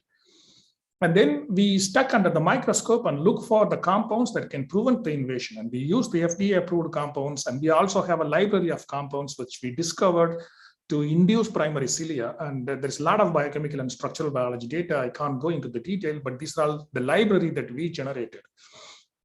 And darker the blue are higher the invasion. So meaning wherever you see this blank white blanks, because we use machine algorithm to calculate the invasion behavior, wherever you see this blank space, and those are the compounds have efficiently stopped this invasion behavior. So for instance, couple of compounds, just a proof of principle experiment, the control goes into the brain organoid, whereas DMSO control, when we used these two compounds that plugs the cells, the GSCs into the brain organoid. So, we are not interested in looking for any compounds that broadly inhibits the invasion, but we are specifically looking for compounds that target the cilium. And we identified a number of compounds. They're all under clinical trial, which is now being developed by Merck. So now I'm going to spend a couple of more slides to test your patience, because why we think human glioblastoma is human specific. Because what we understood clearly is that human brain is so sophisticated, and there are some very specific differences between the human brain and the lower organisms. And we start thinking even the differences between the primate and the human brain. So meaning that the human brain must have evolved with some of the specific genes, and when these functions are deregulated, then the human specific disorders such as microcephaly, glioblastoma, neurodegenerations. Remember, you have to induce these diseases in the lower organisms such as mouse models and other rodent models. So we think these are the mechanisms that when they derailed, you have human specific diseases. So this is one of the most advanced brain organoids. As I mentioned, that we could generate the 4 brain organoid. From there, we can generate optic vesicles. And you can see we applied them computational on the single cell sequencing. And by doing multiple iterations in this cluster, C4 cluster is extremely interesting. And we found many neocortex relevant genes. And we found these guys, and we call this as a CCB 79, 59, and 53. CCB means my laboratory name. These are all molecular weight. And these genes have never been studied. Okay, so we cloned them, we generated antibody, and we looked at them. And these are all present only in human. For instance, well, it doesn't mean that this gene was not present in mouse. Always the evolution is not so partiality, right? I mean, all the genes are present in the lower organisms as well, like such as rodents. However, the ancient gene, we identified that there is a splice site mutation that allows to form the new gene, new isoform that is present only in the human, not in the mouse. And I suspect which is also present in the non-human primates. So we are tracing this back. So CCB79 has never been studied. We identified 2 patients across the world having a severe microcephaly. Mutation in this gene doesn't assemble the primary cilia. So we are developing this project. Now, why am I talking about it? Then we started, okay, seemed to be a human specific gene. Then we wanted to see if this is deregulated in the human glioblastoma. Then by applying computations, we identified there was a splice site mutation that allows to generate another isoform. It's called as CCB53. It's just like a P53. CCB53, which is not present in the human cells, but present only in the human glioblastoma patients. So what do they do? Now we can ask, are these prognostic markers or new biomarker, or are these biopathogenic? So these are the experiments that we would like to continue in the future. With that, I would like to thank my wonderful collaborators, Roberto Palini for clinical support, Michael Zadler for drug screening, Kamyar Hadian for drug screening, as well as Eva and Eckhard Mandelkau for Alzheimer's disease, which I didn't discuss about it. So I would like to also thank my able lab, amazing colleagues. I'm so fortunate to get them. So Arul comes from Tiruchi. I mean, he's extraordinary. He can even image an elephant under a microscope.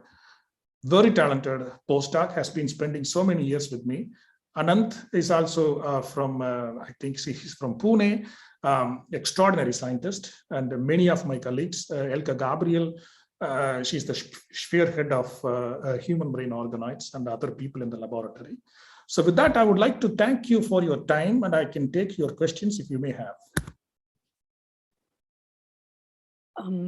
Thank you so much, Jay. So that's a wonderful talk. Thanks a lot for taking us through the area of brain organoids, which is nicely emerging, and its applications, which is really more relevant, I think. So with this session, we are now coming to the closure of the session 2 of day 2, closure of Synapse 2021. So today we touched upon very interesting topics like neural circuits, olfaction network, brain behavior function, and finally, the most interesting organoids. I thank all the speakers of today and also congratulate all the lightning talk winners. With this, I'll invite Poonam Thakur to present the vote of thanks, which concludes Synapse 2021. Thank you so much, Vasudha, for inviting me. And so this finally brings us to the end of the symposium. And these have been really exciting 2 days. We were fortunate to be joined by so many scientists across the institutes, across the country. In fact, we are very delighted to see that we have several postdocs participating from abroad. And we were really delighted to welcome them. We received a very large response to the symposium with more than 600 registrations. In fact, the lightning talk was also so well received. We had initially planned to do only 10 or so, but in the end, we ended up having almost 17 speakers. And we are really happy to have included them because we would not have wanted to miss any of the exciting science they presented. It was really brilliant to see all of these young neuroscientists doing so well, presenting so well. And once again, congratulations to all the winners. We would also like to thank our judges once again, Dr. Nivedita, Dr. James Clement, Dr. Naren Kumar, who have stayed with us for 2 days to evaluate all the participants and provide us with the results in such a timely and easy manner. I'm also very, very thankful to all the speakers from India, from abroad, who actually worked here, worked with us, and despite difficult time zones and time constraints have come, made it through and shared their wonderful science with us. And of course, I have to thank all the audience members who have joined us throughout the event and who have stayed back. I would especially like to thank all of the speakers who, even after their talks, they have come and joined us on the other days and also stayed throughout the event. Dr. Falguni, Dr. Narayanan, we are really thankful to you. And I have to really, really thank the members of the organizing team. I would request all of you to please turn on your cameras. Of course, my, very fabulous co-organizer, Dr. Vasudha Rani. She has been really a great collaborator to work with, and I have learned a lot by organizing this conference with her. And with me, we have several more members working around the clock behind the scenes to bring this event to you all. First of all, I would like to really thank the IT team from both the ICERs, ICER Trivandrum and ICER Tirupati, for working us through all the logistics details and hosting event announcements and all. And a very, very special thank to Mr. Arun Sairam from ICER Tirupati, who has been present throughout the meeting, really ensuring that none of the speakers run into any technical difficulties, everyone is able to share and present their meeting, and really providing us very seamless help throughout the symposium. So very special thanks to him. And in addition, I have to really thank Dr. Harshini Chakravarti. She's a postdoc at IISER Tirupati. She has been a rock solid member of our team, delivering every task in time and in such a fabulous manner. And other members of the team, Dr. Mallikarjuna, who is also a postdoc at IISER Tirupati. And in addition to all of these more senior members, our team was actually heavily supported by undergrads and postgraduates. So that's the beauty of working in IISERs. You get to see so many talented young people who can do so much at this age and are really, really talented.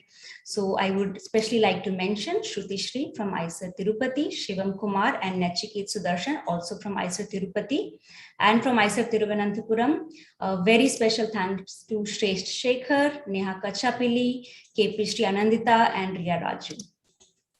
And I also thank all the other members whose names I might be missing accidentally.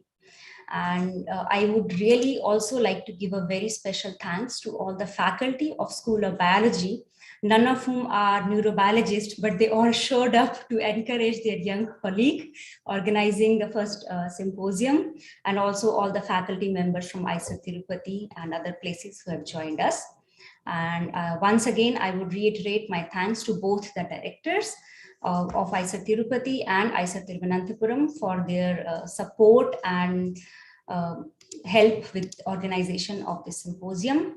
I would also like to thank Professor Murthy, who is professor in charge of administration from our institute, who also joined us despite his extremely busy schedule.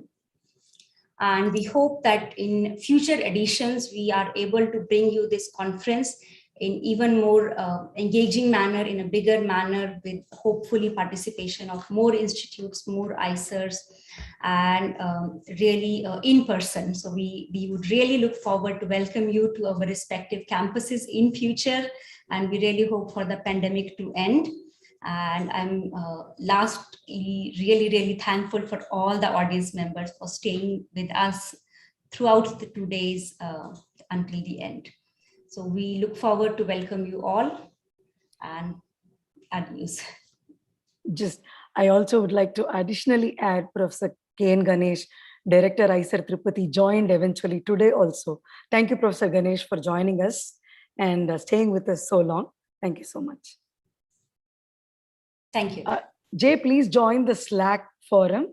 People Sure. have been asking few questions. I think we sent you the invitation. You're yet, yeah. Thank you. So bye, everyone. All right then. Bye-bye, everyone.